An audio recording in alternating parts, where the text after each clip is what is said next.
Chapter 406. This is the skin of a Qilin. In a main hall at the center of the Spirit Vein Mountain, the evil emperor stared at the black bee skin on the table and said something that Wang Chong didn't expect. Qilin's skin? Let me take a look. The moment the demonic emperor old man finished speaking, a small and curious hand reached out from the side and grabbed the black hide on the table. Don't! Be careful! The faces of Wang Chong and the evil emperor darkened. They wanted to stop her, but it was already too late. The little sister of the Wang family had always been the type to act on her whims without any warning. Roar! The atmosphere in the hall changed abruptly. The scene that Wang Chong experienced previously appeared once more. Almost at the same time that Wang Xiao Yao grabbed the beast's skin, a loud and clear beast roar filled with a brutal and murderous aura suddenly resounded in the hall. An invisible and violent aura swept across the hall like a raging gale, dragging the three of them into it. Pacta! The beast's skin fell to the ground, and Wang Xiao Yao's hand loosened. Her face was pale, and she looked frightened. I told you not to touch it easily. Wang Chong smiled bitterly. His little sister had always been this rash. This beast's skin was extremely sinister. Just by sitting beside it, he and his master were already assaulted by the mental energy. Given how his little sister touched it with her hands, the impact was unimaginable. Little fellow, if you continue to be so rash and disregard my advice, don't blame your master for being impolite in the future. The evil emperor glanced at the little sister of the Wang family and said sternly. Wang Xiao Yao behaved obediently, not daring to say a word, even though she was rebellious by nature, such that even Wang Chong couldn't control her. She was extremely fearful of the evil emperor. Furthermore, she had suffered a huge blow from the mental energy assault in the bee skin this time. Even now, she hadn't recovered from it, so how could she dare to say anything? Master, a Qilin is an auspicious beast, so how can it be so sinister? Besides, is there really a Qilin in this world? Wang Chong asked. Dragons and Qilins were all legends. Whether it was his previous life or this life, Wang Chong had never seen a single one of them. On the other hand, he had seen many birds, beasts, insects, and fishes. Crocodiles, lions, tigers, elephants, orangutans. But Wang Chong was very sure that the voice in the beast's skin did not belong to any of those beasts. It didn't even seem like something an ordinary wild beast would have. Haha, Chong-er, you didn't see it, but that doesn't mean it doesn't exist. Since we martial artists can obtain legendary powers through cultivation, what's so strange about the appearance of Qilin and the like? When I was young, I once saw an earth python. Its tail was on this side of the mountain, but its head was on the other side. Although these items are rare, they do exist. The evil emperor stroked his beard and said something that surprised Wang Chong. But thinking about it, it was hard to refute. Indeed, since martial artists could exist, what was so strange about the existence of Qilins? Moreover, when he thought about the otherworldly invaders that would descend upon the central plains in the future, wouldn't it be even stranger? Although I have never seen a Qilin, as someone who is well-read, you should know that Qilins did exist in the ancient records. If there is black, then there is white, and if there is good, then there is evil. If there is auspiciousness, then there is naturally evil and darkness. The evil emperor spoke calmly. Wang Chong fell silent. There were records of Qilins in the ancient records, and this was something that Wang Chong naturally knew.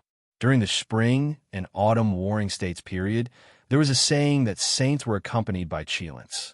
And this was even recorded in the history books. But this sort of thing was too unfathomable, and Wang Chong had always treated it as a legend. Until today, when he encountered this beast's skin. However, I don't really care if this is the skin of a Qilin.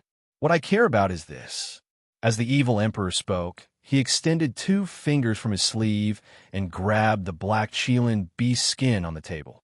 But unlike Wang Xiao Yao, after the evil emperor grabbed the beast skin, nothing happened in the room.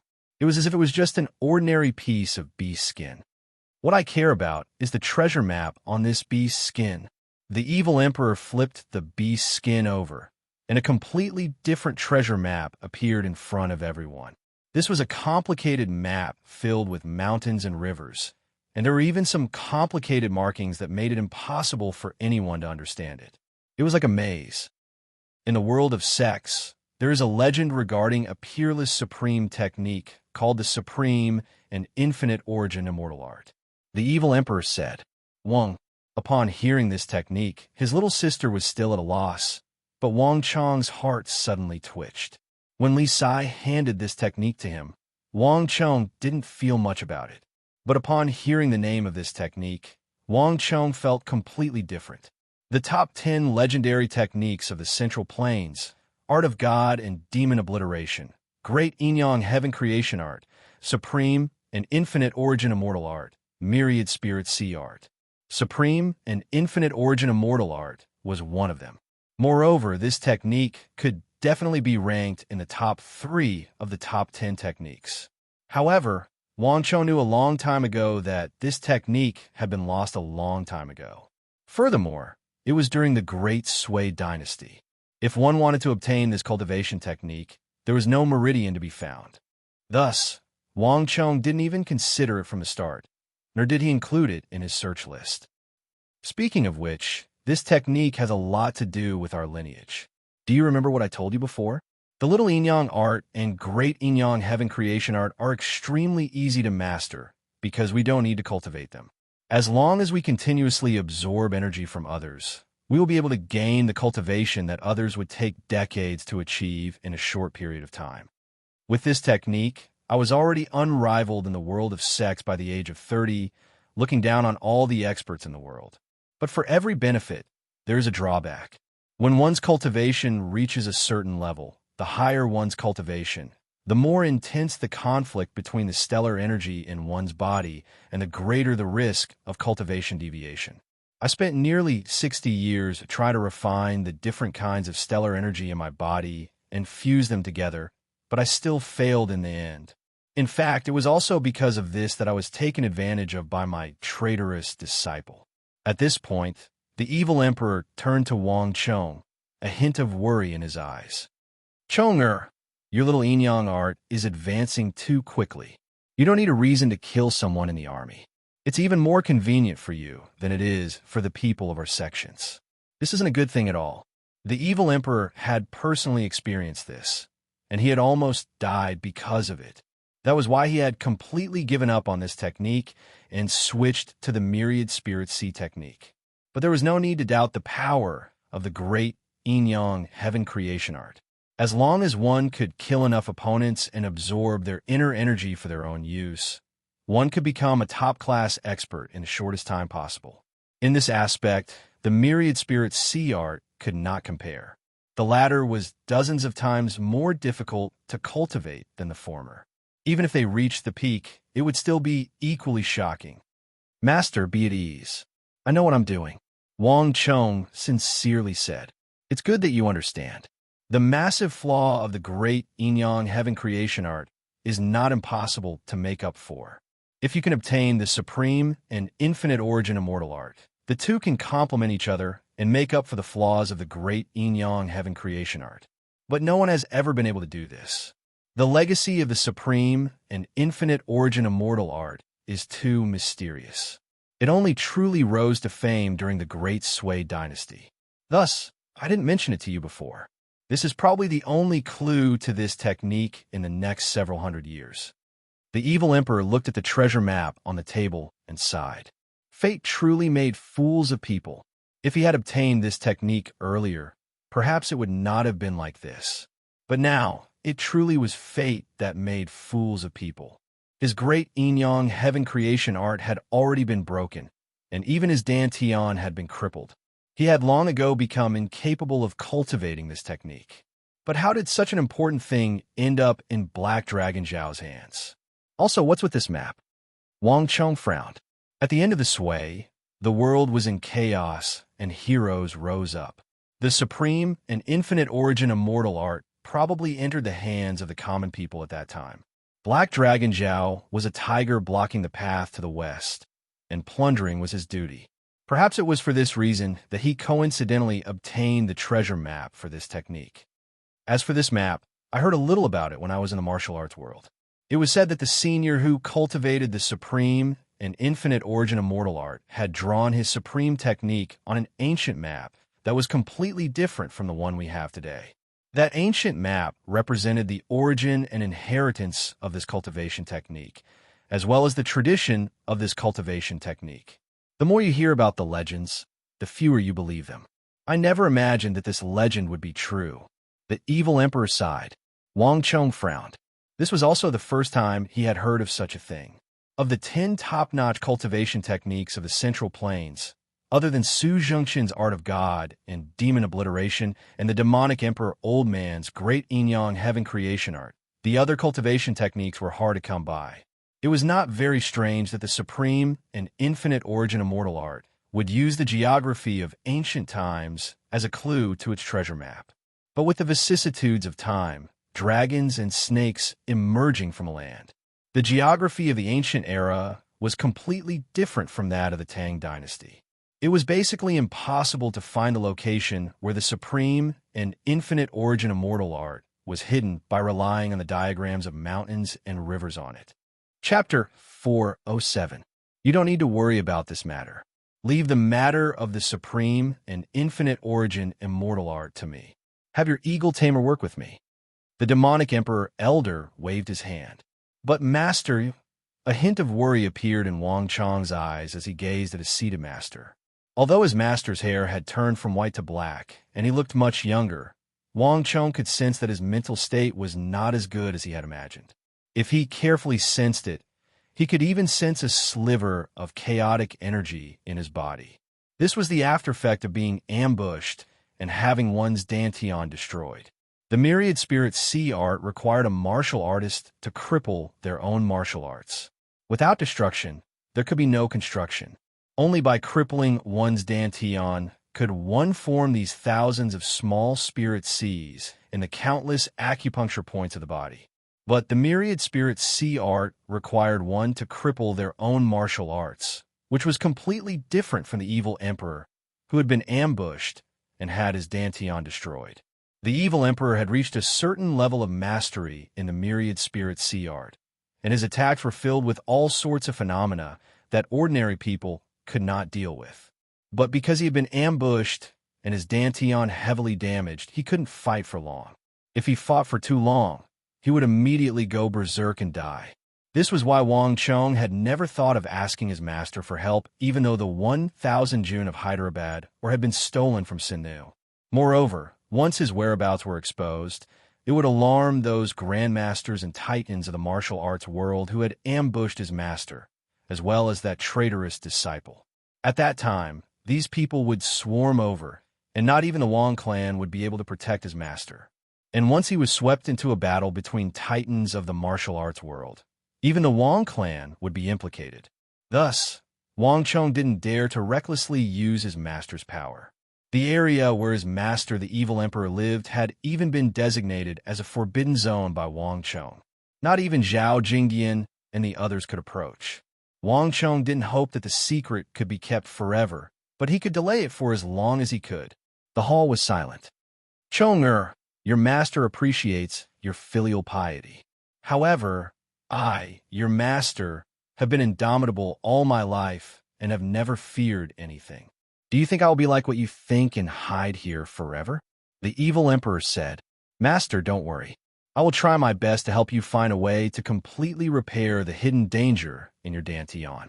Wang Chong knelt on the ground and said in a deep voice, Ha, it's enough that you have such thoughts. Master knows what to do. The evil emperor patted Wang Chong on the shoulder as a look of relief flashed across his eyes. The evil emperor had dominated the world of sex for his entire life, causing everyone to pale at the mere mention of his name. But in his old age, the evil emperor realized that what he was most proud of was not the fact that he had slaughtered the experts of the righteous and evil sex, but the fact that he had taken in this little disciple in his old age. Whether a person said one thing and did another, whether they were speaking from the bottom of their heart, he was able to sense it. At the very least, he could sense the utmost sincerity in Wang Chong's body. Wang Chong truly cared about him and wanted to help him. The demonic emperor old man was used to the deception of the martial arts world, and this sort of sincere emotion was extremely precious to him. Master has lived for 60 years and has seen and experienced far too many things. I know what can be done and what cannot be done. Moreover, the supreme and infinite origin of mortal art is closely related to our lineage's great yin-yang heaven creation art. When I was young, I tried to find it, but alas, my efforts were in vain.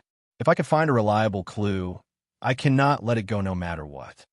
If we can obtain this legendary supreme art of the righteous path, perhaps our yin-yang fortune gate will be able to truly accomplish what our predecessors failed to accomplish, transcend the realm of peak consummation and reach an even higher realm.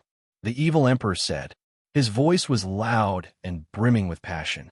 Making up for the flaws in the great yin-yang heaven creation art had been his lifelong wish, and he had spent almost half his life on this art. Now that hope was within reach, no matter who it was, no one could stop him. As for whether he could still cultivate after his dantian was destroyed, this was no longer something he cared about. Your disciple understands. Wang Chong understood his master's intentions and said no more. He respectfully kowtowed 3 times and then withdrew. After arranging for the eagle to assist his master, Wang Chong put aside the matter of the supreme and infinite origin of mortal art. His mind was completely focused on cultivation. Time slowly passed, and each day, Wang Chong made significant progress, his strength increasing. Compared to the beginning, Wang Chong had gotten even stronger, and he was steadily advancing toward Tier 2 of the true martial realm. Roar! Roar! A clear and melodious cry, like that of a dragon or a phoenix, shook the heavens. At the summit of the spirit vein, Wang Chong shot forward like a rainbow, rising tinsome zhang into the air. BZZ! Spiritual energy gathered beneath his feet, forming a white, cotton-like mass of origin energy. Wang Chong stepped forward, circled around, and then leaped even higher into the air. Bang! On the second step, Wang Chong finally ran out of momentum. In midair, he executed the tail whip of the divine dragon, and like a shooting star, he shot toward a boulder 50 zhang away. Boom! With an earth-shattering explosion, a huge boulder weighing nearly 10,000 kilograms, along with the hard ground, was blasted into pieces. Billowing smoke and dust soared into the sky, reaching a height of more than 100 feet. Bang! After an unknown amount of time, a heavy and forceful foot stepped out from the cloud of dust. Wang Chong walked out, a silver spear in his right hand. His body was tall and straight, and his eyes were filled with disdain. He exuded a powerful aura. Whoosh! A gust of wind blew past, sweeping away the cloud of dust behind Wang Chong. A 10-meter deep hole appeared behind Wang Chong. The leaping dragon technique can only reach the second layer. I'm still not strong enough. Wang Chong disassembled the silver spear in his hand into pieces and stuffed them into a leather pouch on his body. Then, he let out a long sigh. The leaping dragon technique was extremely powerful. Every time he soared into the air, he could absorb origin energy from the world. From start to finish, he could only soar 9 times in the air. At the 9th layer, its power was unbelievably great. Even his every move could summon the image of a dragon. Its power had already surpassed any true martial realm expert, and it could even defeat a profound martial realm expert. This technique did not rely on its own power, but on the origin energy of the world it absorbed from the depths of time and space, borrowing the might of the world to defeat its opponent. Right now, Wang Chong was on the verge of reaching true martial tier 2, so he could basically soar into the air twice. For a martial artist below true martial tier 4, a single touch would mean injury, and a single hit would mean death. It was impossible for them to block it. The leaping dragon technique and the stellar energy iron cloak give me the ability to protect myself in the true martial realm. Now I'm just lacking. Wang Chong thought to himself. As he spoke, he opened his right hand. Whoosh! A black shadow rose from Wang Chong's body and landed on his hand. It shrunk layer by layer until it was the size of a walnut. It was a pocket-sized stellar energy iron cloak. Other than the leaping dragon art, Wang Chong's greatest harvest in his seclusion this time was the cultivation of Iron Cloak, Li's stellar energy, Iron Cloak. Although his cultivation was far below Iron Cloak Li's, Wang Chong's stellar energy perception and control were far superior to his. Iron Cloak Li's stellar energy Iron Cloak could be used for both offense and defense. With these two techniques, Wang Chong had basically reached the pinnacle of the true martial realm. So, opening his palm, the stellar energy Iron Cloak in his hand flew out like a bolt of lightning, enveloping a boulder 10 zhang away. Following which, the Iron Cloak contracted, and with a series of cracking sounds, the entire boulder was crushed into pieces from the inside out. Walala!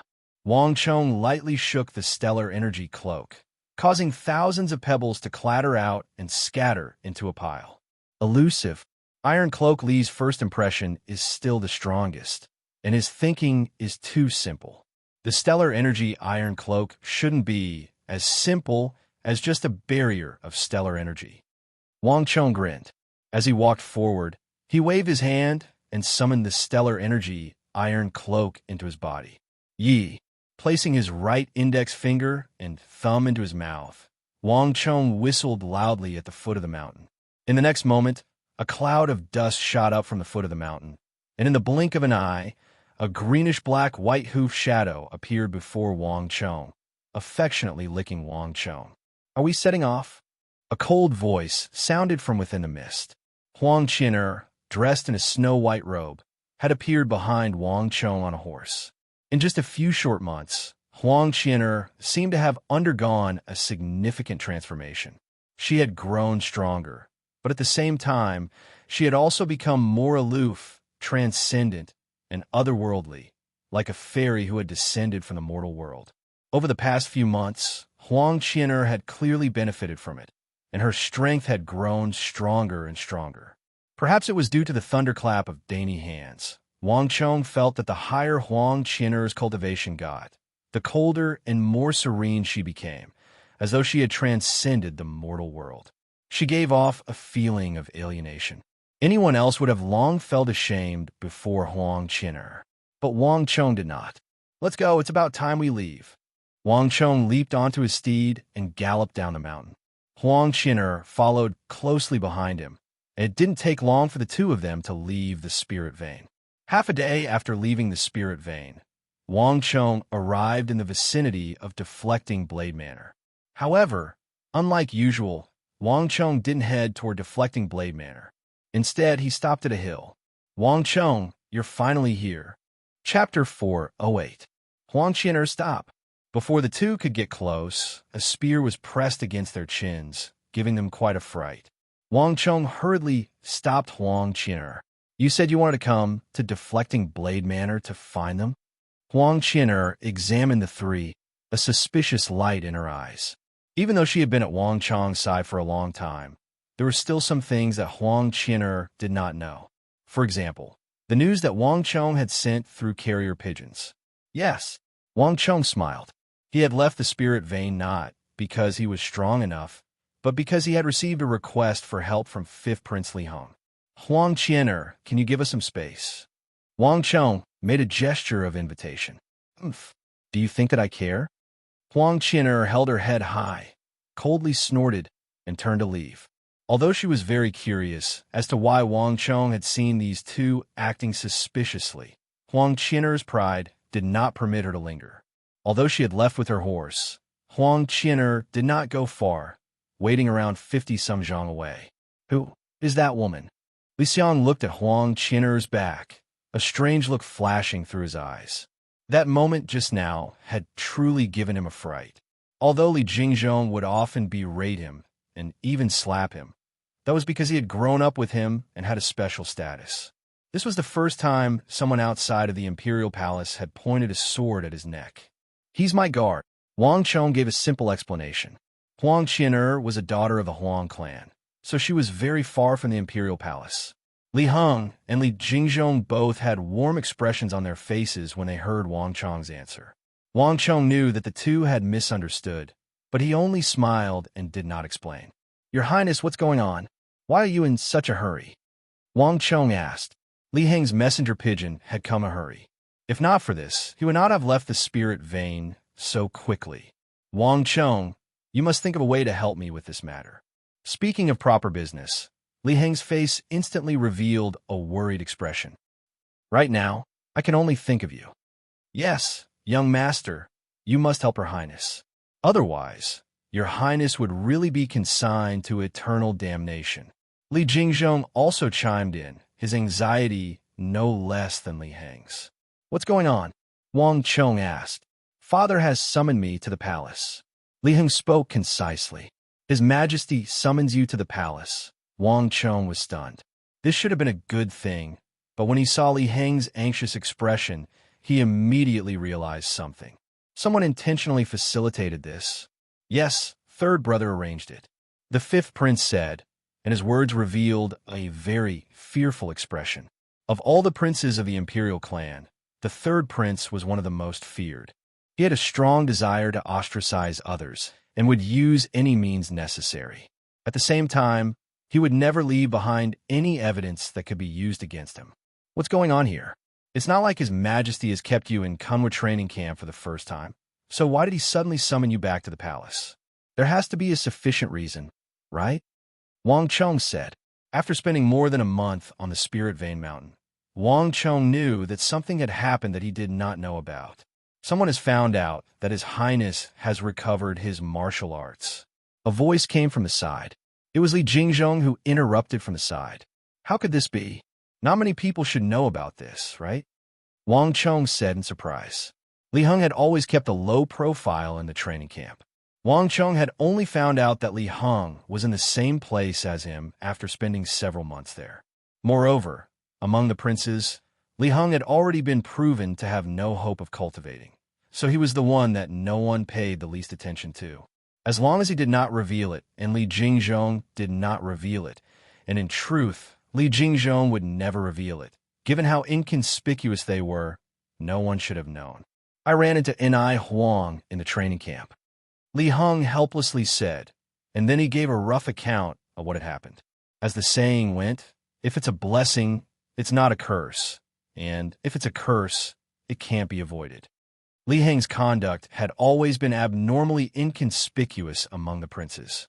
Ever since he had his blood exchanged and could cultivate, he had become even more inconspicuous. Whenever he had the time, he would enter the mountains outside the training camp. As for Wang Cheng's deflecting blade manner, Wang Cheng had warned him that Princess Ni Huang was there and that he should do his best to avoid her. If there was nothing important, he should do his best not to go to deflecting blade manner and send a messenger. If he had to go, he should do his best to avoid Princess Ni Huang. Li Heng listened to all this, but he didn't expect that. When he returned from the forest at night, he happened to run into Princess Ni Huang, who was strolling around the training camp. The two of them bumped into each other, and Li Heng was left dumbfounded. Princess Ni Huang's cultivation was much higher than his, and she was accompanied by an unfathomable old nanny who possessed profound martial arts. The old nanny took Li Heng's wrist and immediately understood. Li Heng's face was pale, and it took him quite some time to recover. All this time, he had been able to live a stable and inconspicuous life precisely because he couldn't cultivate martial arts and posed no threat to the other princes. Thus, the cruel war of the princes was very far away from him.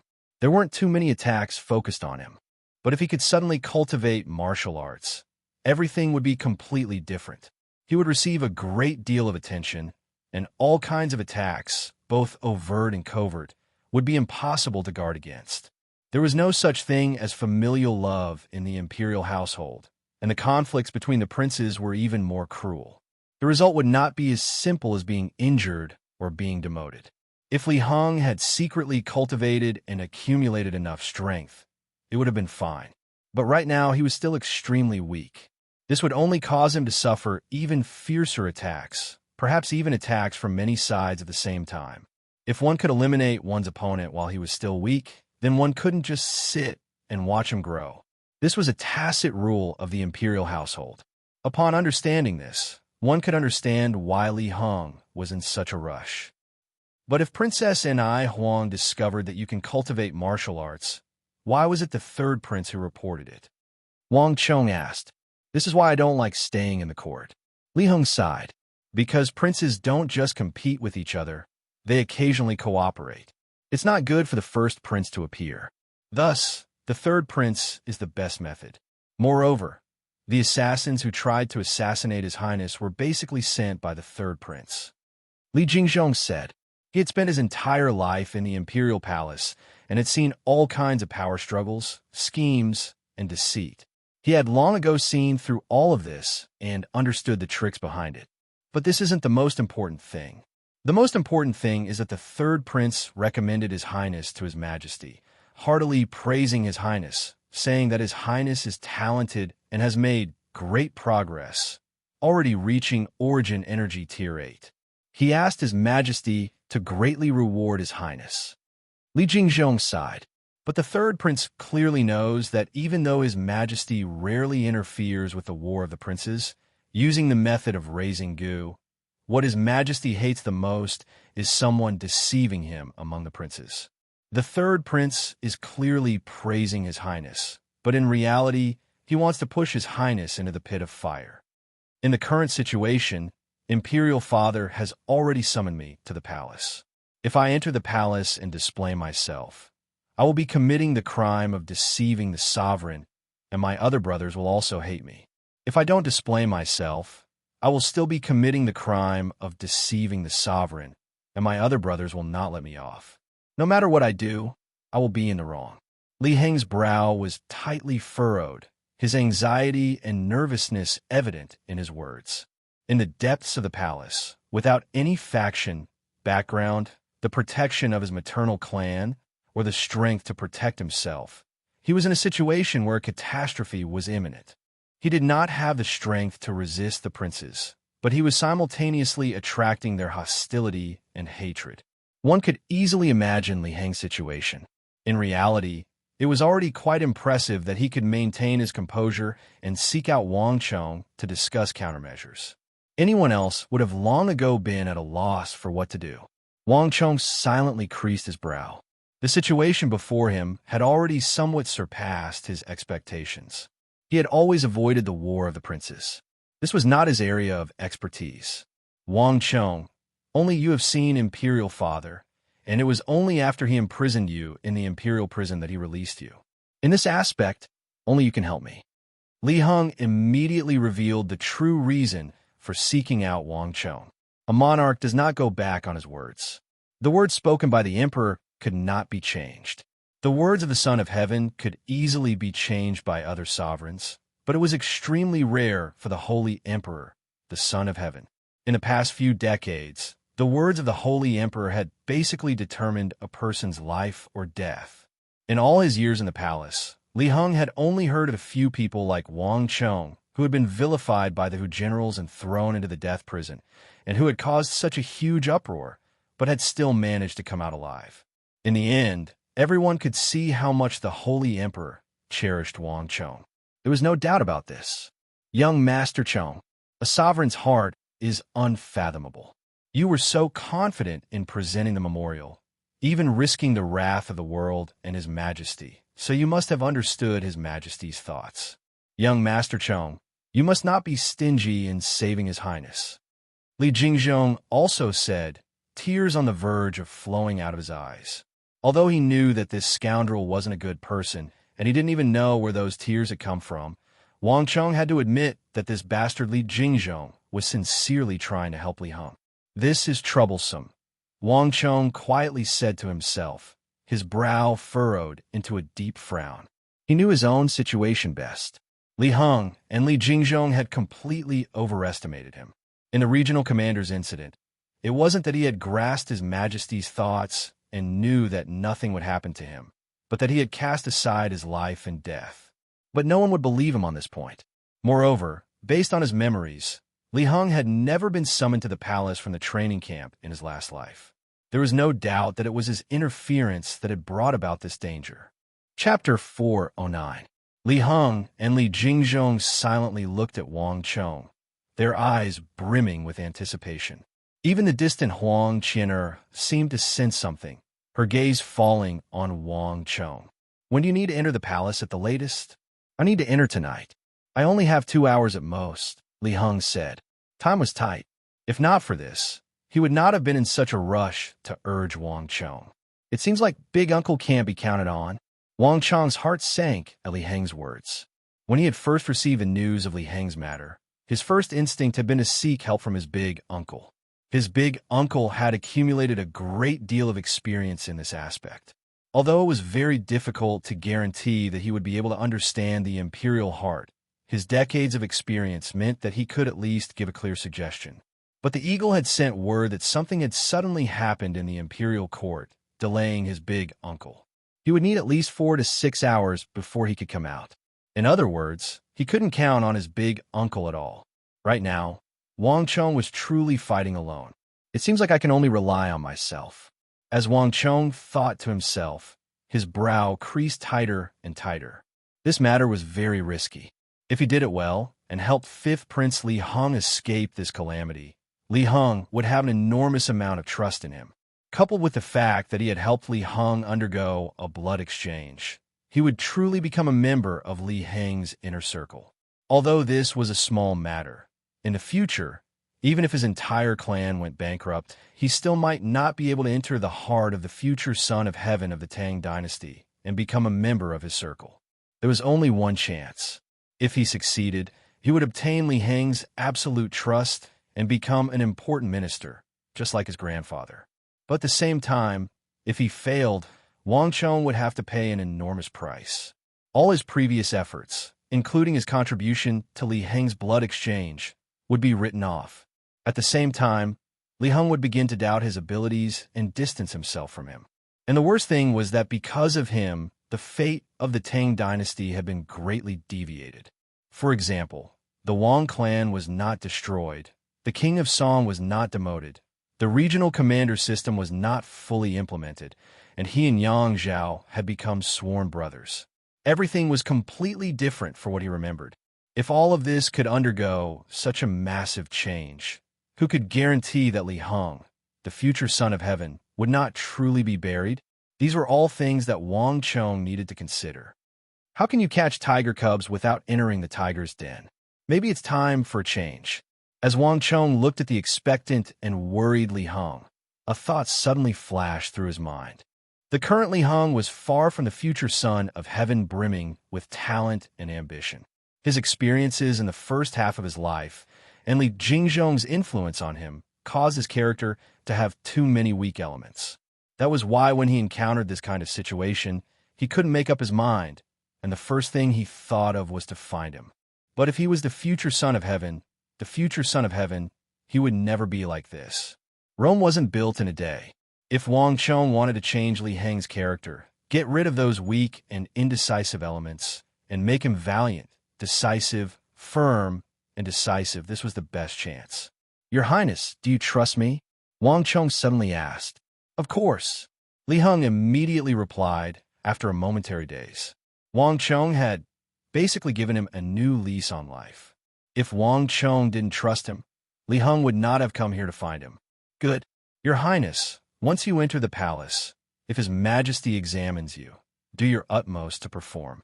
You can't hide anything, and you can't cower in the slightest," Wang Chong suddenly said.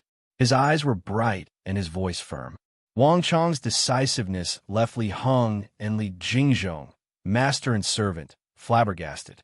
"But wouldn't that make me an enemy of everyone? All my other brothers would definitely view me as a thorn in their side, a thorn in their flesh. Moreover, His Majesty would probably think that I'm deliberately hiding something," Li Heng said in shock. "If it's a blessing, it's not a curse, and if it's a curse, it can't be avoided.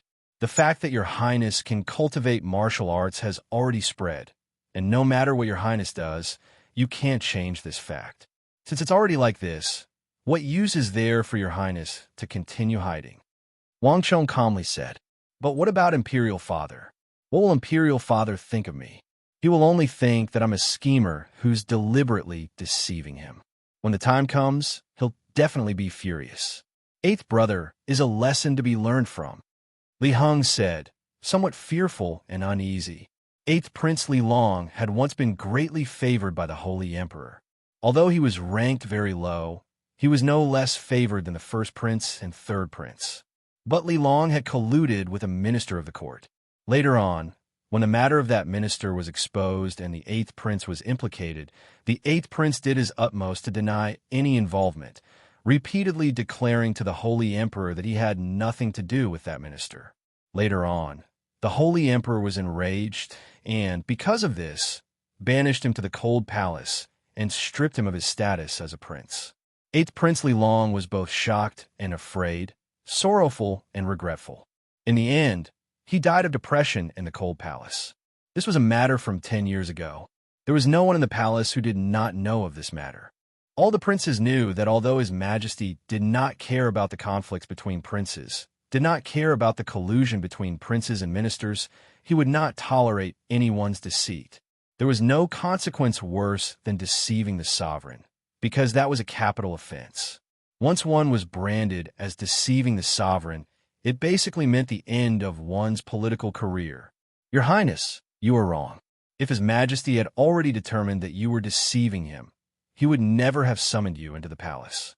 He would have long since dealt with you. Summoning you into the palace is proof that His Majesty does not completely trust the 3rd Prince and still has a sliver of hope in you. Moreover, Your Highness, you still do not understand.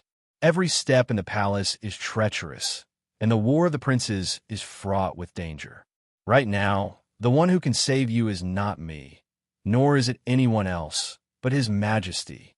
Only His Majesty is your greatest backer. Wang Chong sternly said. Imperial Father is my greatest backer. Wang Chong's words left Li Heng and Li Jingzhong dumbfounded. It was obvious that this was the first time they had ever heard someone say these words to them. Your Highness, do you still not understand? Only by obtaining His Majesty's favor can you obtain true peace. As for everything else, whether you hide in the Kunwa training camp or do your best to keep a low profile, you will only be putting your tail in the sand and not a solution. Only His Majesty can truly guarantee your safety. Wang Chong sighed. In truth, if you make good use of this visit to the palace, not only will it not harm you, on the contrary, it will be an excellent opportunity for you to show off in front of His Majesty and gain his favor. Even though Wang Chong didn't have much experience in dealing with political affairs, he didn't think too much of it. However, Wang Chong was someone who had read many history books. He had a clear understanding of the nature of the war of the princes that others could not reach. In the end, the war of the princes was a struggle between a group of people surrounding a single person. And this person was the Holy Emperor, the Son of Heaven, who reigned supreme in the court. The life and death of all the princes, their joy, anger, sorrow, and resentment, were all in the hands of that person. If one could not clearly see this point and was lost in a momentary gain or loss, then the gains would not make up for the losses, and one would truly be lost. Li Heng and Li Jingzhong had long ago found themselves speechless.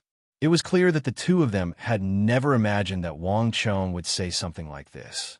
But if I do this, His Majesty will think that I was deceiving him in the past. Perhaps my schemes are too deep, and my residence is too deep. Li Heng uneasily said, You're wrong. His Majesty has grand plans.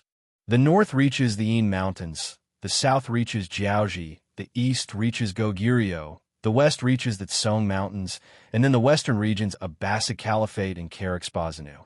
The powerful and prosperous Tang dynasty was single-handedly established by His Majesty after many years of hard work. What His Majesty reveres is individual courage and strength. If Your Highness continues to cower and cower, then you will truly be running in the opposite direction, seeking fish from a tree. If Your Highness can display your true strength and show your desire to advance, I believe that not only will His Majesty not blame you, He will even view you in a new light. Wang Chong sternly said. His thoughts were becoming clearer and clearer. The current Son of Heaven was a valiant sovereign who revered strength. The appearance of so many great generals on the border was the best embodiment of the Son of Heaven's valiance. As long as one knew the sovereign's heart and did what he liked and appreciated, it was fine. Although the sovereign's heart was hard to fathom, the sovereign's will could be seen. It was ever-changing, but always the same. It was like how fog obscuring the eyes, but as long as one knew the direction, one would never get lost. This was Wang Chong's first attempt to intervene in the most dangerous struggle for Crown Prince of the Central Plains. Wang Chong was well aware that once one took the first step, one could never turn back. Your Highness, just think about His Majesty's path to the throne and you will understand. His Majesty's every step was taken through blood and fire. Without formidable martial strength and firm will, it would be impossible for him to reach this step. If your Highness continues to cower and yield, do you think that His Majesty's insight will be of any use? Wang Chong had been observing Li Heng's reaction this entire time, and he knew that these words alone would not move him, so he added a little more fuel to the fire.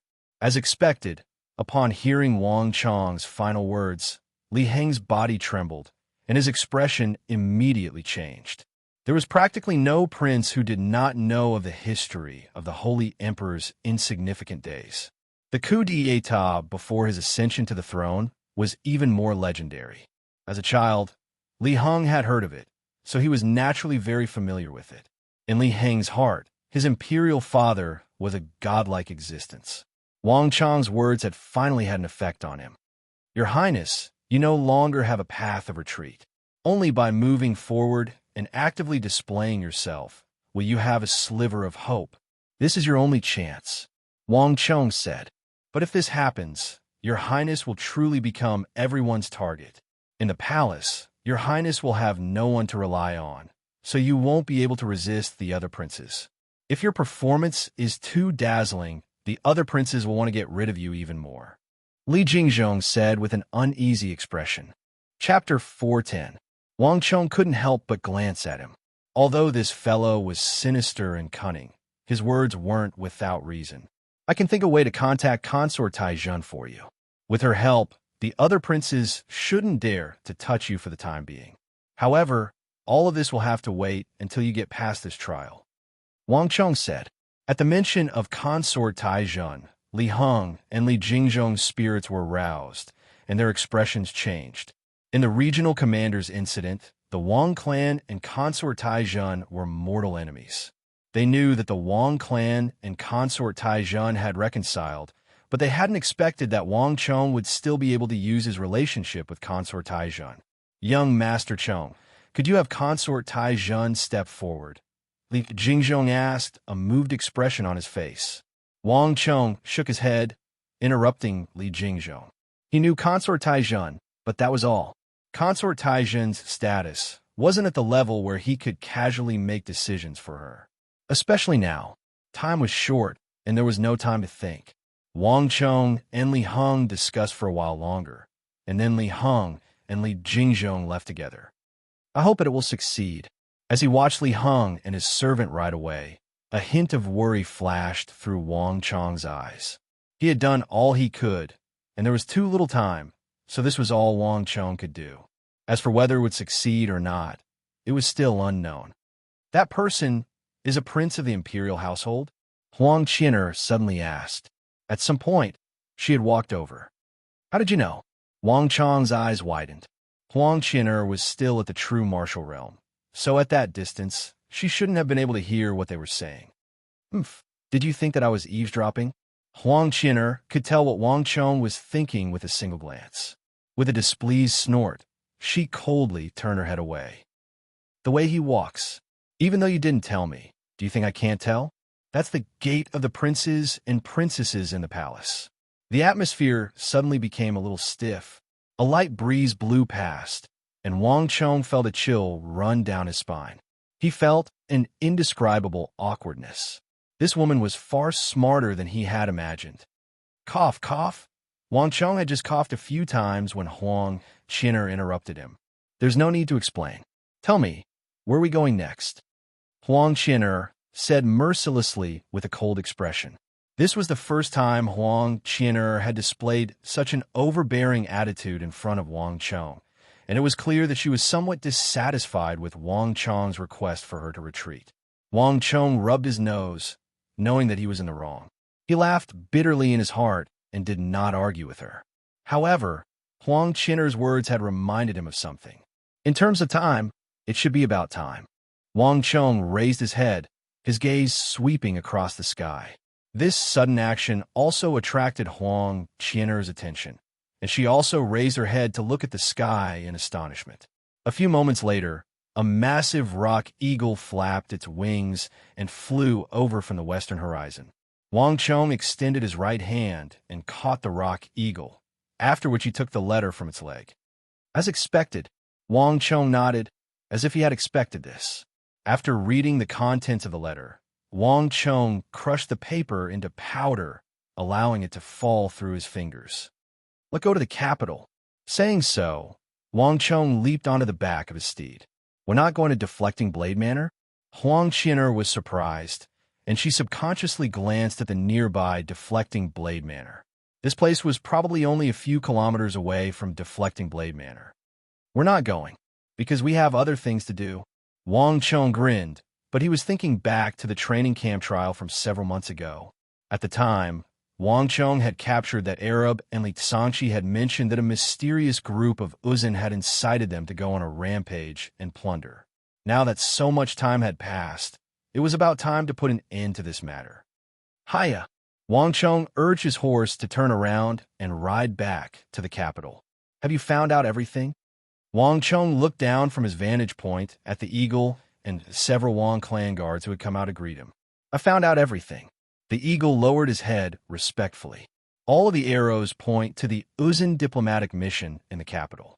In addition, I secretly brought Li Sangqi to their embassy to confirm the matter, and Li Sangqi also identified a few of the Uzun guards as the mysterious Uzun experts who appeared in their stronghold back then.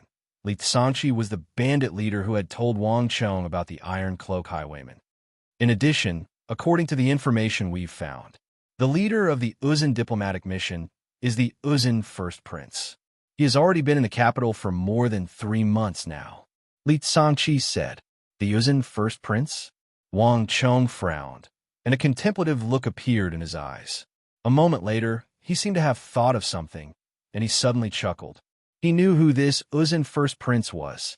Of the princes of the Uzun Empire, this was the one who actively advocated war against the Tang dynasty.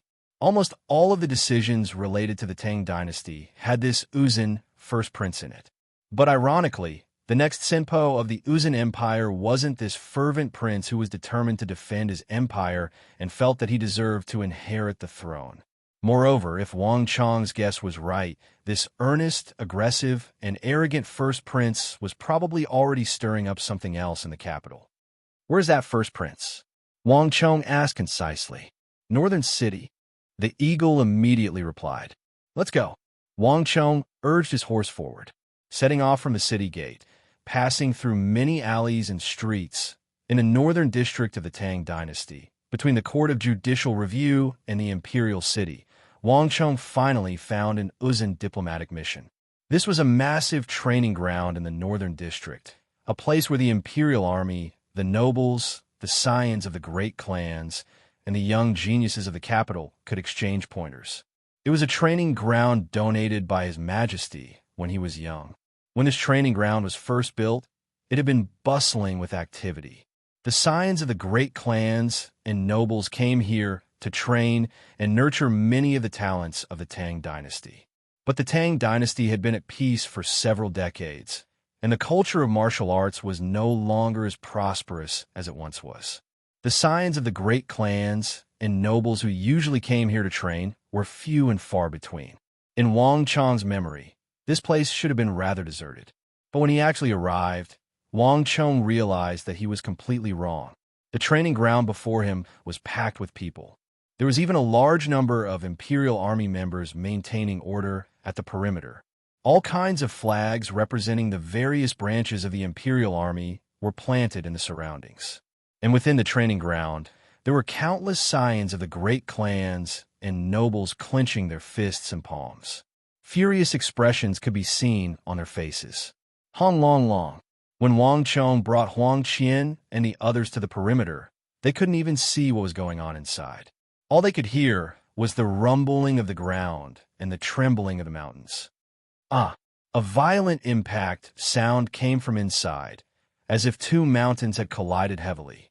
Only a mournful scream of death could be heard, and then everything became silent. Damn it, bastards. This isn't fair. Those bastards from a chamberlain of dependencies. All of them only know how to threaten their own people. All of them deserve to die. Indignant roars echoed from the crowd. Cunis, Kilinaros, Ziana, the galloping of hooves and gleeful shouts that were clearly not in the language of the Central Plains sounded from within. Even those who didn't understand the Uzan language could understand the insults, disdain, and flaunting in those shouts. The crowd immediately grew even more furious. Kill him. Kill those barbarians. Bastards, are there so many experts in the capital of our Tang dynasty that none of them are capable of dealing with these barbarians? This is already the 33rd. Damn it, I'll give 1,000 taels of gold to whoever kills this bastard. I'll pay 2,000 taels. I'll pay 5,000 taels, as long as someone can kill him. The crowd grew furious once more. All of the scions and nobles around the training ground began to curse, and the crowd grew even more ferocious. Audacious. Just when the crowd's rage reached a boiling point, a loud bellow sounded. At the edge of the training ground, an expert dressed in the uniform of the Chamberlain of Dependencies popped his head out from a building with a stern expression. Injuries are inevitable in a duel, and death is unavoidable. This is the first prince of the Uzan Empire, as well as a member of the envoy. If you injure the first prince of the Uzan Empire and incite a war between the two countries, will you be able to bear the consequences? Everyone, listen up. The first prince of the Uzan Empire can only be captured alive. Otherwise, all of you will be severely punished. At the end of his words, his expression was stern. The originally noisy and indignant training ground suddenly quietened down. Many pairs of eyes stared at the expert from the Chamberlain of Dependencies in the two buildings, fear in their eyes. These fellows are going too far. They can only be captured alive, and they mustn't be harmed in the slightest. How are we supposed to fight with such restrictions? Even though Huang Qian'er had just arrived, and she didn't even know what was going on in the training ground, she couldn't help but feel a tinge of anger in her eyes when she heard those words. Huang Qian'er rarely came into contact with the affairs of the Uzan envoy. However, she had a deep understanding of the martial arts. If two people were to fight, and one of them was fearless, able to use all kinds of means at will, while the other party was restrained, only able to capture the other party alive. If so, there was no way they could fight. Even if they had 100% of their strength, they wouldn't even be able to bring out 30% of it. This was because they could easily injure the other party. There was no fairness in such a battle. Chamberlain of Dependencies, what's so strange about such a situation? Chapter 411. In the Empire, the reputation of the Chamberlain of Dependencies had long ago been tarnished. The Chamberlain of Dependencies was tasked with receiving foreign countries and handling matters of etiquette. It only needed to answer to the Son of Heaven. It had little interaction with the nobles, the scions of the great clans, or the common people. Thus, the Chamberlain of Dependencies tended to favor the foreign countries. Wang Chong was not at all surprised that the Chamberlain of Dependencies would appear in a place like this. Buzz! As he was speaking with Huang Qian'er, the crowd began to stir. The densely packed crowd suddenly parted like waves, and several guards of the training field dragged a man and a horse's blood-stained corpse out from inside. Behind them, the ground was smeared with scarlet, leaving an obvious long trail of blood. The stench of blood assailed Huang Qian'er's nostrils. Looking at the man's wide-open eyes, gaping mouth, and the gaping hole in his chest, Huang Qian'er hurriedly turned her head away, unable to bear the sight of it. It's the Imperial Army. On the other side, Wang Chong's expression darkened. In his last life, he had actually heard about this incident in the northern part of the capital. But hearing about it was one thing, and seeing it for himself was another. This young Imperial soldier was said to have died at the hands of Uzan's men, but in truth, he had died at the hands of the Chamberlain of Dependencies. Bastards, those bastards of the Chamberlain of Dependencies really should be fed to the dogs. They're protecting these foreigners everywhere. Don't tell me they took their money. Oomph. The spies of the Tang dynasty are probably all in the Chamberlain of Dependencies. These bastards only know how to bully the people of the capital. If they like the foreigners so much, send them to the foreigners. The sight of the bloody corpses once more stirred the crowd. Ha ha, Prince, did you hear that? Did you hear that? We haven't even started fighting, but the people of the Tang dynasty are already making a ruckus.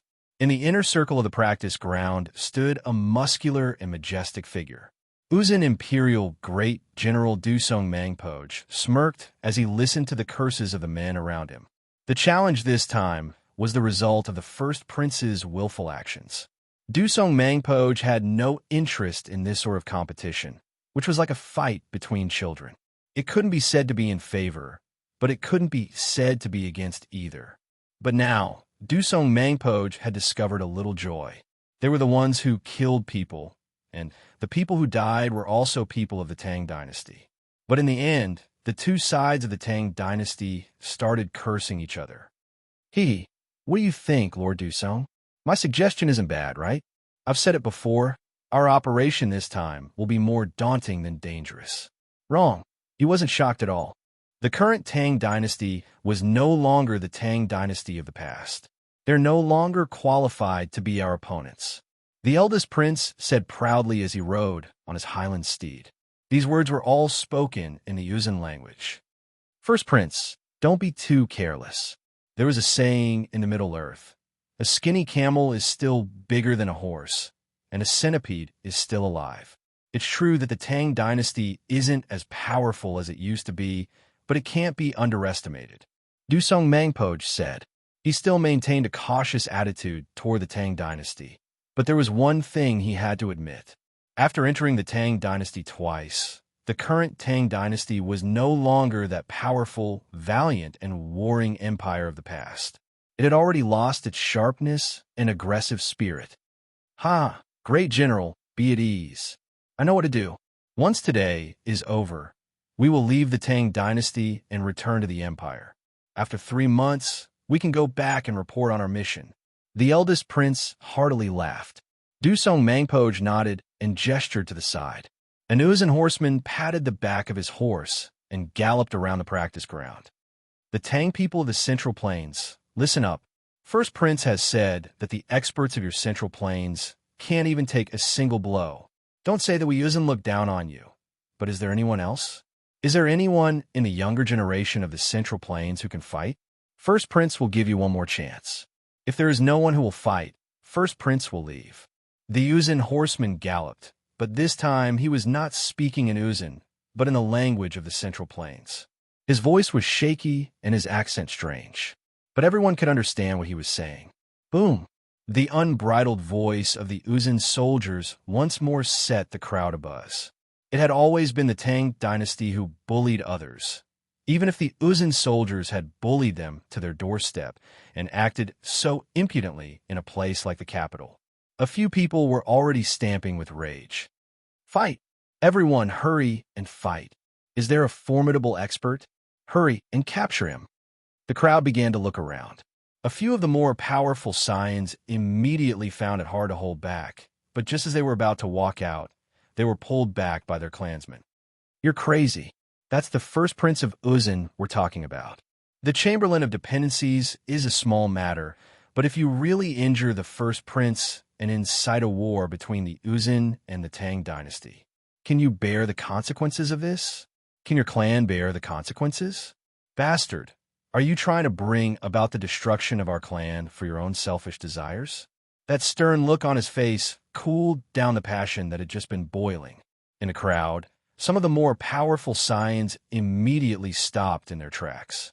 Standing at the periphery of the crowd, Wang Chong listened and watched, and a hint of worry flashed through his eyes. A single first prince of Uzun couldn't shake the foundation of the Tang dynasty, and a single imperial army expert wasn't enough to deal a heavy blow to the empire. Frankly speaking, even the Chamberlain of Dependency's policy of flattering the enemy wasn't enough to affect the outcome of a single battle for the Tang dynasty. These were all insignificant matters in the capital. What Wang Chong was worried about was something else: the human heart. When a person was wounded by a saber and a sword, blood would flow out, and it would be visible very quickly. It was impossible to see the trauma of the human heart. Rome wasn't built in a single day. The collapse of an empire wasn't something that happened overnight. Before anything fermented, there would always be subtle signs. And the human heart was the source of all these signs. When the people from the Chamberlain of Dependencies issued these orders, they didn't know how much of a blow this matter had dealt to the people of the empire. These spectators, who had backed down due to their apprehensions, also didn't know how much of a blow this matter had dealt to the people of the empire. Only after this incident, many years later, when they looked back, would they suddenly realize how great of a wound this matter had dealt to the hearts of the people of the empire. There had never been a person who could kill and injure so many people in a strategic location like the capital and still leave successfully. And in the entire Central Plains, beneath the feet of the Son of Heaven, there wasn't a single person who could defeat him. Challenges from foreign countries, and who had happened before in the capital. But this was the first time that a foreigner, had won a complete and overwhelming victory in a challenge to the Central Plains. This was a complete humiliation to the Tang dynasty. The people of the Tang dynasty were proud, so this matter dealt an even greater blow to the hearts of the people of the empire. Although first Prince Uzun had used his identity as a factor, and the Chamberlain of Dependencies was also a factor, once this matter spread, those who heard it wouldn't know any of this. They would only know that, beneath the feet of the Son of Heaven, where all the geniuses and elites of the Tang dynasty had gathered, so many people had been unable to deal with a single Uzun. The hearts of the people had suffered a deep setback. Coupled with the subsequent defeats, the once proud, dignified, and self-confident people of the Tang dynasty had been beaten to the bottom of the valley. They were filled with lack of confidence, even inferiority, and even self-doubt. With the hearts of the people scattered, this was the true collapse of the empire. This also made Wang Chong's heart ache. There was a deep reason why Wang Chong had run over to deal with the Uzun instead of the fifth prince's matter. When he first heard about the matter of the Uzun diplomatic mission, Wang Chong already had his suspicions, and the eagle's words only confirmed his suspicions. "The eagle, is my armor ready?" Wang Chong suddenly said from his horse. "It's ready." The eagle nodded and solemnly said, "According to young master's orders, I've already had the Zhang clan ship it over." Wang Chong gave a slight nod, a satisfied look in his eyes. After several months, the massive deep-sea Xian metal gate that had been discovered in the base of the Iron Cloak Highwayman had finally been successfully shipped back to the capital, to the territory of the Zhang clan. The capital's Zhang clan attached great importance to this 7 to 8,000 gene deep sea Xian metal gate. When they were transporting the Iron Gate, they sent elders to escort it. When it arrived at the capital Zhang clan, they had even gathered the most elite swordsmiths of the clan's elders to personally oversee this matter. Even the head of the Zhang clan was involved. A strategic material like deep-sea Xian metal was no trifling matter. Not to mention, what Wang Chong had discovered was 7 to 8,000 gene, enough to forge 70 to 80 sets of deep-sea Xian metal heavy armor. In any empire, this sort of material was of great importance and couldn't be underestimated. If not for Wang Chong, even the capital's Zhang clan wouldn't have the right to come into contact with this material. Thus, it was easy to imagine how much importance the Zhang clan placed on this matter. The head of the Zhang clan personally supervised the forging of the first set of armor for Wang Chong's personal use. Wang Chong's original intention was to just forge a set of armor. However, the head of the Zhang clan sent a letter saying that he would use the best swordsmiths and find the best inscriptionists to add the best and most sturdy inscriptions to Wang Chong's armor. This was to show the respect and sincerity the Zhang clan had for Wang Chong. Chapter 412. What are you planning to do? A voice suddenly sounded from the side. Huang Qin'er looked at Wang Chong warily. She had been by Wang Chong's side all this time, so she had heard the conversation between Wang Chong and the eagle loud and clear. Hee, I'm just doing what I should. Wang Chong sat on his horse and replied calmly. Seeing the disciples of the Zhang clan approaching from afar, he hurriedly beckoned them over. You aren't a match for him. You saw that Imperial Guard too. His cultivation was higher than yours, but he still died at the hands of that Uzun first prince. Huang Qian'er was extremely wary of Wang Chong's actions. Her mission was to ensure Wang Chong's safety, not to send him to his death. That person isn't someone you can deal with. You underestimate me too much. Wang Chong grinned as he leisurely and unhurriedly took off his robe. At the same time, he indicated for the Zhang clan disciples to open the chest and hand over the deep-sea Xian metal upper body armor to him. The Zhang clan had indeed put a lot of effort into this armor. As Wang Chong weighed in his hand, he immediately felt his hand sink, as if it weighed more than 100 jin. Be it in terms of shape or sturdiness, the armor looked extremely powerful. It felt like a miniature fortress. Wang Chong raised the armor above his head and quickly put it on. An exceptionally comfortable feeling came from his body, like a fish in the water or a bird in the forest. It was a perfect fit. Since I'm prepared to go on stage, it means that I'm confident in my chances of victory. Otherwise, I wouldn't have done this. Furthermore, if I don't go on stage, are you prepared to take my place? Wang Chong turned to look at Huang Qian'er, a faint smile on his face. Huang Qian'er opened her mouth, but just as she was about to speak, she hesitated. There were so many people present and so many experts, but no one made a move. This was not without reason. Defeating this Yusang first prince was not difficult, but the problem was that if they accidentally injured him or killed him, it would incite a war between the two countries. No one present would be able to bear the consequences of such a thing. The reason why Huang Qian'er was at Wang Chong's side was to ensure the safety of the Huang clan, not to kill a prince and bring disaster upon the Huang clan. Hee, that's it. Wang Chong smiled faintly. He quickly took the other helmet from the Zhang clan's disciple and put it on his head. Boom! Right at this moment, an earth-shattering roar suddenly came from the center of the crowd, and the originally quiet practice field suddenly boiled up again. Let's go in and have a look. Wang Chong's expression changed. Without thinking, he immediately spurred his horse into the training field.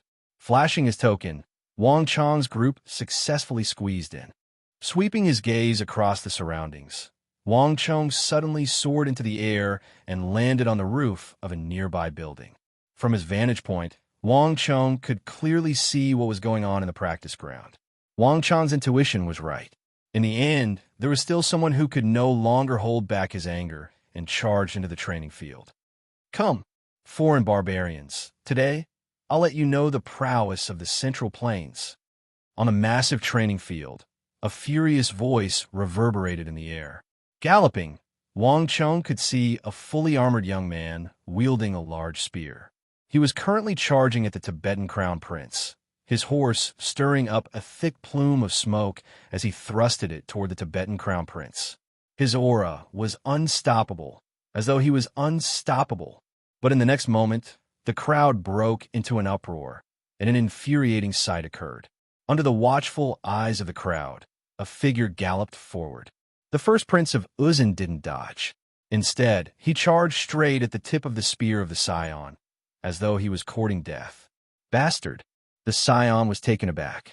His goal was to teach the first prince of Uzun a lesson, not to kill him.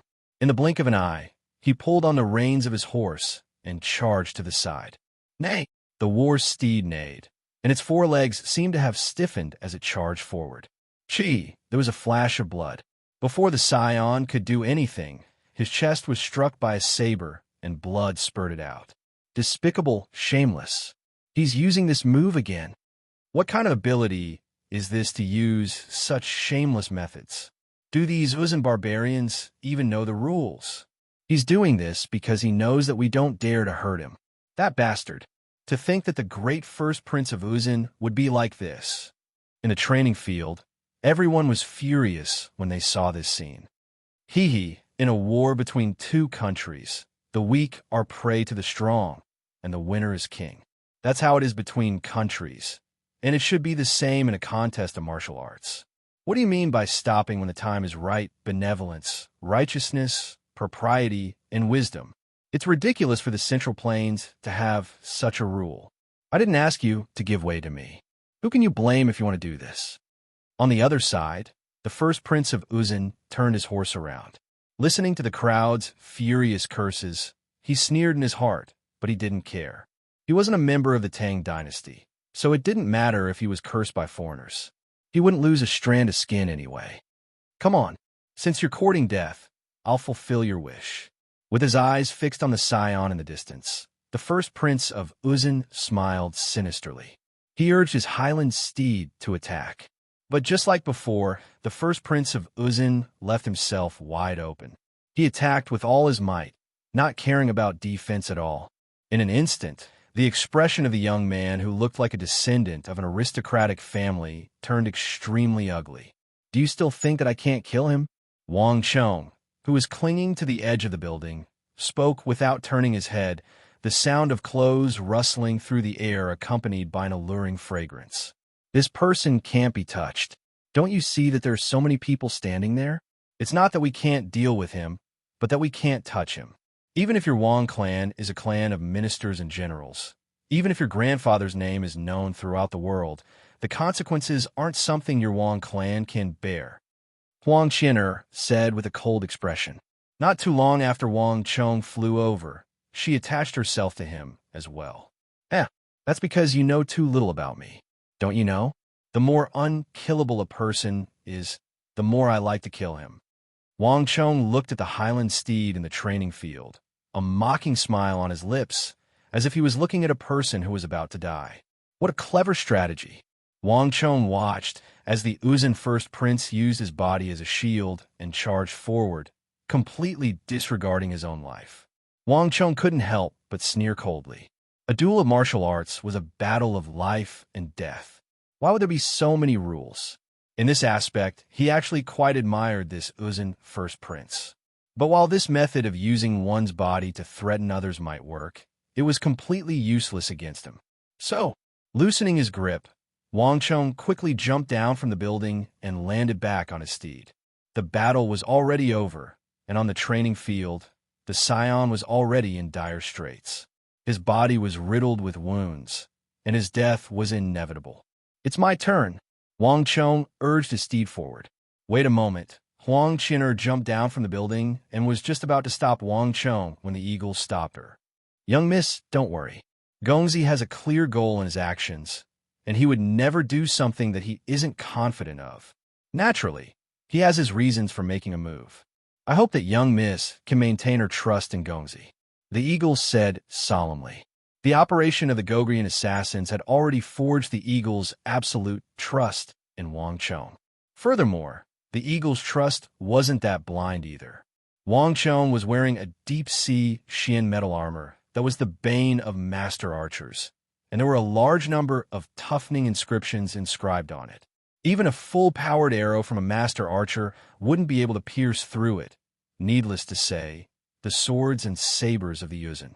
On top of that, the eagle wasn't a foolhardy individual either. He had already mobilized a master archer outside to await his orders. If anything were to happen, Wang Chong's deep-sea Xian metal armor and the master archer's arrows would be more than enough to save him.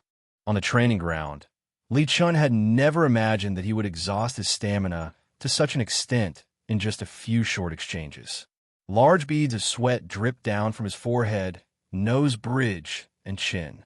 Salty sweat seeped into his eyes, blurring his vision. The small spear in his hand felt unprecedentedly heavy. The pungent scent of blood wafted into his nose. Li Chen knew that this blood was all his. Bastard! Li Chen clenched his teeth and cursed in his heart. He suddenly felt a tinge of regret, not for his arrogance, but for underestimating the other party's shamelessness. In the past few days of challenges, the other party had grasped the mentality of the crowd, and he had grasped the advantage of the Chamberlain of dependencies. He had been using his body to block, to knock, to stick, to snatch. In any case, he was using all sorts of self-harming methods to make Li Chen hesitate. On the other hand, he was using his full strength, resorting to all means. This wasn't a fair fight. Li Chen also knew that he couldn't hold on for much longer. What flowed out of his body was not only his blood, but also his stamina and stellar energy. Li Chen wanted to end this, but with so many people watching, he couldn't easily back down. Moreover, his strong pride wouldn't allow him to do so. Enough. Go down. Just as Li Chan was feeling extremely tormented and finding it hard to persevere, a voice suddenly came from the crowd. With the clatter of hooves, a fully armored figure suddenly spurred his horse out from the crowd. Wang Chong dismounted from his white hoof shadow. Clad in deep-sea Xian metal armor, he was armed to the teeth. Wielding the silver spear made from Wuzi steel, he slowly spurred his horse towards the training ground. BZZ. In that instant, the huge training field suddenly quietened down. After Wang Chong appeared, everyone simultaneously let out a long sigh of relief. Chapter 413.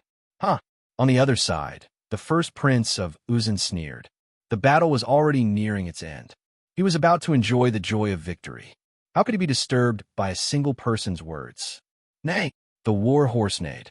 The first prince of Uzun became one with his horse, turning into a cloud of dust as he charged straight at Li Chan. Wang Chong sneered, as if he had already expected this. He straightened his right hand. Boom! The next moment, it was as if a clap of thunder had streaked across the sky. A thick iron arrow streaked across half of the training ground, brushing past the first prince of Uzun's horse and stabbing into the ground. Nei's Highland steed neighed and reared. On its back, the first prince of Uzun had an extremely ugly expression. Bastard! Before the first prince of Uzun could launch an attack, an angry roar suddenly erupted from the golden-roofed building at the edge of the training ground. Wang Chong's arrow had not injured the first prince of Uzun, but it had angered the official from the office of the Chamberlain of Dependencies. Where did this bastard come from? Did you not understand what I said? Do not harm Prince Uzun. Do not harm Prince Uzun. Are you deaf? If a member of the diplomatic mission is injured, it will cause a dispute between the two countries. Which bastard are you from? Are you ignoring the words of the office of the Chamberlain of Dependencies? The official from the office of the Chamberlain of Dependencies was furious. They had already warned him time and time again, and had even sent imperial soldiers to stand guard here. Who would have thought that someone would not listen to them? Guards, hurry and take him away. At the edge of the railing, the official stretched out his index finger and pointed at Wang Chong. His face was ashen as he shouted. The crowd at the edge of the training ground was in an uproar. Several imperial soldiers immediately rushed towards Wang Chong. On the other side, the first prince of Uzun also had an ugly expression. That arrow just now had not been merciful. Had it not been for his quick reaction, he would have been shot. Sharpshooter. The eldest prince of Uzun turned his head abruptly and glared fiercely at Wang Chong, who was standing at the edge of the training field. His hatred was instantly attracted to Wang Chong. At the same time, everyone in the training field was attracted by Wang Chong. I've said it before, this battle is over. Even if you pretend not to understand. Then I'll say it again. Didn't Uzun want to meet the young elites of the Chinese server and find someone who can defeat you? Then you have got your wish. The people of Uzun have always advocated martial prowess. Don't tell me they only have this little ability and only know how to bully the weak. Wang Chong urged his horse forward calmly. His first sentence was in the language of the Central Plains, but the next sentence was in the language of Uzun. Buzz! When Wang Chong spoke a string of fluent words in Uzun, the furious Uzun first prince, and even the Uzun great general Dusong Mangpoj and the other Uzun warriors paled in fright. The Tang dynasty of the Central Plains regarded the Uzun as barbarians and treated them with disdain, so no one would ever learn the language of Uzun. Other than the few people from the Chamberlain of Dependencies, this was the first time they had encountered someone who could speak the language of Uzun in the Central Plains. This was not a very good feeling. Moreover, this meant that they could no longer use the language of Uzun in front of these people of the Tang dynasty. Who are you? Why do you speak the language of our Uzun? The Uzun first prince narrowed his eyes and finally turned around. He was far more interested in this fully armored knight of the Tang dynasty than anyone else. In fact, he was even more interested in killing the scion of the great Tang who had already lost the ability to fight back. Moreover, even if you want to go up, that's fine. You should know the rules of our competition. Only those under the age of 26 have the right to participate in this challenge. The Tang dynasty of the Central Plains is said to be a land of heroes, a gathering of heroes. They shouldn't even need to cheat in this sort of challenge. The Uzun first prince had a proud expression, but his eyes glimmered with a cunning light. "What are you standing around for? Hurry up and capture him." A harsh voice rang out in his ear as footsteps rumbled behind him. Several powerful auras were rapidly approaching. Wang Chong chuckled. Without even turning his head, his hand shook, and a dazzling token flew out and landed in front of two Imperial soldiers. Looking at the lifelike dragon on the token, the Imperial Army soldiers shuddered and came to an abrupt halt. "Ha ha ha, didn't you want to know who I am? As you wish, I'll tell you." Wang Chong looked at the Uzun first prince, his eyes sharp and perceptive. He already knew what the Uzun first prince was thinking. His right hand grabbed the edge of his helmet and forcefully put it on.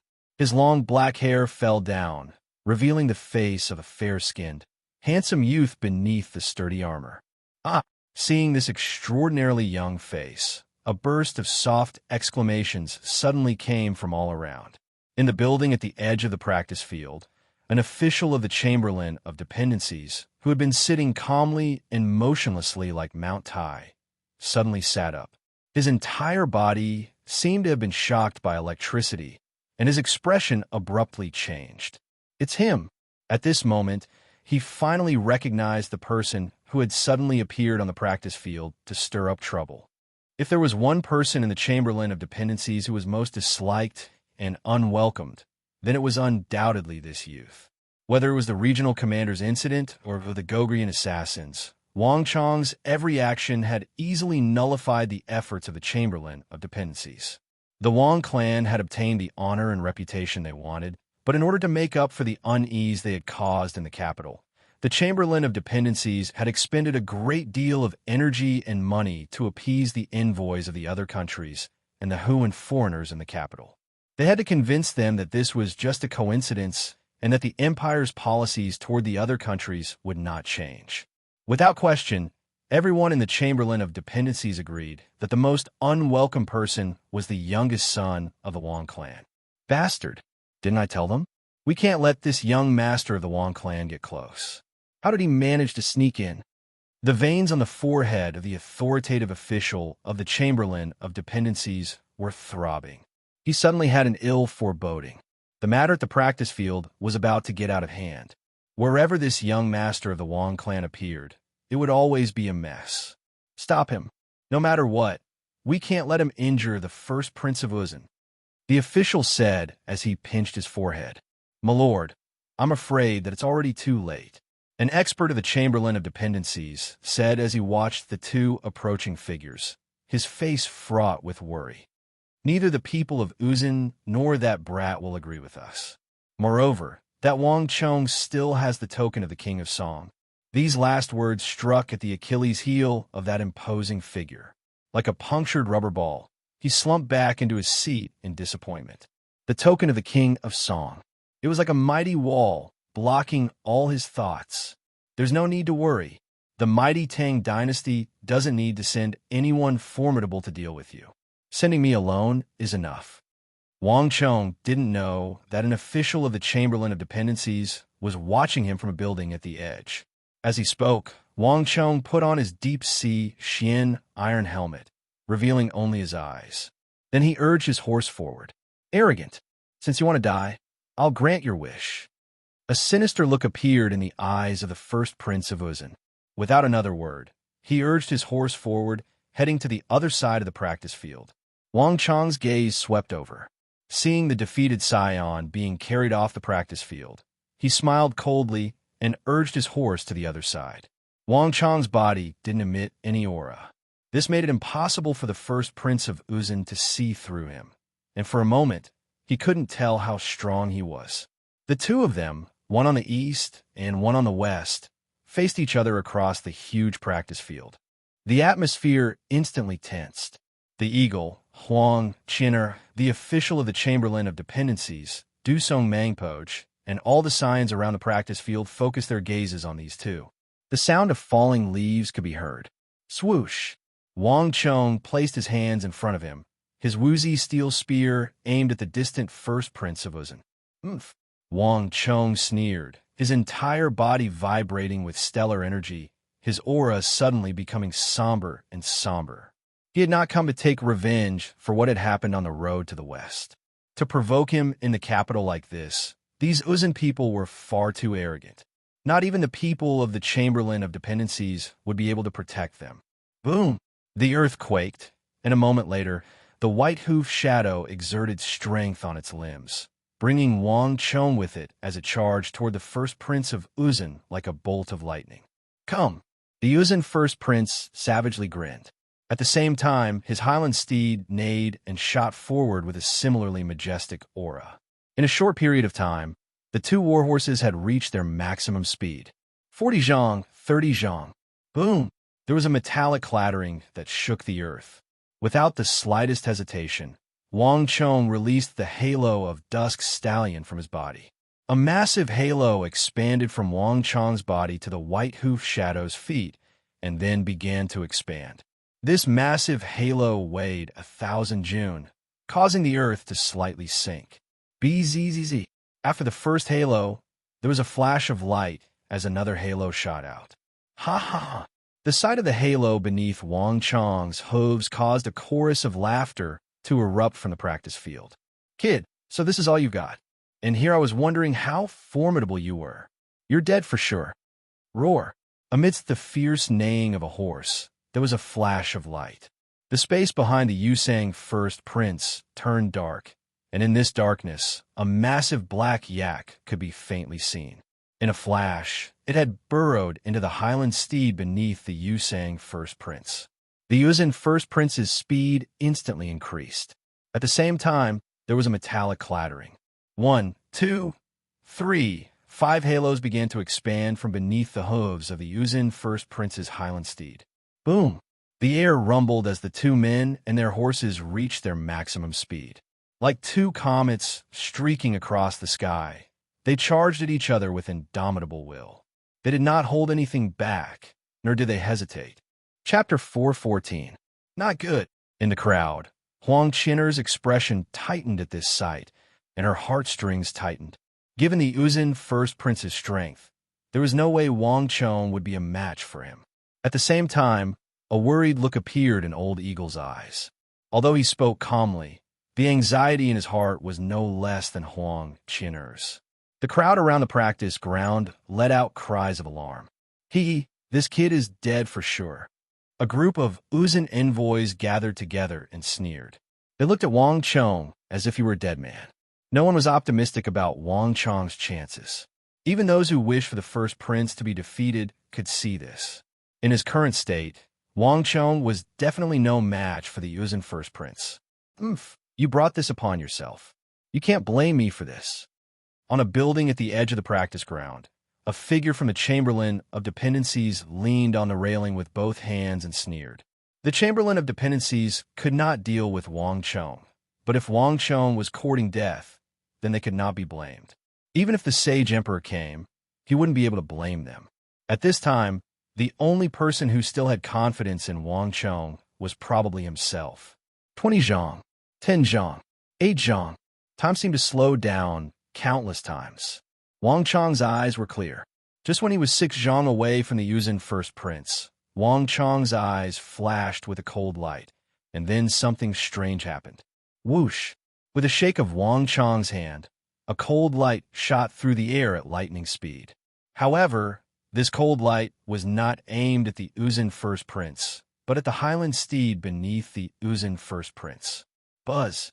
In the blink of an eye, Wang Chong's Gangqi iron cloak, which was the size of a wicker basket, sank into the highland steed's open mouth and into its stomach. At such a short distance, even the eldest prince of Uzan could not react in time. Just as the two were about to collide, the white-hoofed shadow, which had reached its peak speed and was almost impossible to change its direction, suddenly swerved, drawing an arc in the air by a hair's breadth and passing by first Prince Uzan several zhang away. This move not only stunned the audience, but even the eldest prince of Uzan was shocked. Therefore, the faster the speed, the harder it was to change direction in a short period of time, because the huge inertia was not that easy to eliminate. The result of abruptly changing direction would only cause the warhorse to be unable to support its own inertia.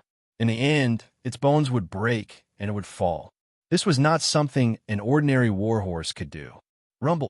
Before there was time to think, the Highland steed beneath the oozing first prince neighed, and then, like a rolling rock, it tumbled away with the oozing first prince. Whoosh! At almost the same time, after charging Tinsum Zhang, Wang Chong suddenly made an S-turn and immediately turned back. Not only did he not slow down, he actually increased his speed. Man and spear were one, and the silver tip of the spear was pointed at the distant oozing first prince, who had just stood up from the corpse of his steed. Not good. Serpentine's circle. How could this young man have such a high-level horsemanship? In the distance, the oozing great General Dusong Mangpo's pupils constricted when he saw Wang Chong use this move. He instantly recognized this exquisite horsemanship technique that Wang Chong was using, and his entire body paled. Serpentine's circle. This was one of the best horsemanship techniques in the world. In a narrow range, these top-class riders could temporarily increase their speed without slowing down or stopping, and at the same time, make a 180-degree turn. On the battlefield, where cavalry reigned supreme, one could easily imagine the usefulness of this horsemanship technique. But whether it was in the Tang dynasty or in the Yuzin, this horsemanship technique was not something that an ordinary person could grasp. At the very least, one needed to be at the level of a general to be able to control a warhorse to such an exquisite level. No matter what, this was not something that an ordinary youth of a great clan or a scion of the capital could grasp. Wang Chong was simply too skilled at using this technique. An intense sense of danger welled up in Dusong Mangpo's heart, and he immediately shot out of the crowd. Dusong Mangpo's reaction was very fast, but Wang Chong's was even faster. Rumble. On the massive practice ground, Wang Chong's steed left a trail of dust in his wake, the earth cracking and the heavens collapsing. With the speed of the white-hoof shadow, the halo of dusk stallion, and Wang Chong's own strength, at this moment, Wang Chong had the strength to contend against a true martial tier 5 expert. Come! Wang Chong fiercely bellowed, the silver spear in his hand exploding with dazzling light. At this moment, Wang Chong exuded an awe-inspiring divine might, a god of war. Meanwhile, on the practice ground, the Uzin first prince, whose warhorse had been killed, gave a cold and sinister laugh as he suddenly did something that no one had expected. In the face of Wang Chong's full-strength attack, not only did he not retreat, he even unsheathed his saber and slashed at Wang Chong with all his strength, completely disregarding the openings that had appeared on his body. Bastard! Despicable! Shameless! He's using this move again. The crowd on the practice ground was infuriated by this sight, and they began to curse. They were all too familiar with this sight. The Yuzin first prince was clearly playing the same old trick. He wanted to use his body as a shield, using the method he had used against the scions of the great clans to deal with Wang Chong. Oof. You're courting death. No one can blame you for this. Wang Chong couldn't help but sneer at this sight, staring at the Uzin first prince like he was a dead man. If the Uzin first prince wanted to use this move against him, he had truly found the wrong person. Others might not dare to kill him for fear of harming him. But he, Wang Chong, was not one of them. Rumble. With a heaven-shaking boom, Wang Chong and his horse finally collided in midair with the Uzin first prince. Like two comets colliding in midair, a peerless shockwave swept through the practice ground like a gale sweeping up fallen leaves. Boom! At the moment when the man and the horse collided, Wang Chong suddenly bounced off the horse's back. Clang! Before the crowd could react, a cold light flashed. Wang Chong's woozy steel sword pierced the Uzin first prince's 100 acupoints on the top of his head. Time froze. Dark red blood gushed down from the top of the Uzin first prince's head like a fountain, drowning his eyes, brows, nose, and lips. The Uzin first prince's eyes were wide open, and his lips were trembling, but he couldn't say a word. Boom! Boom! His body fell down like a wooden stake. Until the end, the Uzin first prince's eyes were wide open, as if he couldn't believe that Wang Chong really dared to kill him. The two countries were at odds. In the war between the Uzun Empire and the Tang dynasty, millions of civilians were involved and countless soldiers died on the battlefield. Wasn't he afraid? Didn't he know the consequences? He actually really dared to kill him. Boom! After a brief silence, a tsunami of cheers erupted from the practice ground. At this moment, whether they knew Wang Chong or not, no matter which aristocratic family they belonged to, they couldn't help but raise their arms and cheer excitedly. Wang Chong did it. Wang Chong actually killed the arrogant first prince of Uzun. Kacha! A wooden railing fell. An official from the Chamberlain of Dependencies, who was in a nearby building, slammed his palm on the railing. Bastard! The Wang family. Is the Wang family rebelling? The official's face turned purple, and the veins on his palm, which was clenched on the railing, bulged. Due to excessive shock and anger, his body trembled in agitation. First Prince of Uzun. First Prince of Uzun. That bastard of the Wang family had actually killed him. This was a calamity of the heavens. Did he even know what he had done? In that instant, he felt like he couldn't even stand straight, as if the sky was about to change. In the entire building, anyone from the Chamberlain of Dependencies who had even a little understanding of politics had all turned deathly pale. They already had a premonition that a great calamity was about to befall them. The same paleness appeared on the faces of another group of people. First Prince of Uzun, he actually killed him. Huang Qin'er tightly gripped the edges of her sleeves, her face pale. Wang Chong defeating the stronger should have been something to be happy about. But now, Wang Chong had no choice but to accept it. But now, Huang Qin'er's heart was filled with anxiety because of another matter. The first Prince of Uzun was dead, and killed by Wang Chong at that. She could already foresee a violent storm, and the Wang family was at the center of this storm. The Huang family had just submitted to the Wang family. If the Wang family was swept up in it, the Huang family would not be able to escape either. Wang Chong had been too impulsive. Kid, take your life. All of a sudden, a furious roar cut through the cheers of the crowd. On the enormous practice ground, a surging torrent of golden stellar energy swept toward Wang Chong like an avalanche. Compared to this destructive energy, the battle between Wang Chong and First Prince of Uzun had been like child's play. This attack had been unleashed in anger, and even steel would have been pulverized, much less flesh and blood. Not good. Alarmed, the eagle immediately raised his arm and sent out a signal. Boom! A thick iron arrow shot toward the practice ground with the speed of a thunderbolt, leaving a long trail of white chi behind it. But when the iron arrow shot by the master archer struck the golden torrent of stellar energy, it clattered like it had struck steel and was sent flying, shattering into pieces in midair. No one had expected that Uzun had hidden such an expert in his ranks. Not even the eagle had been able to react. Young master, the eagle's heart sank, and he immediately charged forward, but was already too late. Just when Wang Chong was about to lose his life to the golden torrent of stellar energy, everyone suddenly heard a soft voice. Dusong Mangpoch, losing his composure so quickly? Chapter 415. On the practice ground, 10 some zhang away from Wang Chong, Dusong Mangpoch stared in shock at the nearby Tang dynasty youth, his fur coat flapping in the wind. For the first time, a look of shock appeared in his eyes.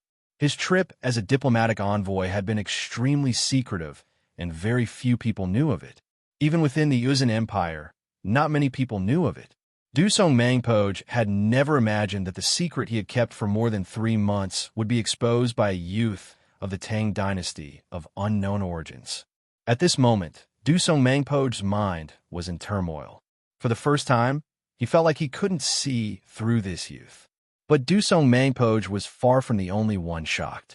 Dusong Mangpoch, on a building in the distance, a figure clung tightly to the railing. His eyes were wide open as he looked down at the figure in the square in disbelief. On the battlefield between the Empire and the Uzun, there were very few people who did not know of Dusong Mangpoch. On the Empire's blacklist, this Uzun great general was definitely on it. In the capital of the Empire, there were countless people who wanted his life. Without this person, the Uzun Empire's strength would be greatly weakened. But even though they had heard of Dusong Mangpo's name, very few people had actually seen him in person. Even if they were in person, not many people would know who he was. The Chamberlain of Dependencies was responsible for receiving the diplomatic missions of the various countries and for dealing with him. The envoy to the Uzun Empire had been arranged by them. But not even they knew that this titan of the Uzun Empire, Dusong Mangpo, had secretly infiltrated the Tang dynasty. And he had done it right under their noses. "Young man, I don't know what you're talking about," Dusong Mangpo said, but these words were spoken in the language of the Uzun. His expression was calm, and it took only a few moments for him to return to normal, so fast that one would think that everything that had just happened was an illusion. "Ha ha, Dusong Mangpo, do you really not know what I'm saying?" Dusong Mangpo spoke to Wang Chong in Uzun, but Wang Chong did not fall for it. In front of countless scions and nobles, he spoke in the language of the Central Plains. If I remember correctly, the legendary Dusong Mangpo should be able to speak both the Han and Tibetan languages. Moreover, Dusong Mangpo, if I were you, I would leave the Tang dynasty as quickly as possible, leave this land of trouble. I would not stay a moment longer in the capital of the Tang dynasty. Wang Chong heartily laughed. Not only did he not retreat, he even led his warhorse forward toward the Uzun Great General. Wang Chong had only guessed that Uzun First Prince would be accompanied by Uzun Great General Dusong Mangpo. After all, legends were often exaggerated and could not be taken seriously. But Dusong Mangpo's reaction was enough to explain the problem. If Wang Chong had only been guessing at the start, then now, Wang Chong was sure that this Uzun warrior standing in front of him, his aura restrained and his stature not particularly tall, was the Uzun Great General Dusong Mangpo, renowned throughout the world. The Uzun did not have many famous generals, but Dusong Mangpo was definitely one of them. The Uzun army he led was fierce and valiant, and also extremely intelligent. It did not rely purely on brute force. In the war against the Uzun, the Tang dynasty had always held the advantage. But Dusong Mangpo's appearance had filled this gap. Many of the empire's generals, high-ranking officers, and seasoned veterans had died at the hands of his army, and the vast majority of these generals and officers had come from the capital's great clans and clans. It could be said that any clan with a descendant serving in the army in the West would hate Dusong Mangpo to the bone. This person was extremely aggressive and proactive. As long as this person existed, the clans with descendants on the Western Front would continue to suffer massive losses. Wang Chong was sure that there were many scions in the capital, even the emperor himself, who would be more than happy to take Dusong Mangpo's life. A great general was no trifling matter. Wang Chong was well aware that not even all the experts of the Wang clan would be able to do anything to this great general. But just because he couldn't kill him and the Wang clan couldn't kill him didn't mean that there was no other way. There were plenty of people in the empire that could kill him. As long as he exposed his identity, whether or not he was right, someone else would take care of the rest. "You asked for it." Wang Chong inwardly sneered. In normal circumstances, it was almost impossible to deal with a foreign great general like Dusong Mangpo outside of the battlefield. But he had been too careless, believing that his tracks were well hidden and that no one would recognize him. So he had sneaked into the capital of the Tang dynasty. "Young man, what is your name?" Dusong Mangpo spoke in the Uzun language, his eyes glimmering with an inexplicable, dangerous light. He already understood the intentions of this youth, and no matter what he said or did, it would be useless. He had already made up his mind to use this method to deal with Wang Chong in front of all these people. At any other time, Dusong Mangpo would have slapped him to death without even glancing at him. But right now, Dusong Mangpo only felt a sharp edge, like he had encountered a hedgehog. "Wang Chong, you probably don't understand right now, but in the future, you'll definitely understand." Wang Chong proudly smiled as he sat on his horse. "Aren't you afraid that I'll kill you right now?" Dusong Mangpo narrowed his eyes, still speaking in the Uzun language. One of them spoke in the Uzun language while the other spoke in the language of the Central Plains.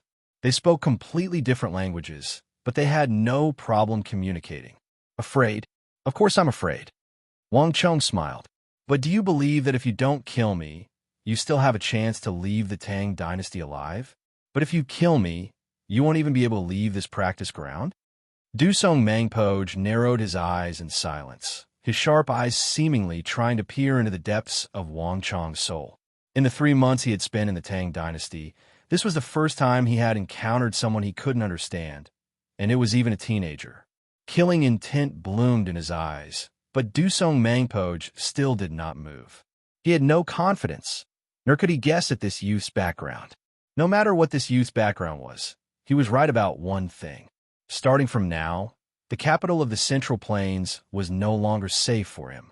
The longer he stayed here, the safer he would be. Young man, I won't kill you this time, because you and your clan will soon be in even greater trouble. Dusong Mangpoj gave Wang Chong, said a profound stare. The first prince isn't someone you can kill just because you want to. Ha ha. Wang Chong almost laughed at Dusong Mangpoj's words. In the end, he was still a great general of the Uzun Empire, a mighty eagle of the plateau, yet he still dared to use such methods in front of him. If Wang Chong didn't know the ins and outs of the matter, he would never have been able to do anything. Great general speaks well. It just so happens that I also have a few words I wish to say to great general. Under the strange gazes of the crowd, Wang Chong suddenly bent down and whispered into the ear of this renowned great general of the Uzun Empire. These words caused Dusong Mangpoj's entire body to tremble, and he raised his head to look at Wang Chong like he had seen a ghost. The indistinct killing intent in his eyes instantly vanished. Ha ha! Wang Chong suddenly threw his head back and laughed. Slapping his horse, he galloped toward the Uzun diplomatic mission on the other end of the practice ground. In front of the Tensum Uzun cavalry, Wang Chong stopped, a smirk on his lips. Qian. Wang Chong's first words in the Uzun language caused the faces of the Uzun cavalry to change. Be careful of your little brother. It's true that the throne is yours, but alas, you might not have the life to sit on it. Ha ha! After saying this, Wang Chong roared with laughter. Not lingering any longer, he urged his horse to gallop away.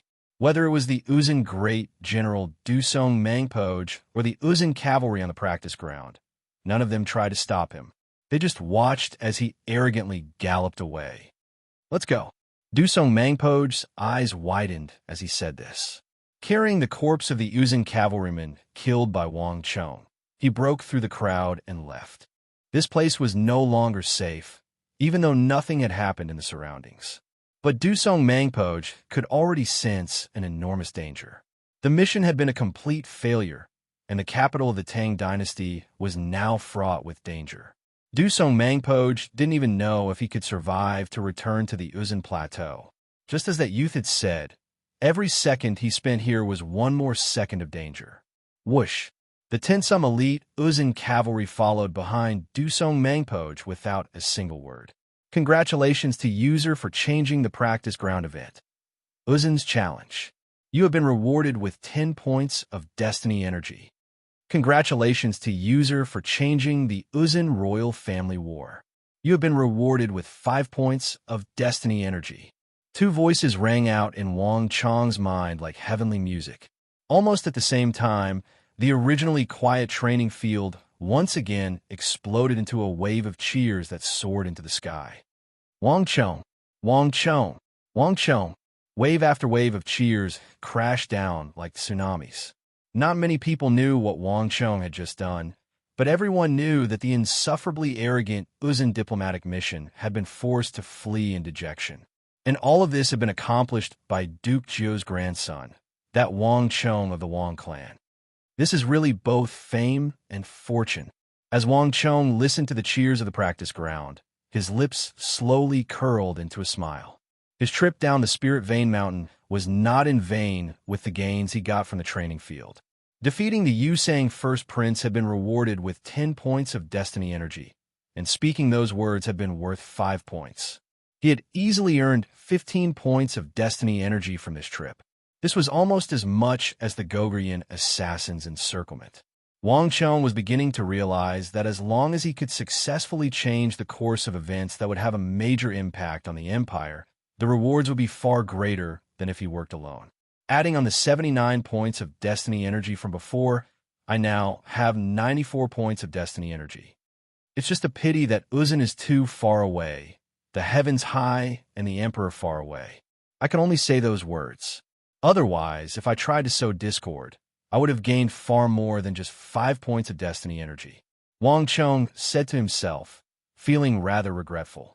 Chapter 416. As Wang Chong walked into the crowd, he was greeted by cheers. No matter what, after so many days, someone had finally done something gratifying. Young master. Amidst the crowd, the eagle's face lit up with joy as he led a group of people to welcome Wang Chong. Only Huang Qian'er stood to the side, a look of worry in her eyes. Wang Chong. Just when the crowd was at its most lively and jubilant, a cold voice, like autumn frost, suddenly came from the crowd. Amidst the crowd, protected by the Imperial Guard, was an ashen official of the Chamberlain of Dependencies. His face was filled with rage as he walked over aggressively, as if he was going to denounce Wang Chong. This time, Wang Chong had barged in uninvited. The people of the Chamberlain of Dependencies had long since tolerated him. It was already quite impressive that they had been able to endure until now. Wang Chong, you sure have guts. Do you know that you've already committed a calamity? Your Wang clan has committed a calamity, and yet you can still laugh here. The cold voice was like a gust of cold wind that swept through the crowd. The area within Tianzhong immediately fell silent. All eyes turned to the ill-intentioned official of the Chamberlain of Dependencies and Wang Chong. A look of fear appeared in many people's eyes. In the capital, the Chamberlain of Dependencies was a special existence. They did not have any real authority, but they wielded more authority than any other organization. This was because the Chamberlain of Dependencies could bypass the imperial court and directly reach the heavens. Moreover, as long as the Chamberlain of Dependencies needed it, they could act first and report later. This was a privilege that had been bestowed upon the Chamberlain of Dependencies when it was first established. They had enormous authority to complete matters of utmost importance to the imperial family, such as the Mount Tai pilgrimage, the annual temple sacrifices, god sacrifices, and the imperial ancestral temple ceremonies. Every one of these matters was of great significance to the imperial family, so they also bestowed upon the Chamberlain of Dependencies a transcendent power and authority. Although the nobles, scions, and aristocrats were high and mighty in the eyes of the commoners, they were insignificant ants before the Chamberlain of Dependencies. My lord, Wang Chong's actions have not been out of line. I wonder where the Chamberlain of Dependencies' so-called calamity came from. Wang Chong grinned. He saw that the official from the Chamberlain of Dependencies did not retreat, but rather, with a flick of his sleeve, he walked towards the official who seemed to have an extraordinary status. Don't you know what you're saying? The official from the Chamberlain of Dependencies glared at him. If looks could kill, Wang Chong would have died 1,000 times over. Don't you know what kind of person Prince Uzun is? This was the heir to the Uzun Empire, the true crown prince. Our Chamberlain of Dependencies did everything we could to protect him, but he was actually killed by you. Do you know how big of a disaster this is? The decades of peace between the Empire and Uzun will be destroyed by you. Your Wang clan should go apologize to the Holy Emperor. Guards, take this kid down for me. As the official from the Chamberlain of Dependencies spoke, he suddenly pointed his finger at Wang Chong. Who dares? The eagle roared and stomped down, standing in front of Wang Chong. His arms were wide open, and his eyes were about to pop out of their sockets as he firmly shielded Wang Chong behind him. The authority granted by His Majesty, the decree of Emperor Gaozu and Emperor Taizong, allows the Chamberlain of Dependencies to act as it pleases. You didn't think you could just walk away after causing such a disaster, did you? The official from the Chamberlain of Dependencies waved his hand. Whoosh, whoosh, whoosh. Countless Imperial Army soldiers and experts of the Chamberlain of Dependencies immediately swarmed in, surrounding Wang Chong and Old Eagle. The Yusang First Prince followed protocol and joined the diplomatic mission, handing over his credentials. Everything had been done in an orderly fashion. Everything had been done in accordance with the rules, but he had died in a small practice field not far from the imperial city, right before the eyes of the Chamberlain of Dependencies. This was no small crime. Not even the Chamberlain of Dependencies could bear such a crime. And compared to the destruction that the death of the first Prince of Uzun would cause in the future, this matter paled in comparison. If the Chamberlain of Dependencies wanted to smoothly escape responsibility, they could not allow the main culprit, Wang Chong, to escape. If anyone dares to act against young master, don't blame me, the eagle, for being impolite. The eagle's arms were wide open, and his eyes were red with anxiety. The surrounding guard from the Wang clan and the Zhang clan also drew their swords. Forget it, this is all I can do. Huang Qin'er sighed. Her right hand gripped the silver sword on her back, and she stood in front of Wang Chong, but she did not draw her sword. This battle was unavoidable. The death of the first Prince of Uzun would cause the entire capital to be in turmoil. It was certain to cause an earth-shattering uproar, and all the great clans, including the Huang clan, would be drawn into it. No matter what would happen in the future, at the very least, she had done her part by protecting him today. Bastards, do you want to rebel? Men, take him down for me today, no matter what. The official from the Chamberlain of Dependencies suddenly pointed at Wang Chong, also enraged. Clang, clang, clang. In an instant, swords and sabers were unsheathed, gleaming with cold light. The two sides faced each other, and the atmosphere was tense. Sheathe your weapons. Just when the atmosphere was at its most tense, Wang Chong suddenly sneered and pushed aside the eagle's hands. Young master. The eagle turned his head anxiously. The Chamberlain of Dependencies was no laughing matter. If he was taken away by them, even if he didn't die, he would at least lose a layer of skin. Not to mention, the Chamberlain of Dependencies was clearly trying to push Wang Chong to his death, using him as a scapegoat. Don't worry, the eagle. Things haven't reached that point yet. Wang Chong grinned and waved his hand, placating the eagle. His expression relaxed. Under the astonished gazes of the two sides, Wang Chong suddenly walked out of the encirclement and stood in front of the official and the experts of the Chamberlain of Dependencies. What is your name? Wang Chong walked over and asked. Zhang Qinzhou, how is it? Zhang Qinzhou coldly said, thinking that Wang Chong wanted to remember his name so that he could take revenge in the future. But how could the Chamberlain of Dependencies be afraid of the Wang clan's threat? Wang Chong suddenly laughed. Under the dazed gazes of the experts of the Chamberlain of Dependencies, he suddenly stretched out a palm and lightly patted Zhang Qinzhou's face. The Chamberlain of Dependencies is just this group of experts. No wonder you were blinded by a single leaf and rode all over your neck. What do you mean? Zhang Qinzhou fiercely dodged Wang Chong's palm and raised his head, glaring fiercely at him. The Chamberlain of Dependencies is in charge of receiving all four nations, but you can't even tell the real and fake princes apart? Rumble. When Wang Chong said these words, let alone the people of the Chamberlain of Dependencies, even the eagle and Huang Qin'er were stunned. What do you mean? After receiving a fake prince for more than 3 months, you still can't tell? Fools! Do you think that if that really was the Uzun first prince, those Uzun cavalry would leave so easily? Didn't any of you notice that their reaction was too calm after the death of the first prince? You've received them for more than 3 months in vain, yet you can't even recognize a fake prince. And you even let them kill so many people on the practice field. Buzz! A single stone raised 1,000 ripples. Before Huang Qin'er and Zhang Qinzhou could say anything, the surrounding people were thrown into an uproar by Wang Chong's words. Fake prince? How is that possible? Does this mean that we've all been deceived by the Chamberlain of Dependencies? A fake prince actually killed so many of our people? Damn it, it can't be, right? Why can't it be?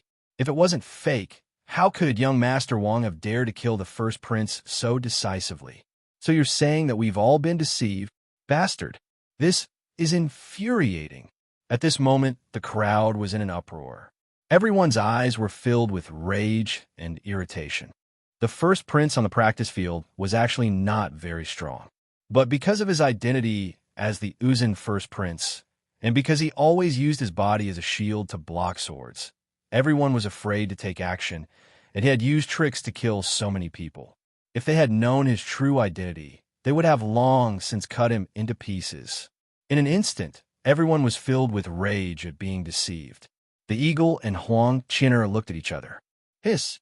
Zheng Qinzhou took in a deep breath and stared in a daze at Wang Chong, suddenly speechless. He had originally intended to capture Wang Chong so that he could explain himself to his superiors. But now, capturing him was no longer important. If what Wang Chong said was true, then the Chamberlain of Dependencies had truly failed in its duty. How did you know? Zheng Qinzhou sternly said, although he did not nod. Even he believed it. Killing the first prince of the Yuzhen First Prince was no trifling matter that involved two countries. Wang Chong's actions had been far too straightforward, so straightforward that he had not hesitated in the slightest. If he had known about the background of the Yuzhen First Prince, if he had known that the one on the practice field was a fake, then his actions could be completely explained. Moreover, with the death of the first prince, Dusong Mangpoj and the others had left too quickly. Although there was nothing wrong with wanting to protect oneself, one had to consider the situation. If the Tang dynasty had encountered such a problem, it would have never so easily left. Not even the main culprit, Wang Chong, had been eliminated. This has never been a very difficult matter. It's just that all of you have underestimated the Yuzhen. How could the mighty first prince of the Yuzhen First Prince, the future successor, so easily put himself in danger and even use his body to block a sword? Even if he agreed, would great General Dusong Mangpoj allow it if he was there? None of you suspected anything about such an obvious matter. A simple game of leopard and crown prince left all of you running in circles. If I hadn't appeared, how many more people were you prepared to let him kill? Truly foolish beyond belief. Could the lives of the Yuzhen be more precious than those of the Tang dynasty? There's no need for all of you to worry about the matter of first prince of the Yuzhen First Prince. Our Wang clan will take responsibility for this matter. If you have the time, you should think about how to explain to His Majesty those 30-some scions and young elites who died in vain. With these words, Wang Chong pushed Zheng Qinzhou aside and began to leave. Zheng Qinzhou stood there in a daze, not even trying to stop him. Wang Chong's words had completely surpassed his imagination. Zheng Qinzhou's mind was blank. He could not accept that he had been abandoned by a group of Yuzhen people. How could this be? Chapter 417. As Wang Chong was leaving the practice ground, deep within the palace, Fifth Prince Li Heng was pacing back and forth with his head lowered, his heart brimming with apprehension.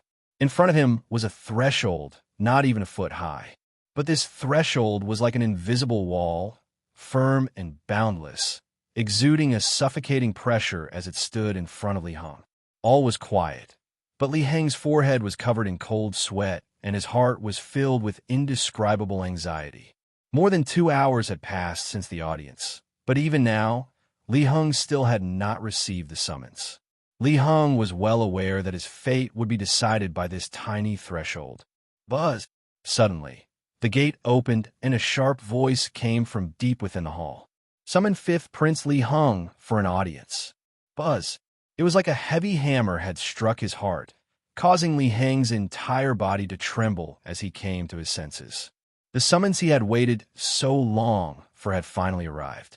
Li Heng took in a deep breath, calmed himself, and tidied up his clothes. Only then did he raise his foot and nervously step over the threshold. Thump! The sound of his foot landing on the ground made Li Heng feel like he was stepping on a mountain. The hall was deep and serene, seemingly without end. Beneath his foot was a cold and icy sensation. Other than the solemn and cold guards of imperial insignia, each 50 zhang tall, there was no one else in the passage. The passage was so quiet that one could hear a pin drop. After what seemed like only a moment, but also like countless eons, when Li Heng felt like he would never reach the end, his vision suddenly opened up and a bright light came from up ahead. At the same time, a boundless, noble, divine, and immeasurably vast qi emerged. In front of this qi, the pressure on Li Heng's body suddenly became thousands of times heavier. Your son pays respects to Imperial Father. Li Heng stepped over the threshold, not daring to raise his head as he respectfully and fearfully kneeled on the ground. Even though he was already 20, Li Heng still felt the same reverence for that godlike figure in the hall, even more so than when he was a child. Hua Guang shook his head. The figure above the hall remained motionless. Below that figure, Li Heng sensed many weak but equally powerful auras. They were the princes in the depths of the palace. It was obvious that he was not the only one who appeared here today. The hall was so quiet that one could hear a pin drop. Cold and callous gazes came from all around, landing on the kneeling Li Heng near the gate. There was no kinship in the royal family. It didn't matter if it was a wise ruler or an incompetent ruler. Dynasty after dynasty, generation after generation, this was an iron law that no one could change. In the palace, Li Heng felt no warmth, only a deep chill. Get up. After an unknown period of time, a dignified and vast voice finally resounded from above the hall. Li Heng trembled in fear as he stood up, but he still did not dare to raise his head. Following his usual custom, he lowered his head and walked to the very end of the hall. Although he was the esteemed fifth prince, Li Heng had the least background and was the weakest of the princes. Thus, in terms of seniority, he would always stand at the very end. The princes had never cared about his status as the fifth prince, and the Holy Emperor had never cared about such things. Contrary to what Li Heng had imagined, the Holy Emperor did not immediately question him after he entered the ranks, as if he had forgotten about him. The other princes also retracted their gazes. The air seemed to have suddenly returned to normal, and everything returned to normal. Li Heng was like a ball of air, standing at the very end of the line, no one paying any attention to him. An enormous chi, as heavy as a mountain, towered closest to his father. Although it was as bright as the sun, it was inconceivably powerful to the other princes. Li Heng knew that this was the first prince's chi. In terms of seniority, no matter which method was used, the first prince, as the future heir apparent, would always stand at his father's feet, the person closest to him. This was a fact that no one could change. Every time he was summoned, his father would ask him about the politics of the court, the maintenance of armaments, the cultivation of martial arts, the livelihood of the common people, and so on. Every time they met, it was a test. It was not just him. The other princes were the same. While each of them was being tested by their father, they were also displaying their talents. The imperial household lacked the warmth of ordinary fathers and sons. This was also why Li Heng had avoided the imperial palace. The politics of the court, foreign affairs, irrigation works. Li Heng did not understand any of the things the princes discussed. It was not that he was too shallow, but that he had never had these resources, not even a teacher to teach him these things. Li Heng did not dare to hate, nor did he dare to complain. Just like before, he stood there with his head lowered, trembling in fear and motionless. The first prince, the second prince, the third prince, the fourth prince, and then the sixth prince, the seventh prince, and all the princes stepped forward to accept the Holy Emperor's test. When it was finally his turn, "Okay, let's end here for today." The dignified and majestic figure at the top of the hall suddenly waved his hand. Li Heng had been mercilessly skipped. A hint of disappointment flitted through Li Heng's eyes. He was a little disappointed and a little glad, but he quickly regained his composure. He had experienced this sort of thing many times in the court. Today, we father and son have gathered together, so let's not talk too much about politics. Come, bring on the music. Feast. This order was like a sluice gate had been opened. Countless maids and eunuchs immediately rushed in through the door of the side hall, carrying plates of fruit, tables, chairs, wine pots, and incense burners with smiles on their faces. In just a few moments, the princes were surrounded by tables and chairs brimming with an ancient charm, laden with fruits, pastries, wine, and dishes. Once the princes were seated, clang! The chimes of the bells and the sounds of musical instruments could be heard. Several beautiful maids dressed in white dresses with fair skin and white bones walked in like fairies. Imperial Father. Just when the maids were preparing to enter the center of the hall and perform a palace dance, a voice interrupted the music. Imperial Father, this sort of soft palace music is a bit lacking in the iron-blooded style of our Tang dynasty. Your son has heard that fifth brother has prepared a sword dance for Imperial Father to entertain his brothers, and it was with Imperial Father's permission. Fifth brother, don't you think so? The third prince suddenly stood up from his seat and spoke to the ceiling of the hall. He then turned his head to look at Li Heng at the very back of the line, his cold eyes shining with a domineering light. Buzz! For a moment, time seemed to freeze. All the music, dancing, talking, breathing, chewing, everything vanished. The relaxed atmosphere suddenly became tense, brimming with the silent glint of swords. All the maids and eunuchs in the palace lowered their heads at the same time, apprehension in their eyes. The other princes sneered and turned to look at Li Heng at the very back. Even the first prince, who was seated at the top of the banquet table, put down his chopsticks and turned his head to look over, even though he did not have the same sarcasm as the other princes. The entire hall was so quiet that one could hear a pin drop. It's here! Li Heng sensed the suffocating pressure that followed him like a shadow, and his entire body paled. He had originally believed that he could escape this calamity. He hadn't expected his third imperial brother to still let him go. The fact that he hadn't made trouble at the start wasn't because he hadn't noticed Li Heng, but because he had left this opportunity for now. As he sensed those gazes of ridicule, sneer, malice, or hostility, Li Heng's forehead suddenly became covered in cold sweat. He had never experienced this sort of feeling before. For the first time, he was the center of attention, but it was not what he wanted. Third brother really isn't willing to let me go, Li Heng quietly said to himself. He had never learned a sword dance, nor did he know how to do it. None of the princes had ever performed a sword dance. Li Heng knew that the third prince was doing this on purpose. Your Highness, you must remember that in the palace, the more you speak, the more mistakes you make. The less you speak, the less mistakes you make. This is the result of this old servant's decades of experience. Your Highness, you must remember this. Li Jingzhong's words before entering the palace once more rang out in his ears. No one could predict what would happen after entering the palace, and Li Jingzhong would not be able to enter. These were his final words before Li Heng entered the palace.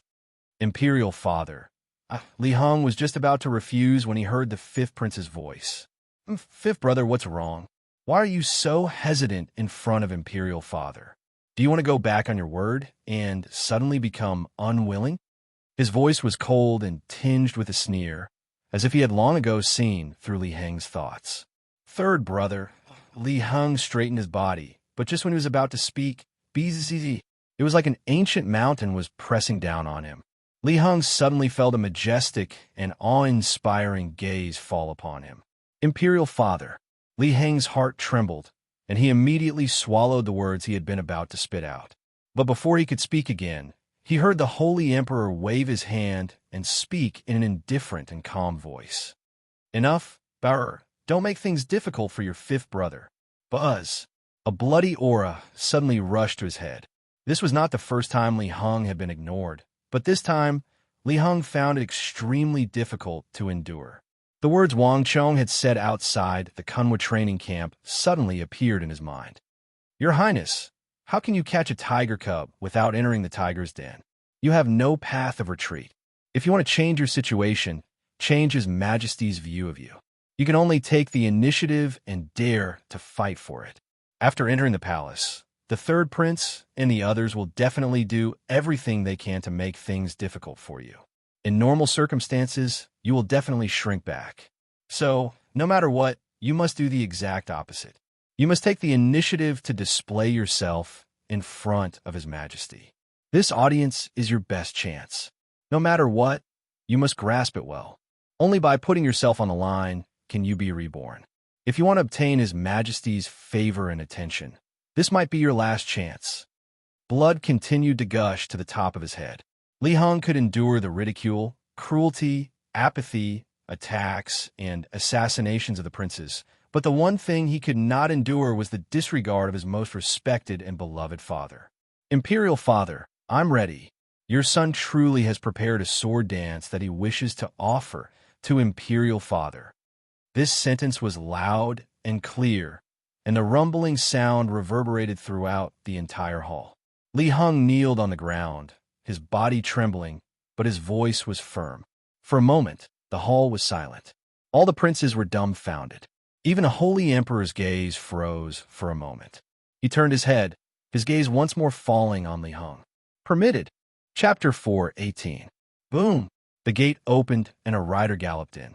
Outside the palace gate, Li Jingzhong's heart tightened when he saw the fifth prince ride out.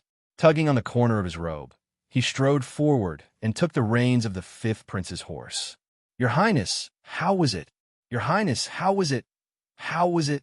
Li Jingzhong raised his head, his body fiercely trembling from nervousness and excitement. This matter was no small matter. One could say that the fifth prince's life depended on it. Similarly, Li Jingzhong's life depended on it as well. In the palace, it was common for a subject to die when a master was humiliated. Thus, one could easily imagine how uneasy Li Jingzhong had been in the last few hours. "Uncle Jing, don't be nervous. It's fine, it's fine." Li Heng sat on his horse, his face red with excitement, his neck red. He seemed even more excited than Li Jingzhong. Li Heng still couldn't restrain his excitement when he thought about what had just happened in the palace. His entire life of being low-key, cowering, tolerating, and cowardly had all vanished in a thin air in that moment in the palace.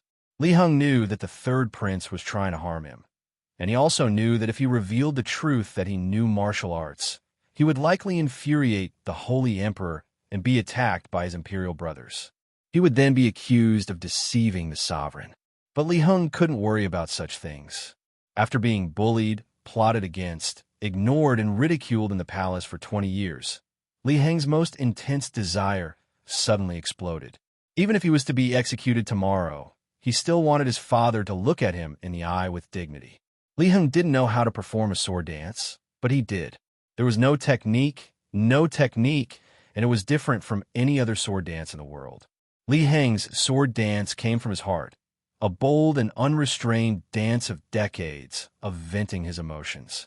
When the sword dance ended, it was so quiet that one could hear a pin drop. Li Heng was prepared to await the worst judgment, but then he heard the world's most beautiful voice.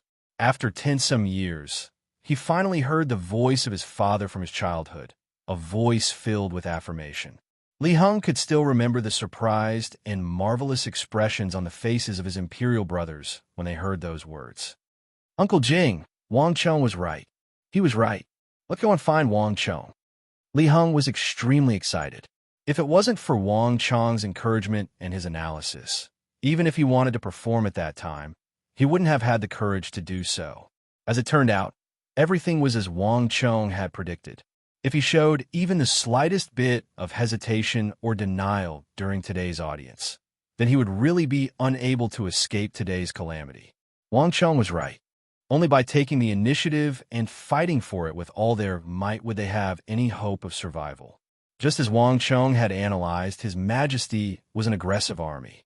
His life had been forged through all kinds of adversities. As long as she took the initiative and performed well, she would be able to gain her father's favor. The moment his imperial father spoke, Li Heng raised his head. His eyes could clearly see the look in Li Heng's eyes. He had never felt his father's feelings as he did now. Like a bird in a cage, the moment his sword began to dance, Li Heng had broken the shackles in his heart, broken all the apprehensions in his body and heart. Li Jingzhong did not say anything. He stared blankly at the excited fifth prince, who was waving his hands and feet in joy. He was completely stunned. He had never seen Li Heng like this before. He was dancing around, confident, passionate, and brimming with initiative and enthusiasm. In all his years of serving Li Heng, Li Jingzhong had never seen him like this.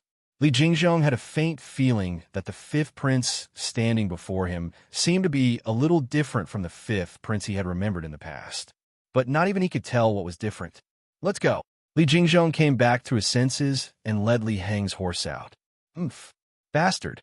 Upon returning to the palace, the third prince furiously slammed his palm down, crushing the 3-inch thick table of black gold into a ball of paper. When he thought about what had happened in the palace, the third prince's face turned ashen and nasty. He had put in a lot of effort and had calculated everything.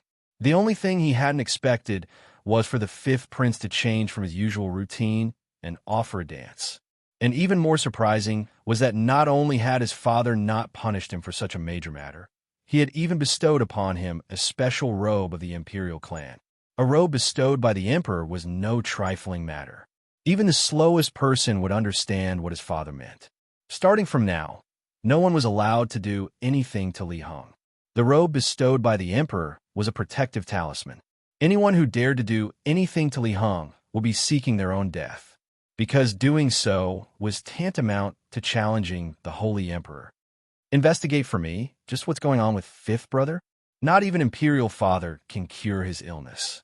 How in the world did he manage to cultivate all of a sudden? Furthermore, he has already reached Origin Energy Tier 9. The third prince turned his head, his heart seething with rage. Your Highness, it's useless. In the hall, the black-robed elder with triangular eyes, ghost hands, who had once appeared near the Spirit Vein Mountain, sternly said, "The first prince has already investigated, but he didn't find any clues at all. The fifth prince has been very low-key in the training camp. Moreover, the fifth prince's illness, not even His Majesty can do anything about it. This isn't something a normal person can do. There's definitely something we don't know about." The third prince said nothing, a hint of apprehension in his eyes. This was one of the reasons he hadn't sent anyone to assassinate Li Hong. If Li Hong really did have some formidable expert protecting him, someone who could change Li Hong's fate and completely alter his constitution, then this was not someone the third prince could deal with. If things went wrong, this person might even leave behind some clues that would be disadvantageous to him.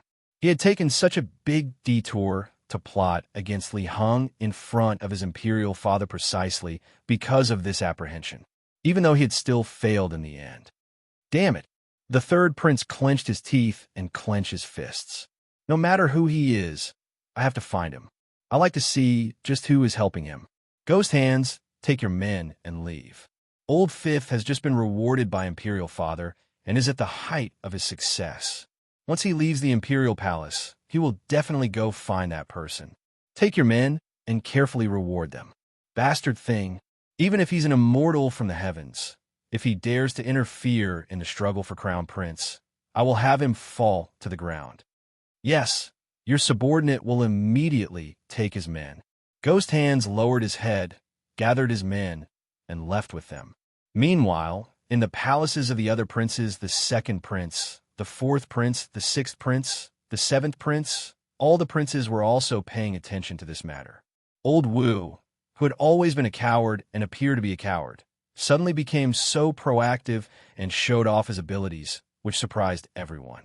Even more shocking was the Holy Emperor's attitude.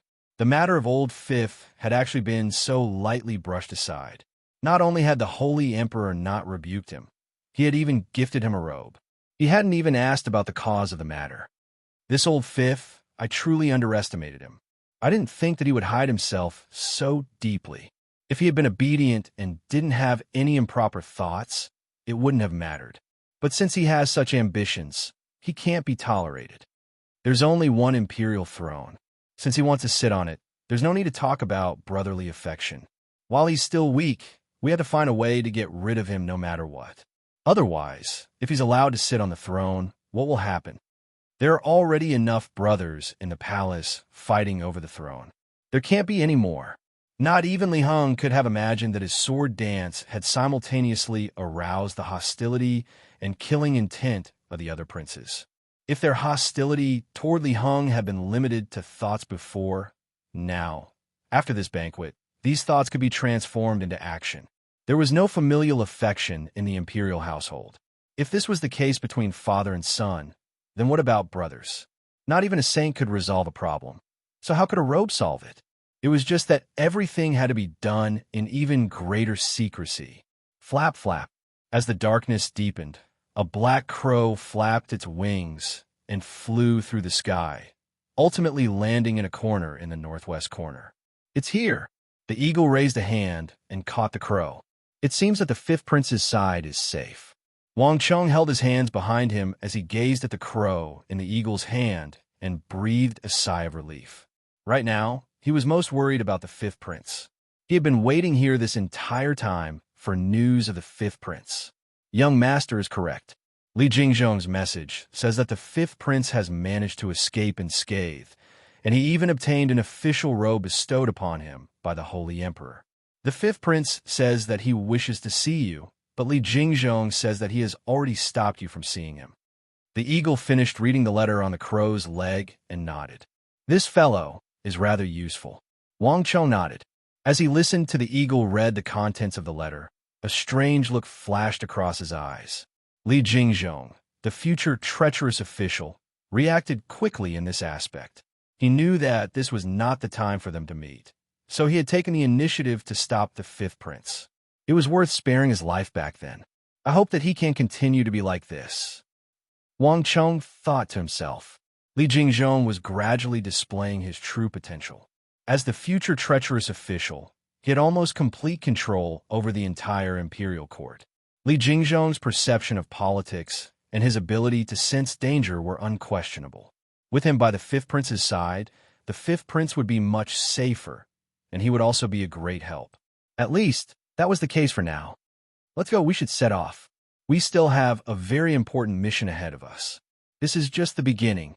Wang Chong raised his head, his gaze piercing through the buildings toward the imperial palace. Only he understood that although Li Heng had successfully escaped this calamity, it was not the end. It was merely the beginning of an even more magnificent and dangerous chess game. Once I entered this chess game, one could not withdraw. Until the very end, it could not be considered resolved. Big Uncle himself, the entire Wang clan, the King of Song, King Qi, the first prince, the second prince, all the princes and princesses, no matter who they were, could not withdraw until the very end. Chapter 419. In the depths of the imperial palace, Wang Chong finally saw the first beauty of the Tang dynasty for the first time. But as soon as he saw consort Tai Jun, Wang Chong's heart sank. He suddenly knew that no matter what plan he had before, he had to reconsider it from this moment on, because the first beauty of the Tang dynasty was completely different from what he had known before. The dark-colored palace curtains swayed, and a jade-like foot with smooth skin and jade-like bones stretched out from behind the curtains, lightly landing on the white jade steps. That delicate jade-like toe was even more sparkling and translucent than the white jade beneath it.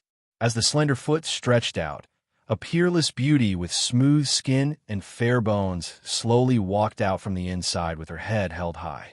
Wang Chong, you're finally willing to see me? A voice echoed in the palace, accompanied by a pair of sharp eyes with a faint smile, looking down at Wang Chong. With this gaze, Wang Chong immediately felt an invisible pressure on his shoulders. Wang Chong had never seen consort Taijun before, but no matter how ignorant he was, Wang Chong knew that although consort Taijun had stirred up violent waves in the imperial court, she herself was just an ordinary woman. Although the Yang family was also a local high-ranking official, they were far inferior to the Wang family, a family of generals and ministers. As for consort Taijun, she was just an ordinary person who didn't know any martial arts. But now, consort Taijun not only revealed a sharp and superior aura that only the concubines and concubines in the imperial palace could have, but also a strong and powerful aura that far surpassed his own. The 9th level of the martial realm. No, she has definitely reached the 1st or 2nd level of the profound martial realm. Her strength has improved so much in just a few months. Wang Chong felt a chill in his heart.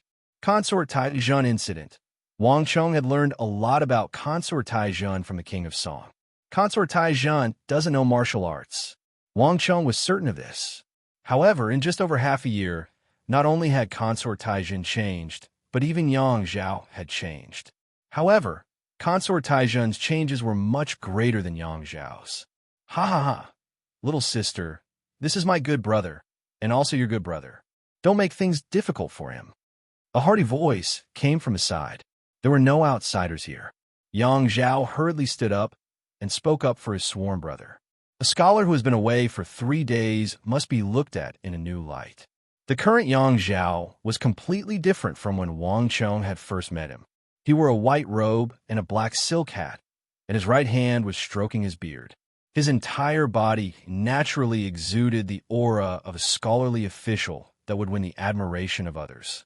Stellar energy rumbled through his body, and he exuded the enormous aura of a true martial tier 5 or 6.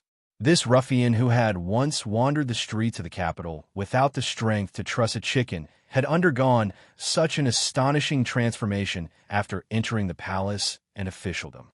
It was as if he had been reborn.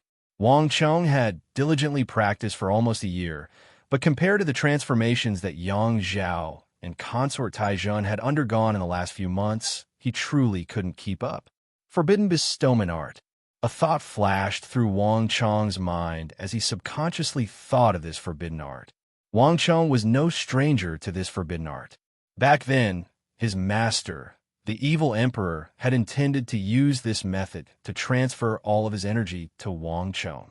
This method could make one an expert in a short period of time, but his master, the evil emperor, would also be doomed.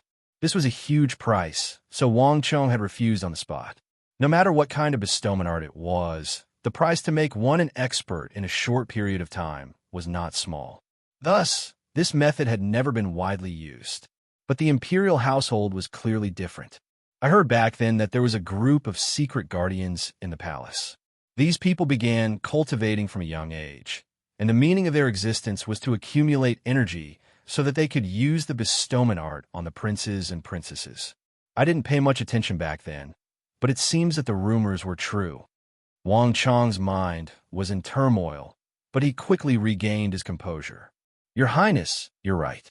Wang Cheng should have come long ago. It's just that I've just joined the Kunwa training camp and couldn't leave. Please forgive me, Your Highness. Wang Cheng immediately lowered his head and said respectfully, You sure are honest. Consort Tai Zhun sneered coldly, but her expression eventually eased up.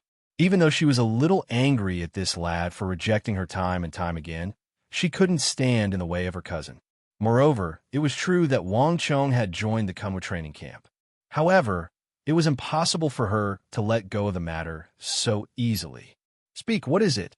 The mobilization of the Ministry of War has just passed, so you wouldn't have come here if there wasn't anything special.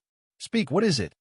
As he spoke, he spread open his hands, and two mysterious white-clothed beauties with powerful auras, even stronger than the old nanny at Princess and I Huang's side, walked out barefooted from within the curtain.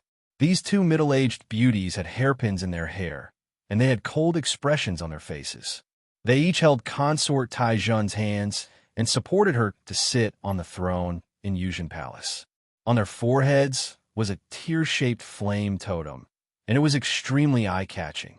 A hint of astonishment flashed across Wang Cheng's eyes, but he didn't say anything. It's about the fifth prince, Wang Cheng said. But as soon as he said those words, the atmosphere in Yuzhen Palace suddenly changed. Consort Tai Zhun's face darkened, and even Yang Zhao's expression darkened.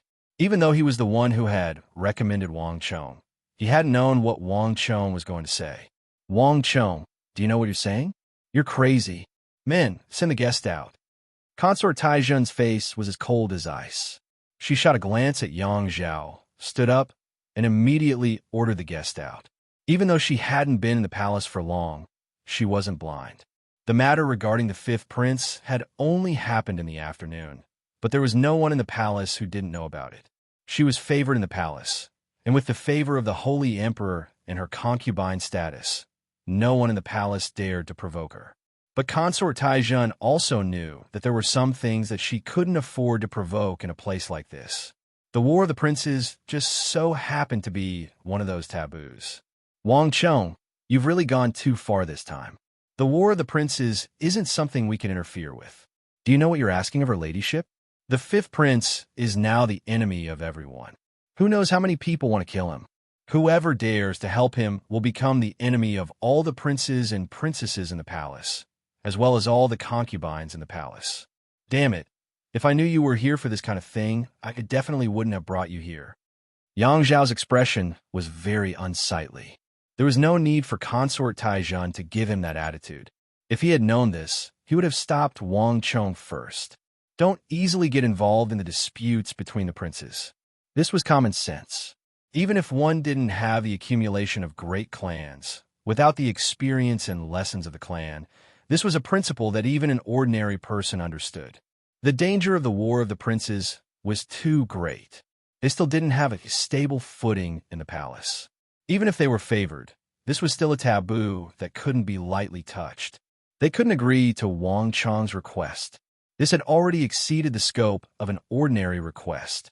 Her ladyship, although the temperature in the room plummeted and the atmosphere was no longer suitable for further discussion, Wang Chong didn't leave.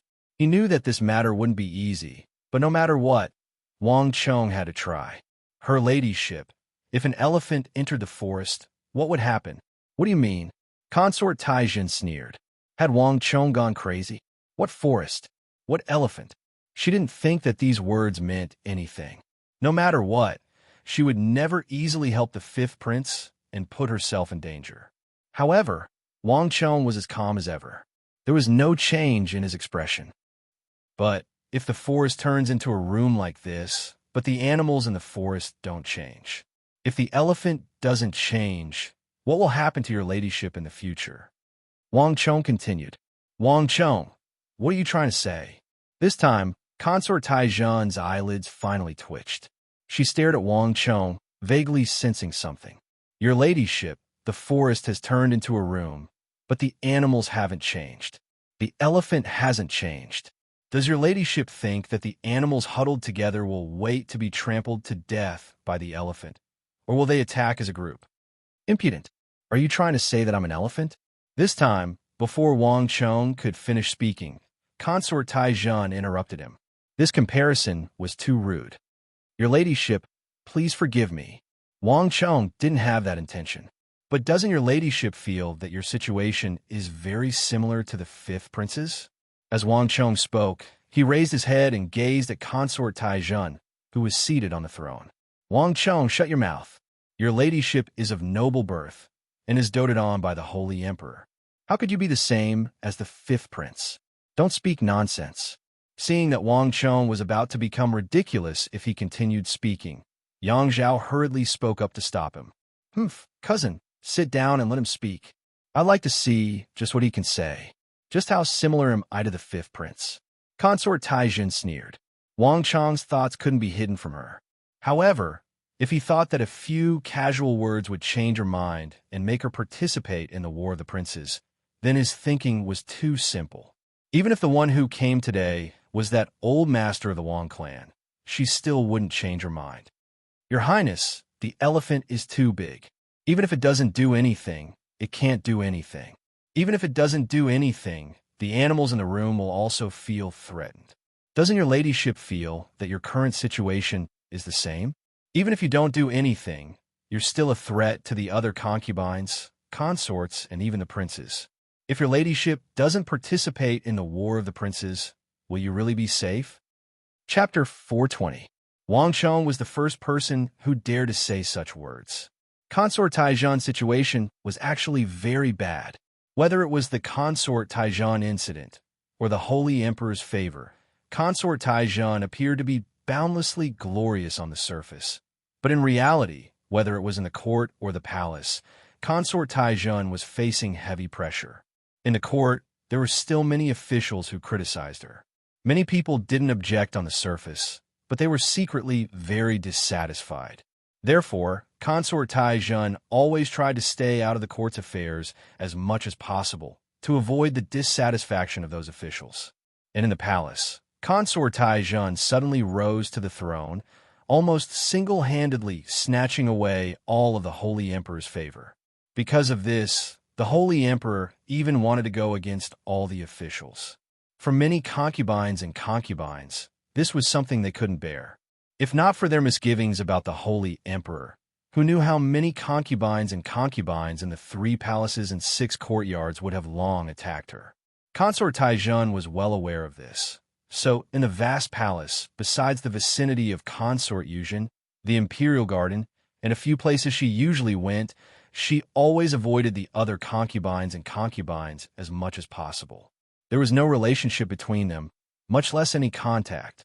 The rejection and hostility in the palace was invisible, and Consort Taizhun could clearly feel the hostility from the various palaces and courtyards. This was also a taboo for her. No one had ever dared to speak like this in front of her, not even Yang Zhao. But Wang Chong had actually directly exposed her in such a bloody manner. Wang Chong, you're too impudent. Having been stabbed where it hurt by Wang Chong, Consort Taizhun's expression suddenly turned cold, like frost. Even Yang Zhao's expression changed, and he strenuously signaled to Wang Chong with his eyes. This bastard, is he crazy today? Even he didn't dare to say such words, because Consort Taizhun wasn't just his cousin anymore. She was also a concubine in the palace. Wang Chong was a little too bold. Haha, looks like I've been thinking too much. Although I've come for the fifth prince, I've also been thinking for the empress. Since your highness feels that this one is speaking nonsense, then this one, Wang Chong, will not say any more. I have disturbed your highness. Wang Chong will take his leave. Unexpectedly, when he saw Consort Taizhun was enraged, Wang Chong smiled with a calm expression. As he spoke, he cupped his hands and was about to leave. Buzz! Just as Wang Chong was about to leave, a voice suddenly came from above the hall, stopping Wang Chong. Wait! Stop right there! At the top of the hall, Consort Taizhun's gaze shifted. Although her expression was still as cold as ice, it was completely different from before. Wang Chong, since you say that you're thinking for this concubine, I'll give you a chance. Tell me, just how are you thinking for this concubine? If you can't give me a reasonable explanation, then don't blame this concubine for being impolite. These words were far beyond everyone's expectations. Yang Zhao shook his head and turned to look at Consort Taizhun, a hint of astonishment in his eyes. Only Wang Chong, with his back to Consort Taizhun, smiled. There was a hint of surprise in his eyes. Although Consort Taizhun was no longer the same as before, and her status was lofty, and after becoming a concubine, she had even more authority. But in the end, she was still a woman. She might not be interested in the fifth prince's matters, but she would definitely be interested in his matters. Haha, your highness! Wang Chong turned to face Consort Taizhun, quickly concealing the emotions in his eyes. Your highness, don't you feel that your current situation is very similar to the fifth prince's? The fifth prince suddenly recovered his martial arts, and your highness ascended to the position of a concubine. Both of you rose from humble beginnings, and both of you made others feel threatened, and both of you were ostracized by others. Wang Chong looked at the greatest beauty of the Tang dynasty and spoke calmly. Is this what you mean by thinking for this concubine? What you're saying is too far-fetched. I can't see any reason for me to take the risk and help the fifth prince. Consort Taizhun said bluntly. Her attitude toward the War of the Princes had not changed. She would avoid it if she could and stay away from it if she could. Wang Chong's words were not enough to make the fifth prince sacrifice so much. Moreover, she had no friendship with the fifth prince. Haha, of course it's not worth it now. But in 100 years, when the new emperor ascends to the throne, what will your highness do then? Boom! Like a bolt of lightning striking down from the heavens, Wang Chong's simple words caused the expressions of Consort Taizhun and Yang Zhao to change at the same time. From the beginning until now, this was what Wang Chong had said, and it was the words that had the greatest impact on the two of them. Wang Chong, how dare you? Consort Taizhun and Yang Zhao yelled at almost the same time. Even the two indifferent and mysterious beautiful women in white who had always been indifferent to Wang Chong by Consort Taizhun's sides could not help but look at the youth opposite them. 100 years for his majesty. This kind of thing could not even be thought of normally, much less talked about. In front of these four people, Wang Chong's words were simply outrageous. Bastard, are you cursing his majesty? Consort Taizhun's eyes flashed coldly, and an enormous aura exploded from her body, striking fear into the hearts of others. Wang Chong did not mean that. But there is no ruler for 100 years, and there is no emperor for 1,000 years. This has always been the case since ancient times. Taizu and Taizong are no exceptions. No matter what, the new emperor will ascend to the throne in the future. Does your highness think that you will still be able to maintain your current position? Right now, with the Holy Emperor present, no one in the six palaces will act rashly. But when the new emperor ascends to the throne, what does your highness think will happen to the concubines of the six palaces? Wang Chong did not mean to be disrespectful. Please reconsider, your highness. Wang Chong said sincerely. His words made Consort Tai Jun uneasy, and so did Yang Zhao. No matter how outrageous Wang Chong's words were, there was one thing he was right about. His Majesty was no longer young, and the eldest prince was already in his 30s. Discussing the succession of the crown prince was an urgent matter, and it had long been on the agenda. This was also a problem they had no choice but to face. When the Holy Emperor was present, no one dared to be impudent. But when the new emperor ascended to the throne, everything would be different. Yang Zhao might not be able to maintain her current wealth. Just like the Holy Emperor, he might not be able to protect her. And Consort Tai Jun had another worry in her heart. Since ancient times, it was tradition to choose the eldest, not the youngest. Even if she was pregnant now, the ministers would definitely not allow her child to sit on the throne of the crown prince. This was also something that Consort Tai Jun had always been afraid of, and at the same time did not dare to think about. The two of them had to admit that Wang Chong's words had stabbed at the weakest and most painful part of their hearts.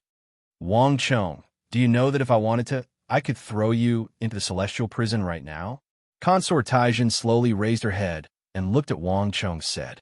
This was the first time she had seen Wang Chong, but it was precisely this first time that Wang Chong had already angered her many times.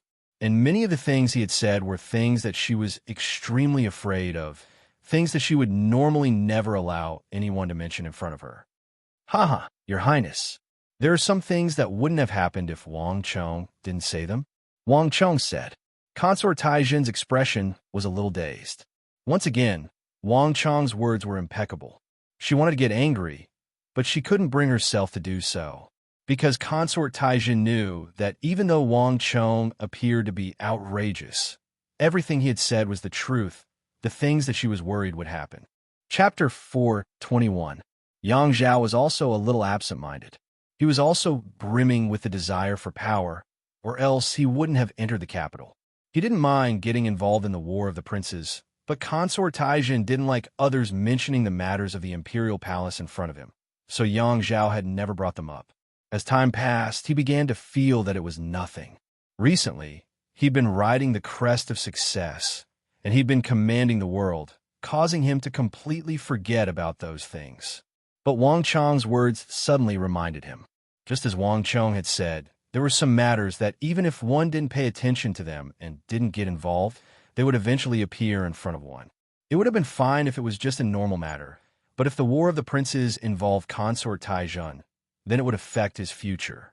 Little sister, although I also feel that the War of the Princes is no small matter and that we shouldn't get involved lightly, my sworn brother's words aren't without reason.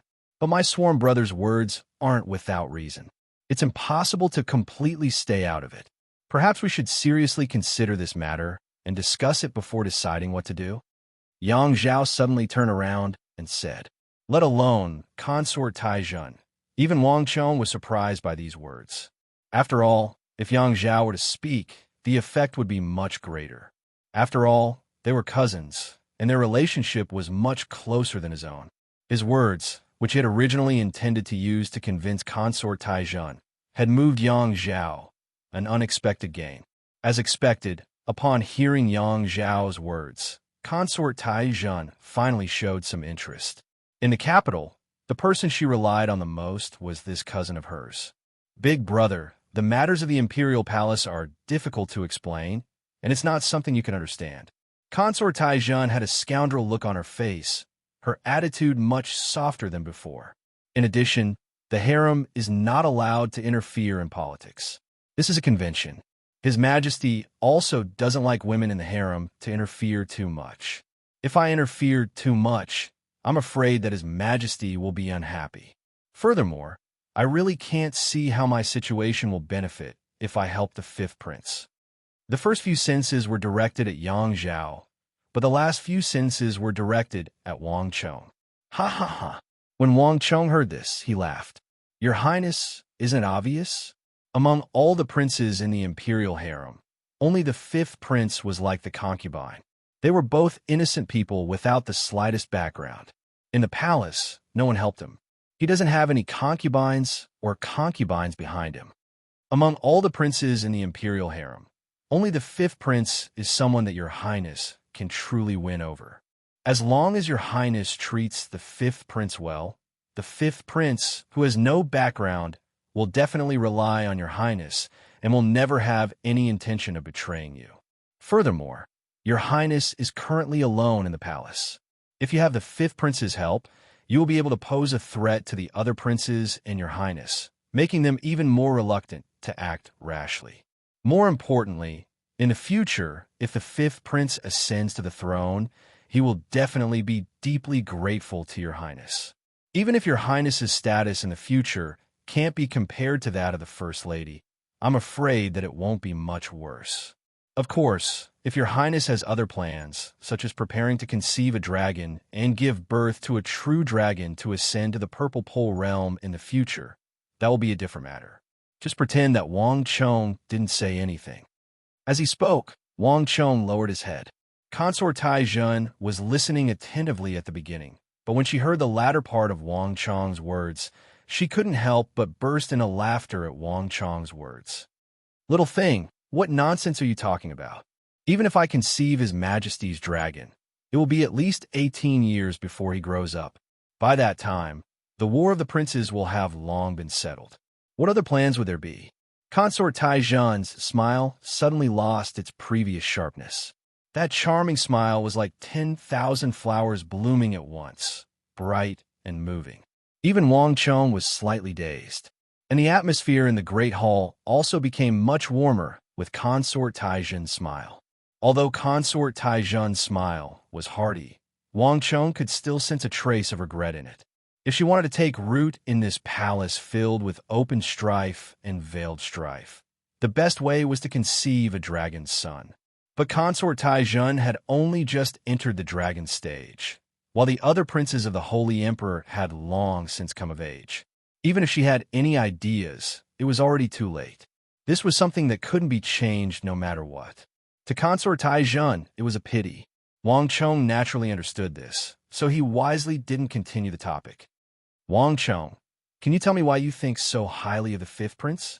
After Consort Tai Jun stopped laughing, she returned to normal. She looked at Wang Chong from the side with a meaningful gaze. Your first uncle supports the first prince. This is something that everyone knows. You clearly know this, but you still want me to support the fifth prince. What's your Wang clan doing? Or rather, are you trying to go against your uncle? Furthermore, there are rumors that the fifth prince met a mysterious expert recently, who helped him cleanse his body and gave him the ability to cultivate martial arts again, allowing him to do the impossible. If I'm not wrong, the mysterious person behind the fifth prince probably has something to do with you, right? As she said this, her eyes blinked, revealing a slight sharpness. It was as if she wanted to peer into the depths of Wang Chong's heart. Wang Chong's heart trembled, and he hurriedly lowered his head. Right now, most of the princes and concubines in the royal palace were guessing why the fifth prince had suddenly been reborn and could cultivate martial arts. They were also investigating the mysterious person behind him. If others were to find out that he was behind this, the entire Wang clan would probably be viewed as an enemy by all the princes, concubines in the royal palace. Therefore, he tried his best to avoid meeting the fifth prince in public, lest others find out. When he met Consort Tai Jun, he also tried his best to avoid talking about his relationship with the fifth prince. However, Consort Tai Jun was clearly not as simple as the outside world thought, and she was definitely not someone who could be fooled easily. Wang Chong didn't even mention this point, but Consort Tai Jun had already guessed the truth behind it. Yes, Wang Chong replied without any hesitation. One should never overestimate a person, much less underestimate a person. Even though many people in the outside world thought that Consort Tai Jun was just a woman who relied on her beauty to rise to power and had no other merits, Wang Chong knew that this was definitely not true. An ordinary woman would never be able to endure as much criticism as she did and still be able to endure it. An ordinary woman would never be able to survive in the royal palace, which was filled with so many schemes and schemes. When many people saw Consort Taizhun, they were easily attracted to Yang Zhao, thinking that she relied on Yang Zhao to take care of everything. However, Wang Chong knew that this was a grave mistake. Consort Taizhun had entered the royal palace before Yang Zhao had entered the capital and had successfully set down her roots. Regardless of whether she had Yang Zhao or not, she was definitely not as weak and useless as others imagined her to be. When a concubine smiles in the red dust, no one will know that she is a lychee. Concubine Taizhun wasn't as weak and easily deceived as others thought. Chapter 422. Women were always the type that were easily underestimated. It was precisely because he understood this that Wang Chong didn't deny it, nor did he hesitate in the slightest. Any action that one thought to be clever would ultimately be the victim of one's own ingenuity. Is it really you? The two of them were stunned by Wang Chong's words. Even Consort Taizhun didn't expect Wang Chong to admit to it so easily. It's me, Wang Chong admitted once more. What? Consort Taizhun suddenly asked curiously. The Wang clan had already established a relationship with the first prince, and the first prince was likely to be the future heir apparent. Since ancient times, the rule of first prince wasn't something that could be said casually. Of the princes, the first prince had the highest chance of inheriting the throne.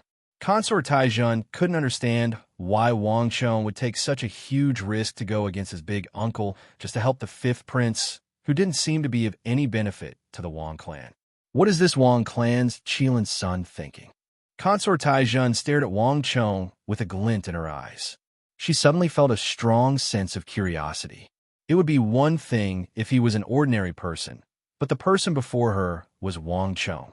Regardless of whether it was his song of purity and peace, or his inconceivable feat of persuading the king of song to change his mind and support her when he entered the palace, or his actions in the regional commander's incident. Even the godlike supreme emperor, whom he revered the most, was full of praise for this young man who was only in his teens. Regardless of which angle she looked at it from, the young man before her wasn't an ordinary person.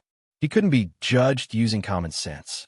Consort Taizhun suddenly wanted to know what drove this miracle.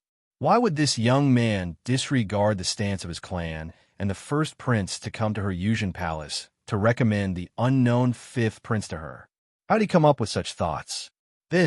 Wang Chong glanced at the mysterious white-clothed, beautiful women on both sides of Consort Taizhun.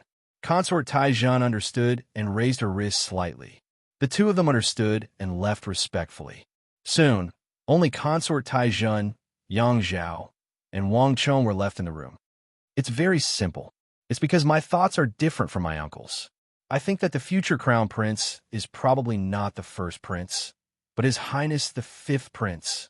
After the two white-clothed, beautiful women left, Wang Chong shocked the world with a brilliant feat and said without the slightest hesitation.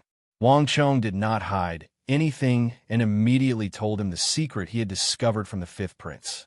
When Consort Taizhun and Yang Zhao heard Wang Chong say that the fifth prince was the future son of heaven, they were already dumbfounded. When they heard that Li Heng's dragon-shaped supreme art was a five-fingered true dragon, the two of them were so shocked that they couldn't speak. Even Yang Zhao, who had the least understanding of the struggles in the palace, knew what a five-fingered true dragon meant. If Wang Chong leaked this secret, it would definitely cause an earth-shattering transformation in the palace.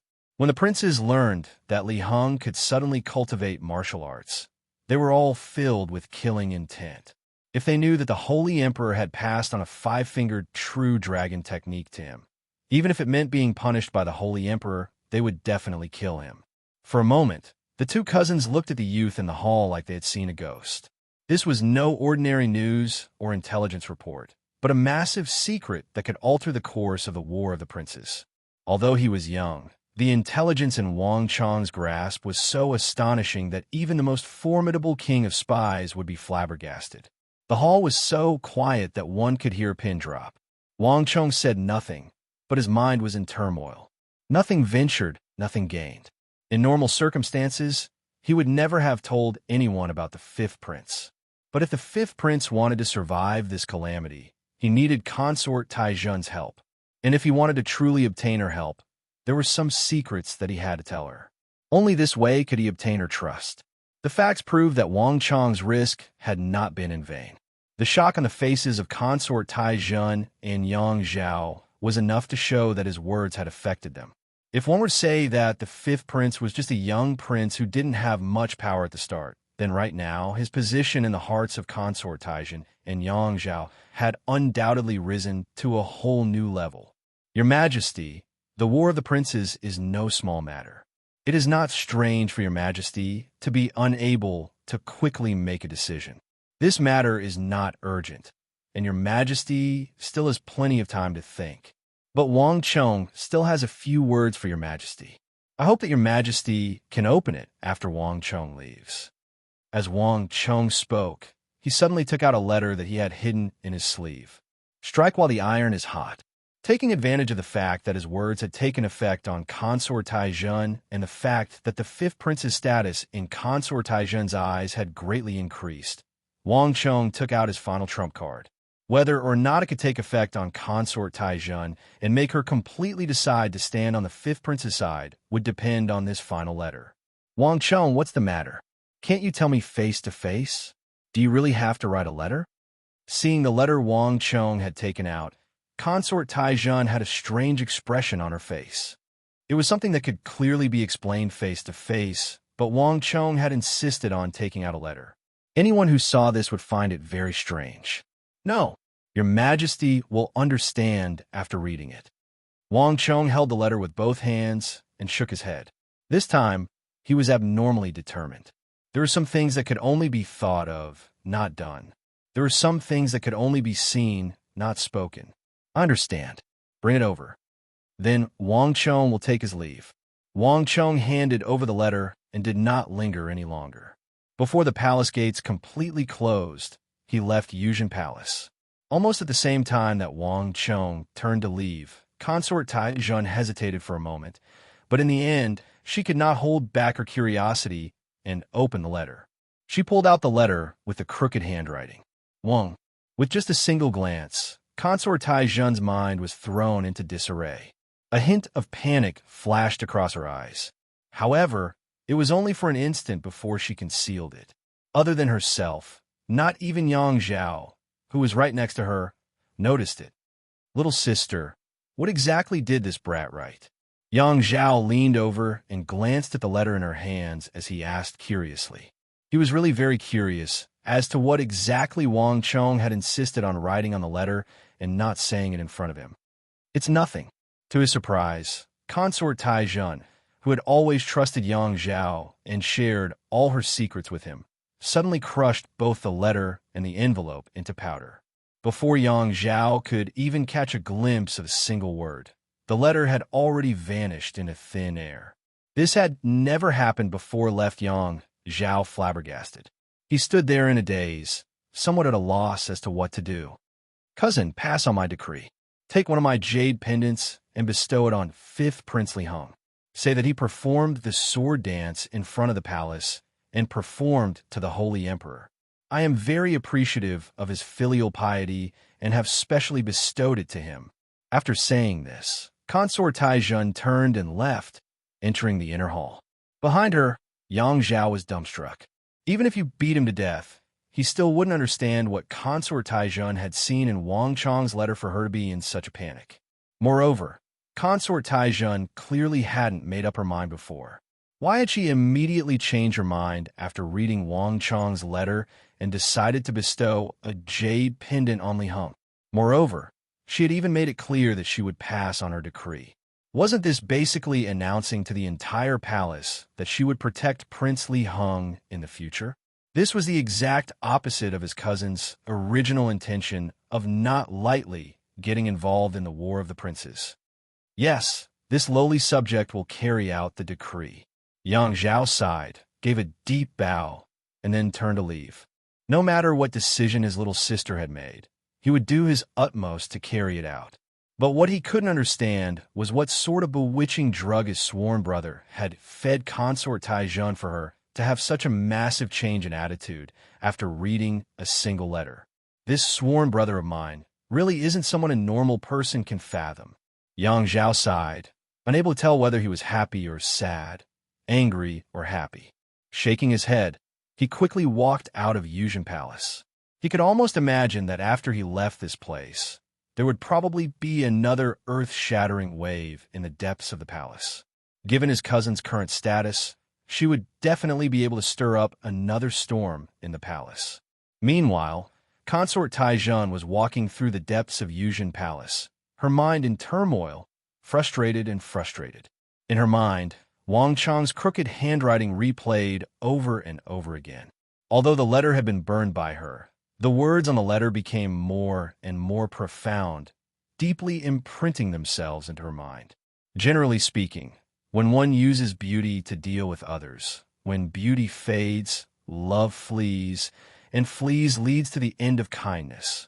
In the letter Wang Chong had written to Consort Taizhun, there was nothing else, only this simple line that had no head or tail.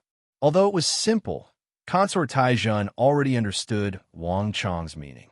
This line had not been created by Wang Chong, but more than 1,000 years ago in the Great Qin Empire.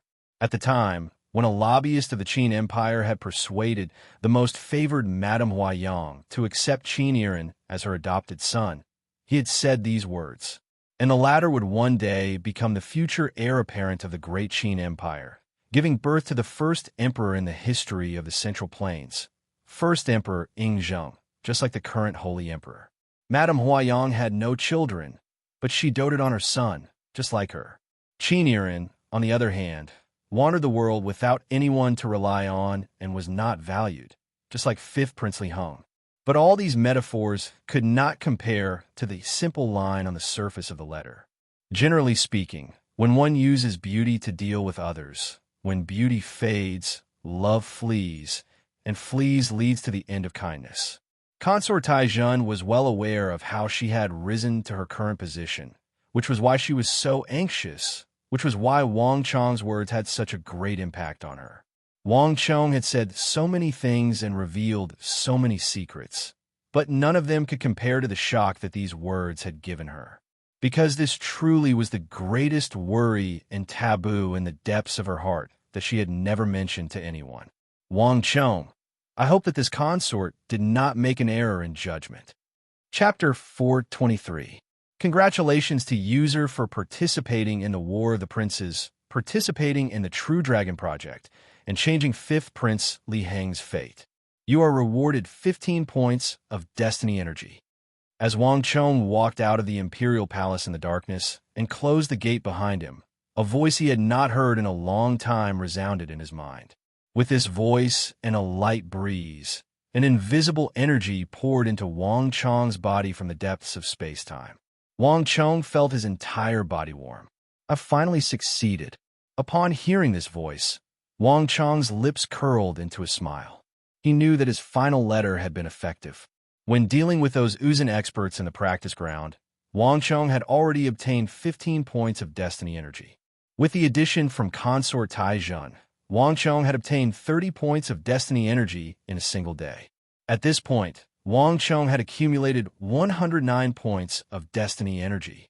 Adding on the destiny energy he had used to exchange for metal bone, gold organs, help 5th Prince Li Heng change his blood, and use the world energy restriction several times, Wang Chong had accumulated more than 200 points of destiny energy. And for Wang Chong, when he had accumulated 200 points of destiny energy, it represented a completely new meaning. I can finally exchange for origin energy items. As Wang Chong walked along the stone street, he gave a long sigh of relief, his mind incredibly relaxed. The Stone of Destiny's rewards were divided into heart, physique, energy, technique, and power. But because he didn't have enough destiny energy, Wang Chong had only been able to exchange for iron bones, panther bones, gold organs, and blood transformation. If he wanted to increase his origin energy, Wang Chong could only buy pills from the Imperial clan in the Imperial City. But once he unlocked the origin energy rewards, things would be different. This meant that Wang Chong could use destiny energy to exchange for origin energy rewards that could increase his strength. In this way, Wang Chong's strength would grow much faster. Young Master, The sound of footsteps came from the darkness, interrupting Wang Chong's thoughts. The eagle had a large eagle perched on its shoulder, and it was striding over from afar. "How is it?" "It's fine now." Wang Chong smiled and gestured that everything was going well. Once the matter of Consort Taijian was settled, the fifth prince would have nothing to worry about. Although no one dared to say that they were definitely safe, with Consort Taijian's protection, at least everyone had something to worry about. Even the first prince and the third prince would not dare to act recklessly. "Come, let's go back to the training camp." Grabbing the warhorse from the hands of the Wang clan guards behind the eagle, Wang Chong leapt onto its back. Everything was on the right path, and the fifth prince had also embarked on his own path to fight for the throne. Now, it was time for his own plan.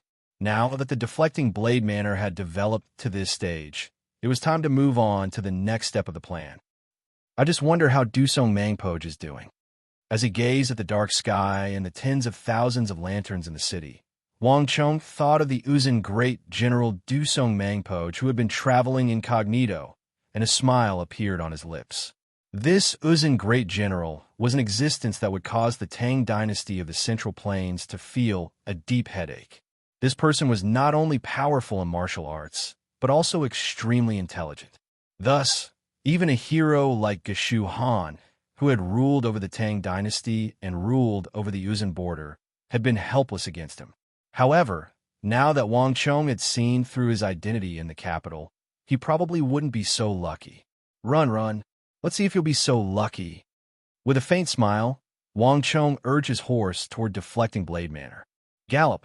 A strong horse hoof stomped down, kicking up a cloud of dust. While Wang Chong was rushing to deflecting blade manner, 60-some li away from the Tang dynasty's capital, a group of Uzun cavalry was galloping toward the Uzun plateau. Ever since Wang Chong had exposed them on the practice ground, Dusong Mangpoj and the others had not even returned to their guest house. They had fled the capital of the Tang dynasty and fled through the night to the Uzun plateau. Hurry! The Tang dynasty is no longer safe. Only by returning to the plateau can we completely escape this danger. On his horse, Dusong Mangpoj had a solemn expression as he urged the cavalry forward. "Great General, could we be thinking too much? Could the Tang dynasty have never thought about dealing with us? After all, we've already been 60-some li away from the Tang dynasty, and nothing has happened." An Uzun commander raised his head and said with a sliver of hope. Ever since they had left the practice ground, Great General Dusong Mangpoj had been urging them on. It wasn't that he doubted the Great General's judgment and prestige, but that they had encountered nothing on their journey. Other than their suspicions, there was only the howling of the wind from the hills on their sides. It seemed like they were just scaring themselves. Perhaps not in the past, but it's different now. I also hope that I'm just being paranoid, but that's impossible. Dusong Mangpoj sternly said. From the moment he had left the capital of the Tang dynasty, he had felt like someone was locking on to him from afar, constantly coveting and following him. This feeling had only just begun, but Dusong Mangpoj did not dare to be careless. A centipede dies, but never falls down. The current Tang dynasty was far from being as domineering and powerful as it was in the past. But amongst the elites and upper echelons of this massive empire, there were still some extremely formidable individuals that could not be underestimated. That youth of the Central Plains on the plaza was the best example. There were many times when Dusong Mangpoj had wanted to kill him, but in the end, he had managed to restrain himself. Although he didn't know the exact origins of that youth, he was certain that he had an extraordinary background. There were many times when that youth had been intentionally provoking him, forcing him to attack. Dusong Mangpoj was well aware of his opponent's intentions. As long as he killed that youth, the Tang dynasty would have more than enough evidence to attack him in the capital. If that really happened, just as that youth had said, he might not even be able to walk out of the Tang dynasty's capital. That youth's prediction had been spot on. I originally believed that the Central Plains had declined on this trip to the Tang dynasty, but I didn't expect to encounter such a monstrous youth on the last day. The fate of the Central Plains still hasn't run out yet.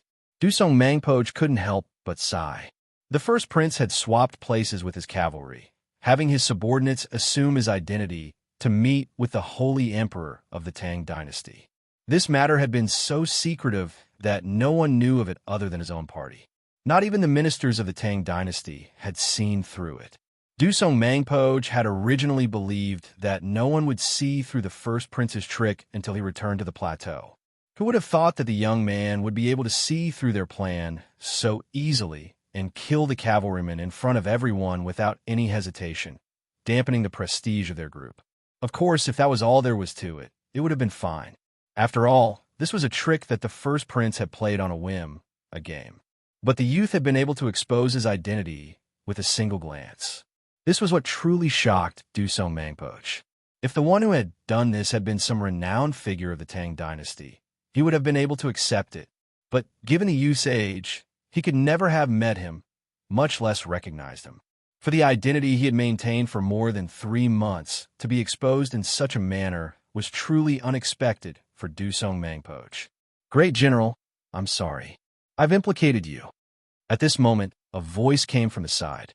Dusong Mangpoj turned his head and saw an Uzun cavalry looking at him in shame.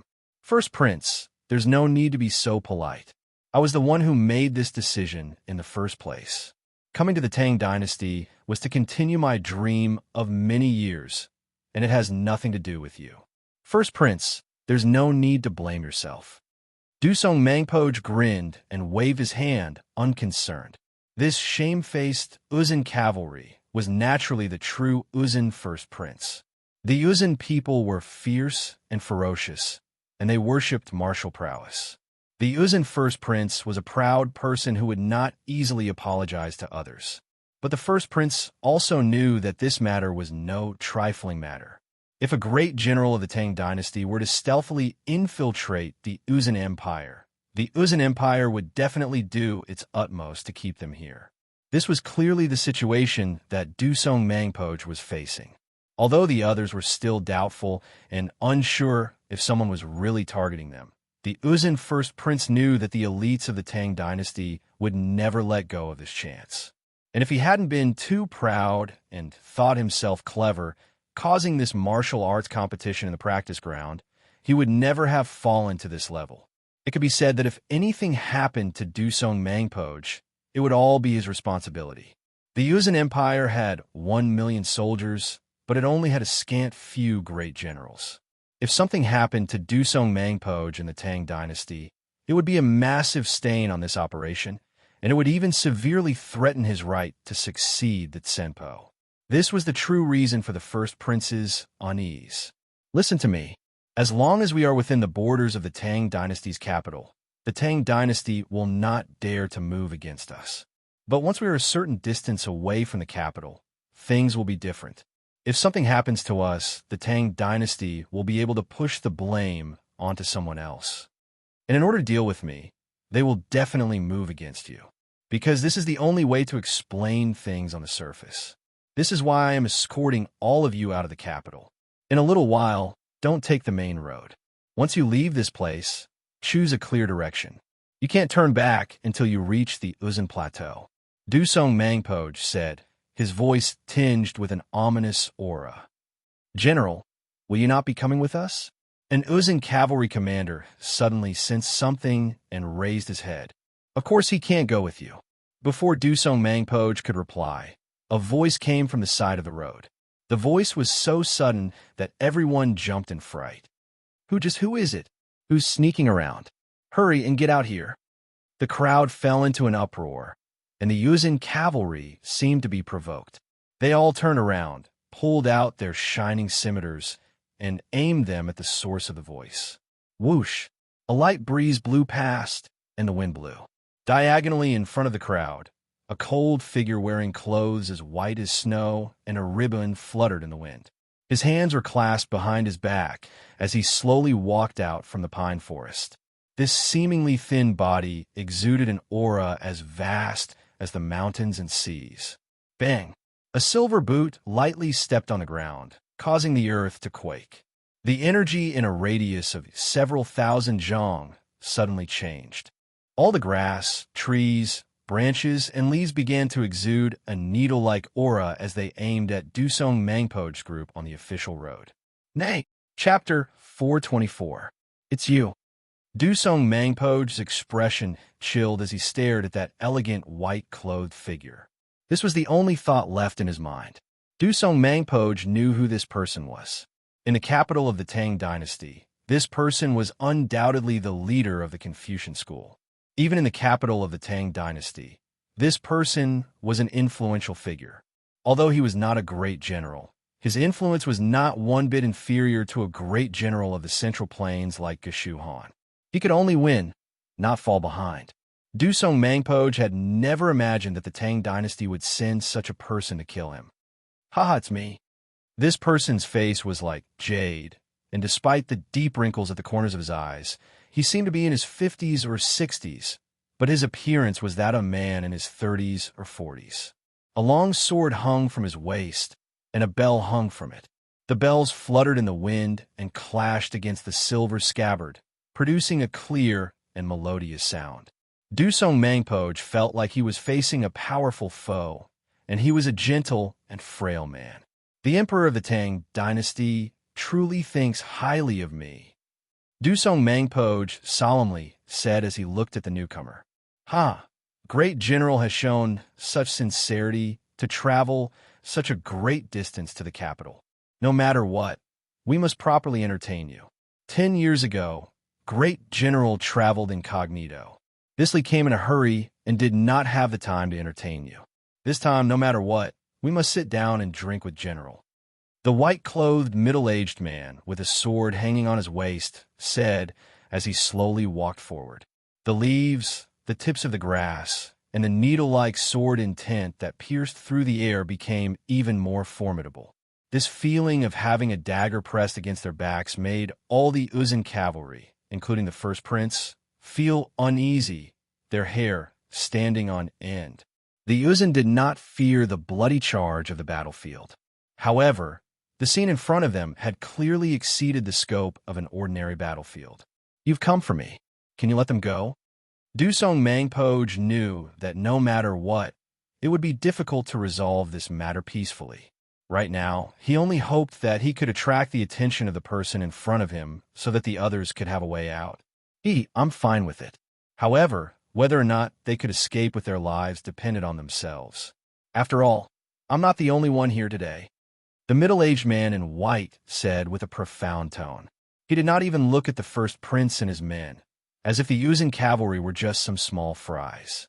For a moment, all the Uzun cavalrymen felt humiliated, but at the same time, they felt relieved.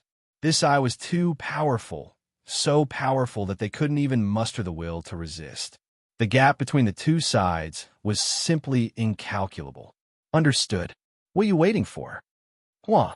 Everyone understood and quickly dispersed in all directions. Even the first prince of Uzun was panicking. More than a dozen people split into more than a dozen directions, panicking like stray dogs. In just a short while, they disappeared into the dense forest. Just as Dusong Mangpo had ordered, not a single one of the 10-some cavalrymen chose the smooth path. Dusong Mangpo remained motionless until the first prince and his men were far away. Only then did he turn to the leader of the Tang dynasty's Confucian school. Come, Dusong Mangpo said to the other side. Everything was unavoidable, and now he had stepped forward. As general wishes, the dangerous and terrifying middle-aged man faintly smiled, and then, under Dusong Mangpo's gaze, he stepped forward with a silver boot. Boom!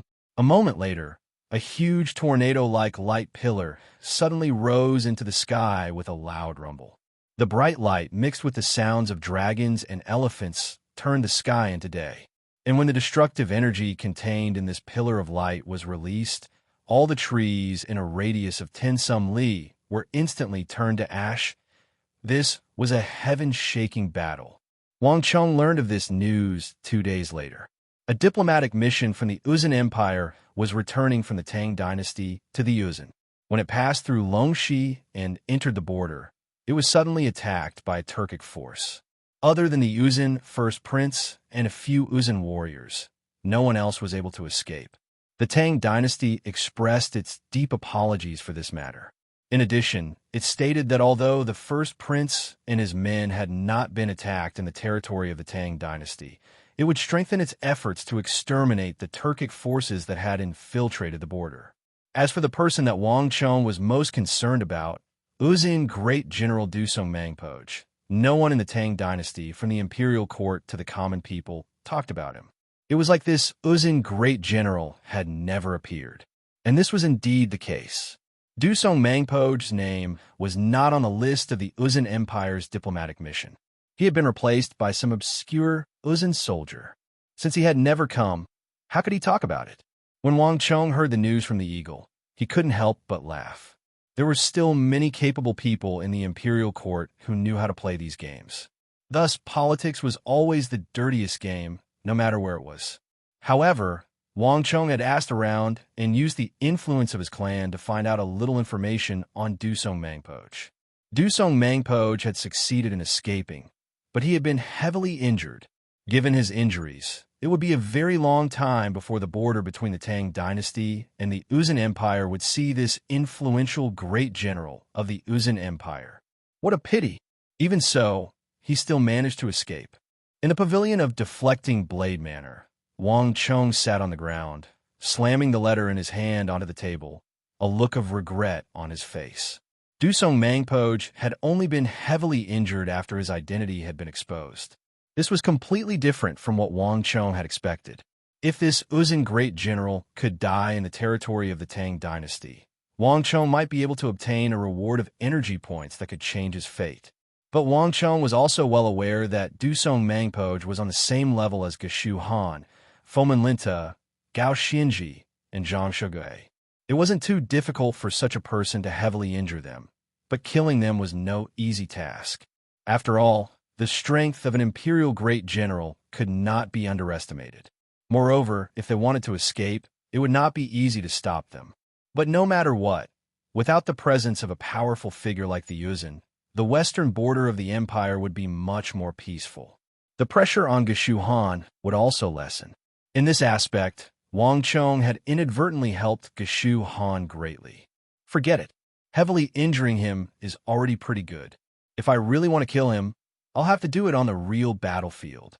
As these thoughts ran through his mind, Wang Chong quickly calmed down. Dipping his pen in ink, he began to write again. Bright Will Scripture.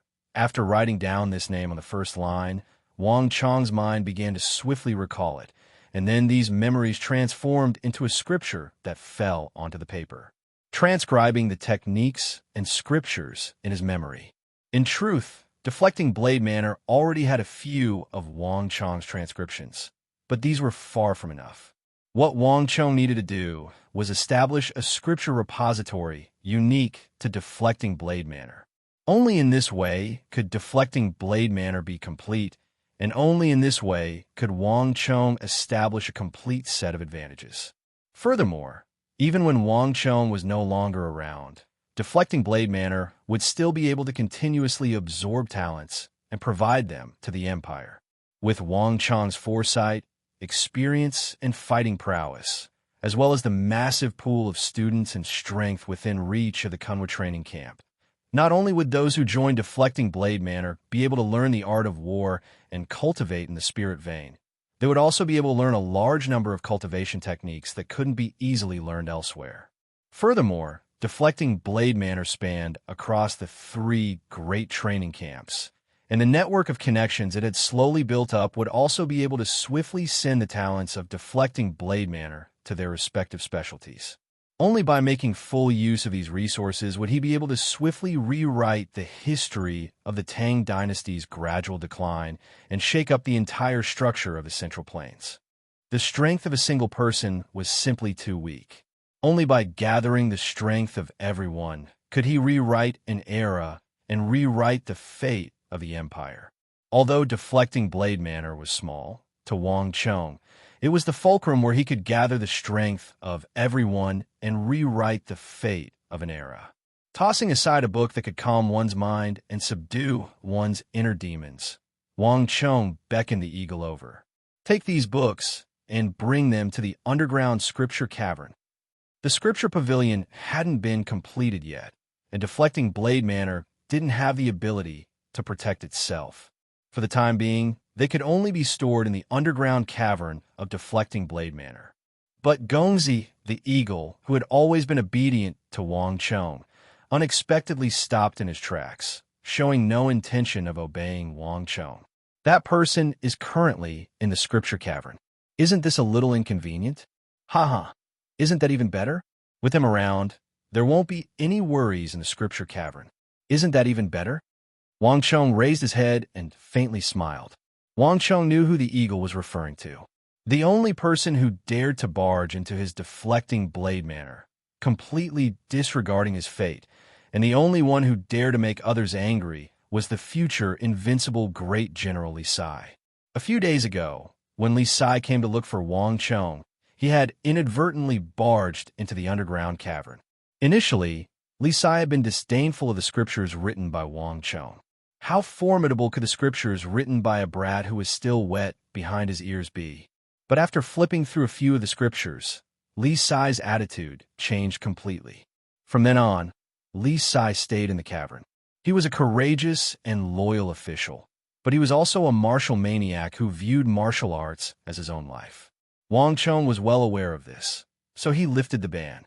Not only did he allow Li Sai to stay in the cavern to flip through all of his scriptures, he even sent him 3 meals a day so that he could focus on reading through the books. In truth, Li Sai could now be considered half a guardian of Wang Chong's scriptures. Chapter 425. Gongzi, that's not what I meant. The eagle panicked. Although the young master has already allowed him to read all the scriptures in the sutra storage cave, and he even helped us retrieve the Hyderabad, but even if we want to repay him, letting him read so many scriptures is already enough. Shouldn't we keep this a secret for now? I know Gongzi admires him, but he's going to leave eventually. He's not the same kind of person as us. In the eagle's mind, his Gongzi had always been an intelligent person, but for some reason, he was especially confused about the matter of Li Sai. Ha ha ha! Seeing that the eagle was really panicking, Wang Chong couldn't help but laugh. He hadn't realized before that the eagle could be quite cute at times. Wang Chong knew that the eagle was thinking for him. If he wanted to conquer the world or make a meteoric rise in the imperial court, the eagle's thoughts were not wrong at all. But this time, the eagle was really wrong. The more scriptures the invincible General Li Sai read, the more he learned, the better it would be for himself and the future of the empire. Wang Chong was only afraid that he would read too little, but he wasn't afraid that he would read too much. The reason why he had included a high-level scripture like Ming Luan Tai, which could subdue inner demons and calm the mind, was because he was afraid that he would read too much, bite off more than he could chew, and go berserk. Wang Chong believed that with Li Sai's personality, he would definitely read this scripture. The eagle, don't worry. I have my own plans for Li Sai's matter. It won't cause us any losses. Let him be. Wang Chong waved his hand, smiling. The eagle hesitated for a moment, then finally nodded. Although he still felt that something was wrong, he chose to believe in Wang Chong's judgment. Taking the scriptures that Wang Chong had transcribed from the table, the eagle hugged them under his ribs. He bid farewell to Wang Chong and quickly turned to leave, heading for the underground sutra cavern. After the eagle left, Wang Chong also calmed down. Almost there, after a moment of silence, Wang Chong put the brush back on the brush holder. The scriptures in the scripture cave had accumulated quite a lot, and they were basically in their embryonic form. What was more important now was his own strength. I've already accumulated 109 points of destiny energy last time. It's about time to exchange it for the vitality type of reward. Wang Chong thought to himself as he recalled the Stone of Destiny. Before this, Wang Chong had been exchanging for items related to the body and physical skills. But now, he could finally exchange for items of a higher level. The room was extremely silent. Without his destiny, ordinary people would not dare enter this place easily. With a thought, Wang Chong immediately communicated with the Stone of Destiny in his mind. Wang. At the next moment, a light screen unfurled in front of Wang Chong. A brand new content appeared in front of Wang Chong. Vitality Pill, exchange for 10 points. Able to increase a warrior's vitality. Only useful for warriors at the vitality rank. can be raised up to Vitality rank 9. At the same time, it can permanently and weekly increase the warrior's vitality flow speed and affinity with Heaven-Earth Vitality. Note: Vitality Pill's effects decrease according to the number consumed. This was the first time Wang Chong saw the exchange content for Vitality. For the first time, a low-grade pill appeared in front of Wang Chong. Furthermore, the price was extremely low.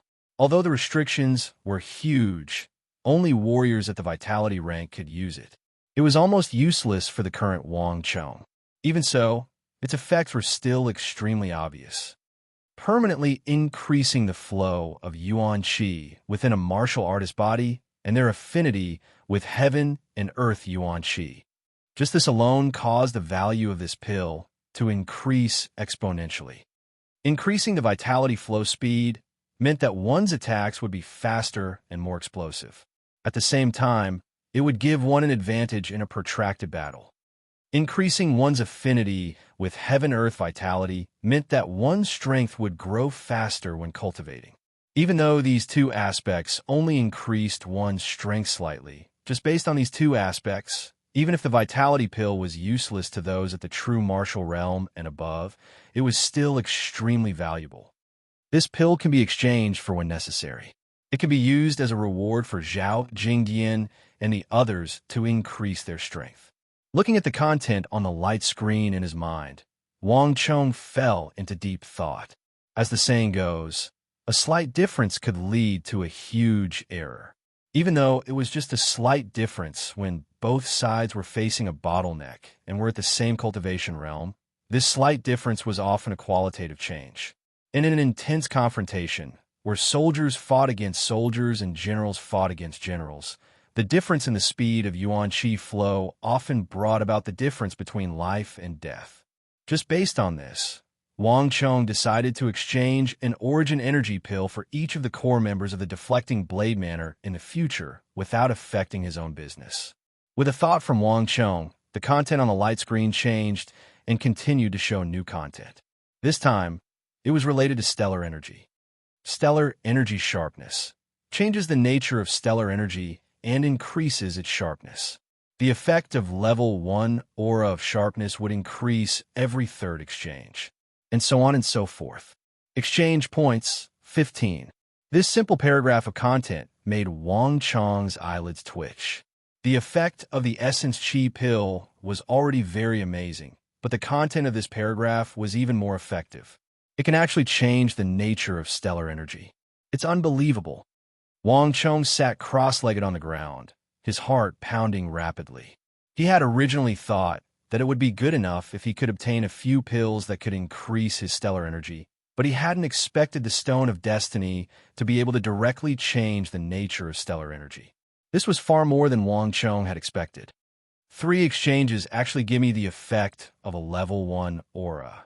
This is equivalent to gaining a halo out of thin air. This effect is truly astonishing. Wang Chong was truly shocked by the Stone of Destiny's Origin Energy reward. Although a level 1 aura was the lowest of halos and didn't change much, Wang Chong could keenly sense a hidden value in it. This ability was not controlled by one's cultivation level. In other words, as long as one had enough destiny energy, one could obtain a high-level halo at Tier 1 of the true martial realm, then Tier 2, Tier 3, Tier 4, or even Tier 5 or Tier 6. The only problem was that although this reward seemed generous, the price was astonishingly high. A complete level 1 aura of destiny required 45 points of destiny energy. With the amount of destiny energy that Wang Chong had accumulated, this was no small burden. This sort of expenditure was not something that Wang Chong could squander without limit or easily expend. Moreover, different levels of halos required different levels of accumulation. From level 1 to level 2, one might only need to accumulate 1 level of halo, but from level 2 to level 3, it would not be so simple. From level 3 to level 4, and from level 4 to level 5, the levels required were even higher. Basically, being able to exchange for 1 level 1 halo is already pretty good. Wang Chong thought to himself. He quickly weighed the practical use of this aura sharpness effect. Like the Origin Energy pill, this aura sharpness effect could only help a martial artist gain a slight advantage when facing opponents of the same cultivation level. From his point of view, Wang Chong didn't need to exchange for a complete level 1 aura sharpness at all. The truly sensible and reasonable method was to exchange for a third of the halo's effect. Wang Chong's gaze focused, but he quickly composed himself and continued reading. The item that appeared this time was completely different from the previous 2 times. Aura piercing changes the nature of a martial artist's aura piercing, allowing the martial artist's inner energy to have weak chance of ignoring the opponent's defense, penetrating the aura barrier and blasting into the opponent's body. Can ignore the opponent's level by 3 levels. Upgradable. Upgradable requirement. Complete trial challenge. Points to exchange, 45 points. Note: aura piercing can be exchanged without limit, and the higher the level, the higher the chance of ignoring the opponent's defense, and the higher the gap in the opponent's level. When the aura piercing reaches a certain level, it can permanently ignore the opponent's defense, and will definitely succeed in piercing through the opponent's aura. Seeing these resplendent words on the screen, Wang Chong's eyes finally lit up. Up until now, this was the most tempting ability of all the Stone of Destiny he had ever seen. Although the Stone of Destiny didn't say that this ability could increase a martial artist's strength. For those with keen senses, the effect of this aura piercing was definitely much stronger than any of the previous abilities. Out of all the Vitality-type Destiny rewards, up until now, this was the ability that moved Wang Chong the most. In terms of strength, he could think of ways to increase it in the future, but this aura-piercing property was something that couldn't be cultivated no matter what. Wang Chong had stored so many techniques in his mind, but he had never heard of any that had the effect of aura-piercing. This ability was definitely the only way to defeat a powerful opponent and challenge someone of a higher level. Only, the amount of points to exchange for aura piercing was too high, amounting to 45 points of destiny energy. It was even higher than the blood exchange function that Wang Chong had exchanged for. But compared to its unique piercing ability, it was worth it no matter what. There's no need to choose, this is the ability. With a thought, Wang Chong unhesitatingly exchanged for the aura-piercing effect on the screen. Thunderclap. Inexorably, a lightning-like force flew out of the Stone of Destiny and entered Wang Chong's body. In the next moment, thunderclouds roiled in the pavilion. Wang Chong's ears seemed to be struck by tens of thousands of lightning serpents. A violent force filled with the nature of lightning seeped into Wang Chong's stellar energy. Like a drop of water falling into oil, the stellar energy in Wang Chong's body suddenly boiled. A completely new, unprecedented stellar energy attribute was bestowed upon Wang Chong's stellar energy. In the blink of an eye, the feeling in Wang Chong's body had completely changed. If Wang Chong's stellar energy had been a calm stream at the beginning, then it had now become a rapid torrent. Chapter 426. This stellar energy, sensing the changes in his body, Wang Chong fell into deep thought. Bang! In the next moment, without any warning, Wang Chong suddenly slammed his palm onto the table. The scene of the table being smashed into smithereens did not appear. Wang Chong raised his hand, and a thumb-sized hole appeared on the tough red sandalwood. Through the hole, he could see that the energy had even pierced through the floor and into the next room. So this is stellar energy piercer. Wang Chong stared at the hole on the red sandalwood table, deep in thought. In the instant he struck, Wang Chong could clearly sense a portion of the stellar energy in his palm suddenly condense into a spiral shape. Its penetrative power and sharpness suddenly multiplied, allowing it to pierce through the tough red sandalwood. In terms of sharpness alone, that portion of energy was already equivalent to Wang Chong's sword chi. However, its penetrative power had multiplied. This ability is actually very similar to sword chi, but its destructive power is still somewhat lacking. Against top-class experts, the threat it poses is still very limited. If I can combine this ability with sword chi, Using sword chi to replace normal stellar energy, the power will definitely multiply. Wang Chong's sharp intuition in the field of martial arts allowed him to quickly sense the hidden ability of this stellar energy piercer. Swoosh! In the next moment, Wang Chong raised his finger and pointed at the distant wall. However, something embarrassing happened. What Wang Chong had expected did not happen. Nothing rushed out from Wang Chong's finger. Damn, I forgot that there's a certain chance of triggering stellar energy piercer. Wang Chong sat there in a daze. As he recalled something, he felt very awkward. He had been so happy with it that he had forgotten that the stellar energy piercer was not something that could be controlled. The Stone of Destiny had changed the nature of his stellar energy, and it wasn't as simple as changing its shape and spinning it in a spiral. Next, Wang Chong sat there, his finger continuously tapping out. On the 16th tap, boom. Finally, a scorching white bolt of stellar energy shot out from Wang Chong's fingertip like a bolt of lightning, blasting out a huge hole in the opposite wall. The huge commotion also attracted the attention of the other students in Deflecting Blade Manor, and a commotion could be heard from outside. However, it was quickly suppressed by the eagle. Only Wang Chong could cause such a huge commotion in that room. No matter what happened, it wasn't worth making a fuss about. When Wang Chong heard the commotion outside slowly died down, a smile appeared at the corner of his mouth, but he quickly regained his composure. This kind of destructive power, even when facing an expert at Tier 5 of the true martial realm, it's enough to cause fatal danger. Looking at the hole in the opposite wall, Wang Chong nodded in satisfaction.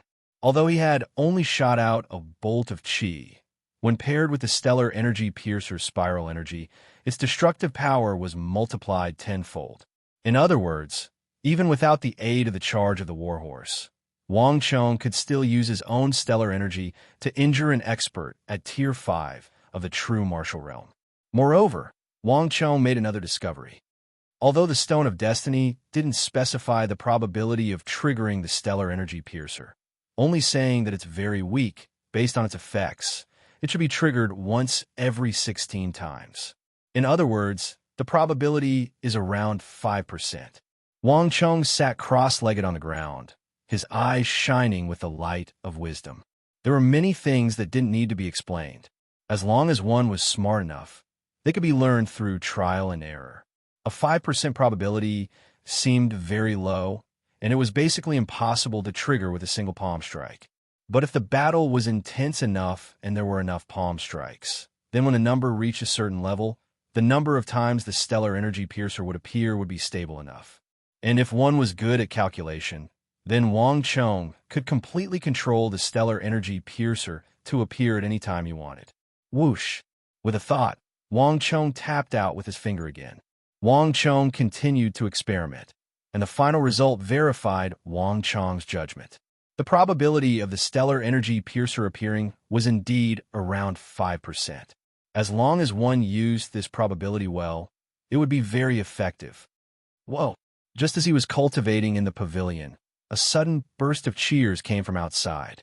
This sudden commotion attracted Wang Chong's attention. With a thought, Wang Chong suddenly stood up, pushed open the door, and walked out.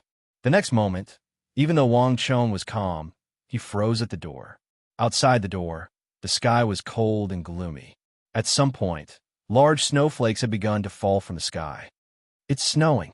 In a daze, Wang Chong stretched out a finger and caught a snowflake drifting down from the sky, a dazed look on his face. When one's martial arts reached a certain level, one would gradually feel cold. Unknowingly, it had been more than a year since he reincarnated and arrived in this world. A year. Wang Chong muttered to himself as he exhaled a breath of cold air that had turned to frost. Even though it had only been a year, Wang Chong felt that it was as cold as snow. Ha ha! It's snowing! It's snowing! The Deflecting Blade Manor was bustling with activity, and even the distant Kunwa training camp was filled with cheers. Crowds of people were moving about on the mountaintops. Horse racing, pole climbing, sparring, archery. Everyone was cheering excitedly amidst the snowflakes. The snow was heavy and dense. In just a few moments, the world was covered in a haze, and the mountains and trees were covered in a thin layer of snow. From afar, it was as beautiful as a painting. Gallop, gallop! Amidst the wind and snow, a war horse suddenly whizzed over. The sound of the horse's hooves pierced through the wind and rain, sounding exceptionally loud. A Wong clan guard hurriedly galloped over the hill into deflecting Blade Manor, and then dismounted in front of Wang Chong's pavilion. This strange action immediately attracted Wang Chong's attention, as well as the attention of the other examinees in the courtyard. Young Master Liang, young Master Liang has returned. The guard kneeled on the ground, his hands clenched into fists.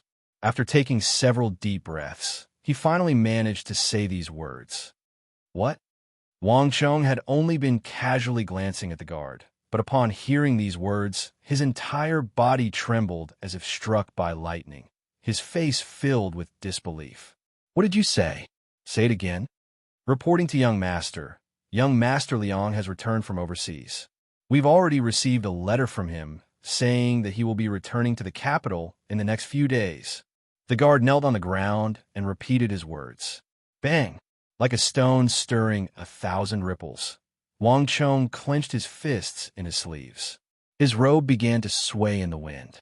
In the entire Wang clan, there was only one person known as young Master Liang.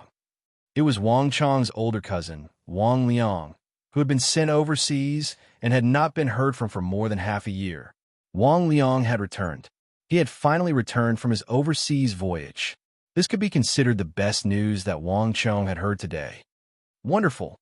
Wang Chong's face was red, and he was so excited that he almost jumped up from the ground. Where's the letter? Let me see it. A letter stained with seawater and sweat quickly fell into Wang Chong's hands. The constant sea breeze and damp weather had caused the letter to appear wrinkled and dirty. Wang Chong did not read it carefully, instead flipping to the last page of the letter. When he saw the image of a tiny flame drawn in fresh ink on the upper right corner of the letter, Wang Chong's heart began to tremble uncontrollably. Success! He really did find the meteoric metal. A surge of excitement surged through his heart. At this moment, Wang Chong's entire body was tense, and his blood was on the verge of boiling. When cousin Wang Liang left, Wang Chong had already made an appointment with him. If he found nothing on this voyage, he would use ink to draw a small image of a stone on the lower left corner of the letter. And if he really did find the meteoric metal he had guessed, then he would draw a black flame on the upper right corner of the last page of the letter.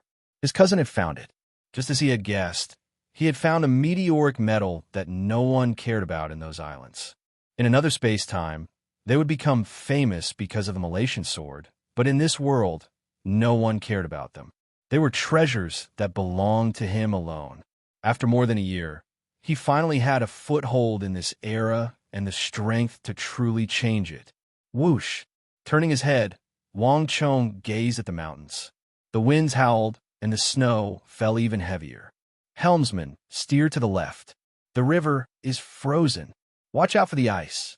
Sailor, be quick and nimble. Taking the 2 sails. We have a favorable wind at the moment, so there's no need for more sails. All sailors, get ready. Get ready to drop the anchor at any time. Everyone else, get into position. Cook, get ready to turn off the fire. Today, we'll spend the day ashore. Everyone, let's eat a good meal today. More than 10 days later, following a series of orders, the layers of ice shattered with a rumble. A huge ship that was like a heavy sword passed through layers upon layers of obstruction and landed in the harbor. Thud, thud, thud. 2 huge anchors weighing 600 to 700 kilograms were dropped from the left and right sides of the ship.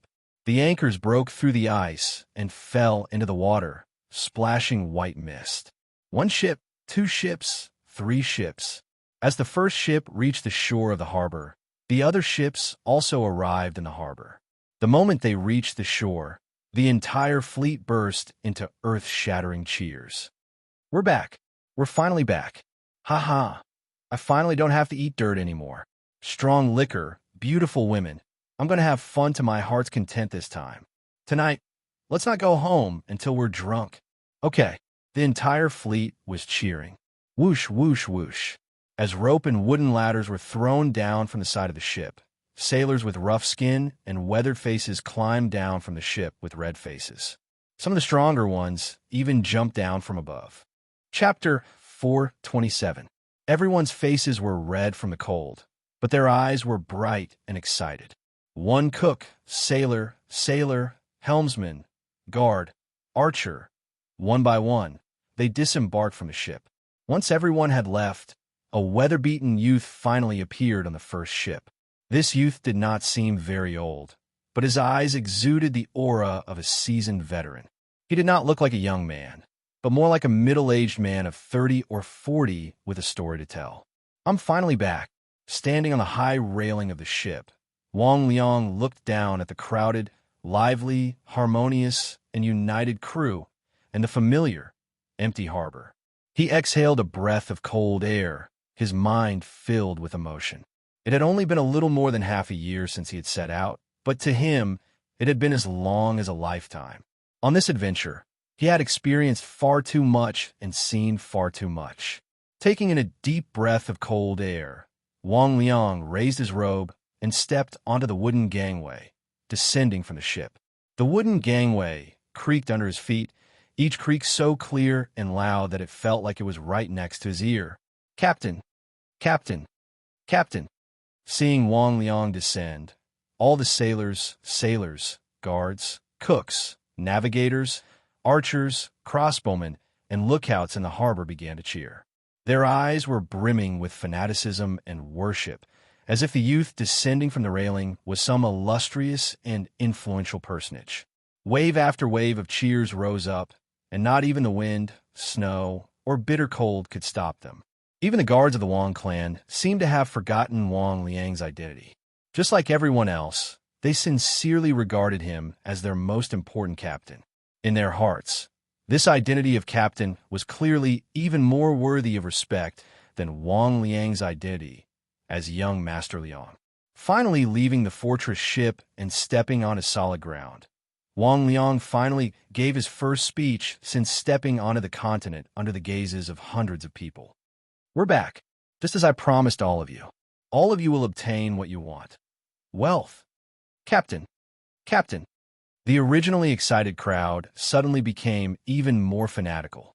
There was no doubt in anyone's mind that these were Wang Liang's most loyal followers and guards. Anyone, if they want to harm Wang Liang, they would tear them to pieces. Dee-da-da. Just when the crowd was at its most excited, the clanging of hooves came from afar, breaking through the wind and snow, attracting everyone's attention. In the beginning, the sound of the horses' hooves was faint, but very quickly, it became rumbling, as if thousands of horses were galloping toward the harbor. "Look over there," someone suddenly said while pointing into the distance.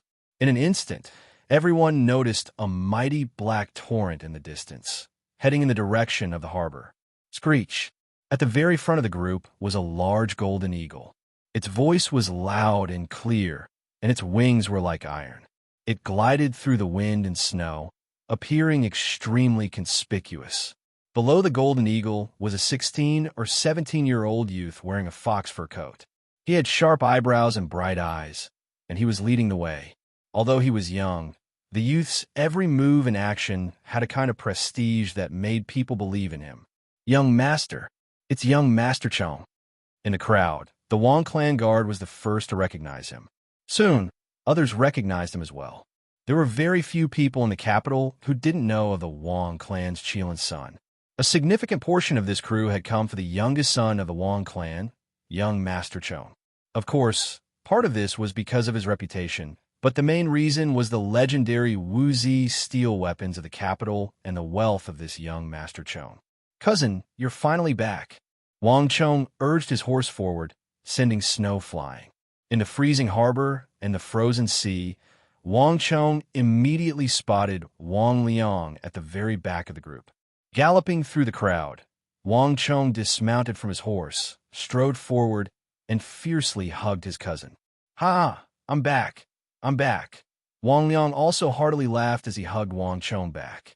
Although they had suffered a lot during this adventure, and even narrowly escaped death, they had almost died on the sea. But now that he had come back alive, the person he was most grateful to was Wang Chong. If not for Wang Chong, he would never have been able to break out of the walls of the capital. Perhaps he would still be drifting about in the marketplace, acting as a bird and selling his toys. If not for Wang Chong, he would never have known that there was such a marvelous world outside of his home, such a vast ocean. If not for Wang Chong, he would never have realized that this was what he had always wanted in the depths of his heart. The current him was the real him. He didn't want that dull life. Even if he didn't have supreme martial arts, even if he didn't rely on the power of his clan, he could still rely on his own intelligence and ability to win the support and respect of others. Cousin, I didn't disappoint you. I brought back what you wanted. Wang Liang loosened his grip and pointed at the large ships anchored in the harbor behind him. Countless people had died on this voyage, and they had experienced innumerable thunderstorms and hurricanes. But the greatest harvest was on the large ships behind him. Although Wang Chong had told him that they were meteoric metal, nothing had been verified. Whether or not so many people had died and so many hardships had been worth it would depend on Wang Chong's confirmation. Wang Chong also turned his head at Wang Liang's words. But Wang Chong wasn't looking at the railings of the ships, but at the railings. Compared to normal ships, the waterline of these ships was clearly much deeper. Cousin, you've worked hard. Leave these matters to others. We'll talk about it when we get back. You've been gone for so long this time, so I really want to hear about your experiences at sea. Wang Chong said. The Wang Liang in front of him was like a completely different person compared to when he had first set sail. The skin on his face, neck, and wrists was the dark red of being exposed to the scorching sun of the ocean. Moreover, his skin was rough and weather-beaten, nothing like the scion of a great clan. This steady and dignified appearance was something that Wang Chong would never have imagined at first. Even if Wang Liang hadn't said anything, Wang Chong could sense that many things had happened to Wang Liang on this voyage. Wait a moment. Wang Liang stopped Wang Chong. Under Wang Chong's flabbergasted gaze, after a few moments of silence, he pointed at the crew in front of him. These people followed me out to sea, and 9 out of 10 of them died. I promised them that once I returned, I would bestow upon them a great deal of wealth. Ha ha ha, so it's this. Relax. I've already prepared everything. Take a look at that. Wang Chong pointed behind him. Following the direction of Wang Chong's finger, he saw war horses in teams of 2, carrying heavy and crude chests of copper as they galloped over. Wang Liang counted 1 chest, 2 chests, 3 chests. There were more than 10 chests. Wang Chong snapped his fingers and gestured for them to proceed. A knight on horseback pulled out his treasured saber with a kong sound and chopped off the copper lock on the treasure chest. Then he stretched out his hand and inserted it into the gap of the treasure chest lid. With a forceful lift, a brilliant golden light burst out. The copper chest was filled to the brim with dazzling gold. Boom! The sight of these chests filled to the brim with gold once more caused the crew to excitedly cheer. A few of the more impatient ones even rushed over and pounced on them. Let's go. Wang Chong pulled over a horse. This time, Wang Liang did not refuse, jumping onto the horse's back. Behind him, Wang Chong snapped his fingers. All the guards of his clan, the guards of his big uncle, and the experts that Elder Hu and Elder Yi had transferred over hurriedly rushed toward the large ships behind them. Wang Chong was holding a welcoming dinner for Wang Liang in his own restaurant. The entire restaurant was empty, but the table was piled high with food and wine. After closing the doors and windows and lighting a few pots of charcoal, the interior of the room immediately became as different as night and day. Outside the room, the wind howled. The world was cold and snowy, but the room was warm. The 2 cousins, Wang Chong and Wang Liang, were sitting across from each other at the table. The eagle, with his eagle perched on his shoulder, sat on the side. Wang Liang took out warm wine from a nearby stove and poured a cup for himself and another for Wang Chong. Then he added a large piece of steaming, soft, and delicious beef from the pot and began to chew on it. Not bad, very delicious, Wang Liang praised, and then he began to chew, pouring wine into his mouth as he ate. You didn't drink before, Wang Chong suddenly said as he looked at Wang Liang. The Wang Liang of the past would never have done this, but the current Wang Liang naturally did this. He was not like the scion of a great clan, but more like a standard sailor who had spent a long time at sea.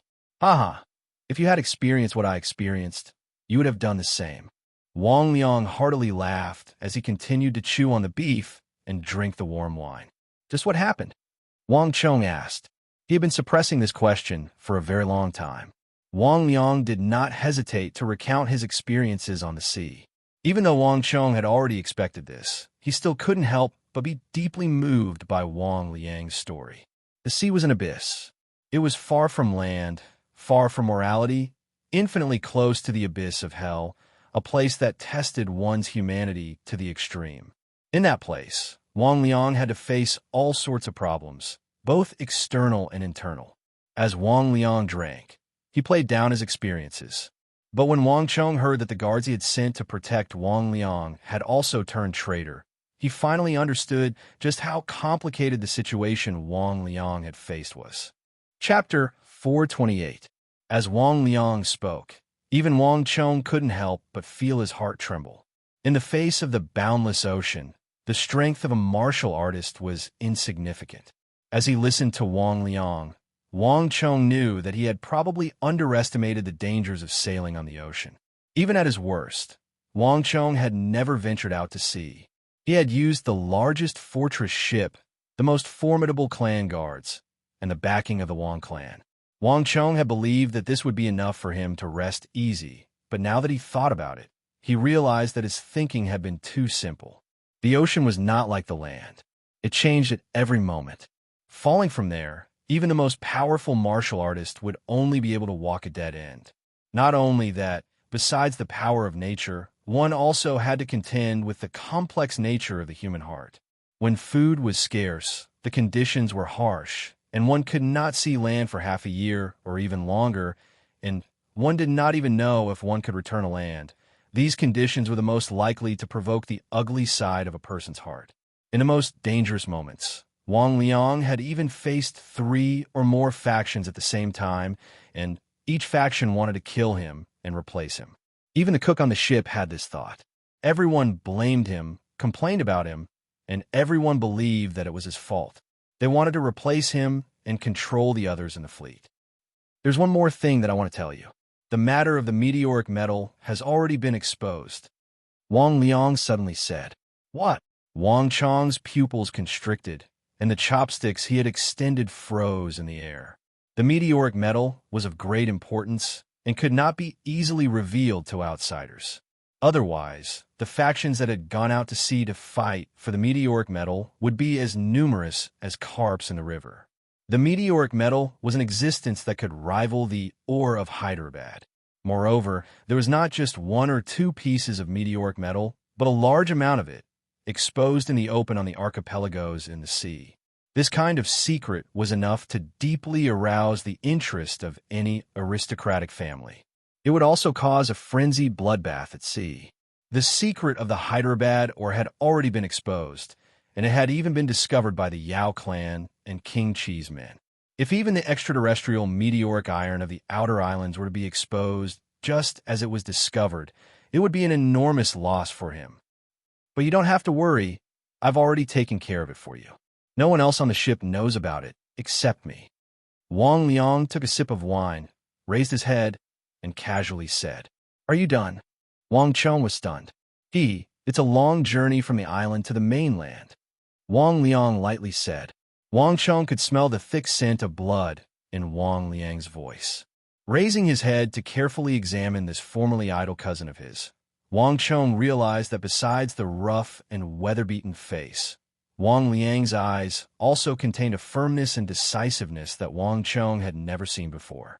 No, he had seen it before, back then, when the Wang clan had declined, when all its members were homeless and destitute, when they were at their lowest and most desperate. His weak-willed cousin had stepped forward, using his frail body to protect the entire clan.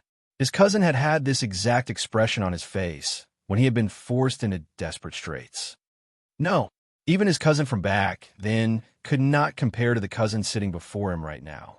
Wang Chong truly found it difficult to imagine just what sort of tribulations had been required for his cousin to reach this level in just a little more than half a year. And just how many stories had been hidden beneath the surface of his casual appearance? I didn't expect it. Wang Chong mentally sighed, deeply moved. His cousin had matured. He had always wanted to help the people of his clan, help them grow, help them succeed. But he had not expected that the first person to mature would be none other than his cousin, Wang Liang. The current Wang Liang was as heavy as a rock, steady, determined, and decisive. He gave off the feeling that he could be trusted and relied on. Although his martial arts were not very strong, Wang Chong was well aware that this had never been his cousin Wang Liang's forte. The current Wang Liang had already reached the level that he had imagined, and he could truly stand on his own. Perhaps in the future, I can leave all the affairs of the clan to him. This thought flashed through Wang Chong's mind, and he felt incredibly gratified. Although his cousin's current appearance was unbearably rough, completely lacking the appearance of that young and noble scion of the past. But this was the price one had to pay for growth. Compared to the price he might face in the future, this was already very small. You've worked hard this time. This restaurant belongs to our clan, and there's a washroom inside. I've already asked you to prepare a change of clothes for you. After you eat, take a bath, rest, and when you're refreshed, go see Aunt and Uncle. They've probably been waiting for you for a long time. Wang Chong said. Wang Liang nodded. I've been gone for so long this time, so I should also rest. In addition, without the monsoon, it'll be very difficult to get there. But you were such a big target this time that you'll definitely attract the attention of some people. In addition, I've already cleaned up all the people on the ship who have bad intentions. These people all have the backing of great clans, and they won't give up until they get it. I'm afraid that there will be an endless stream of people coming to investigate. Once the secret of the meteoric metal is exposed, the people heading overseas will be like a swarm of locusts. I feel that this is what you need to worry about. Wang Chong fell silent. There was no way to avoid this. The Wang clan had paid such a heavy price, spent millions of taels of gold, recruited so many people, organized such a massive fleet, and spent so much time. It would be strange if they didn't attract the attention of some people. There's no need to worry. I've already made preparations for this. Wang Chong indifferently said. Whether it was the Wang clan, his big uncle, or the Zhang clan, they were all too obvious a target. Thus, Wang Chong would never place the meteoric metal he had obtained overseas there. Wang Chong had already decided that he would first bring the meteoric metal to deflecting Blade Manor one by one at night. With a top-class expert like Li Sai overseeing it, the meteoric metal would be safe for the time being. The fleet had only just returned, and it had attracted too much attention. After a while, things would calm down, and no one would pay too much attention to it. This matter would naturally pass. At that time, it wouldn't be too late to carry out his plan. Since you've already made preparations, I'm relieved. As for my crew, you don't need to worry. Not every sailor could remember the route they had sailed.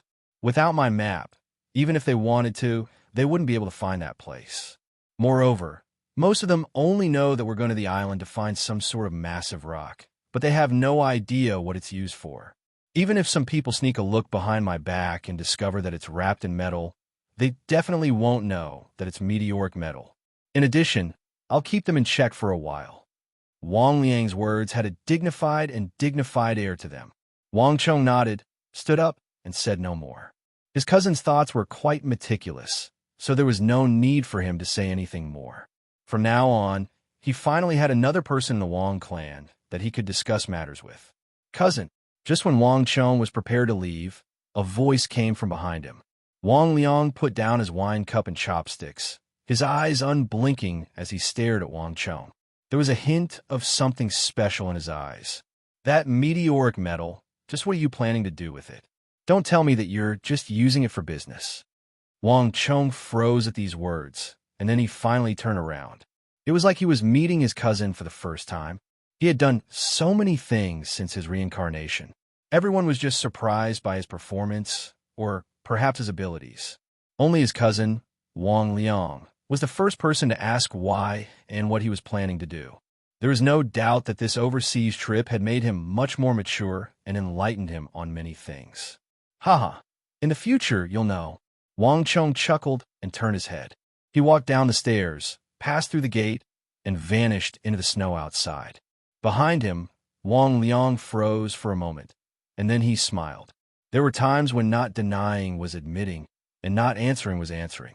From Wang Chong's words, Wang Liang had confirmed part of his conjecture. His feeling had not been wrong. His cousin really was planning something. The Hyderabad, or the meteoric metal. Although he had matured a lot and understood the human heart and nature, his cousin was still shrouded in mystery. There were far too many inexplicable things about him. But no matter what he was doing, what he wanted to do, or what he was planning, there was one thing that Wang Liang could be sure of. He had always been protecting the clan. He bore no malice toward the clan. That was enough.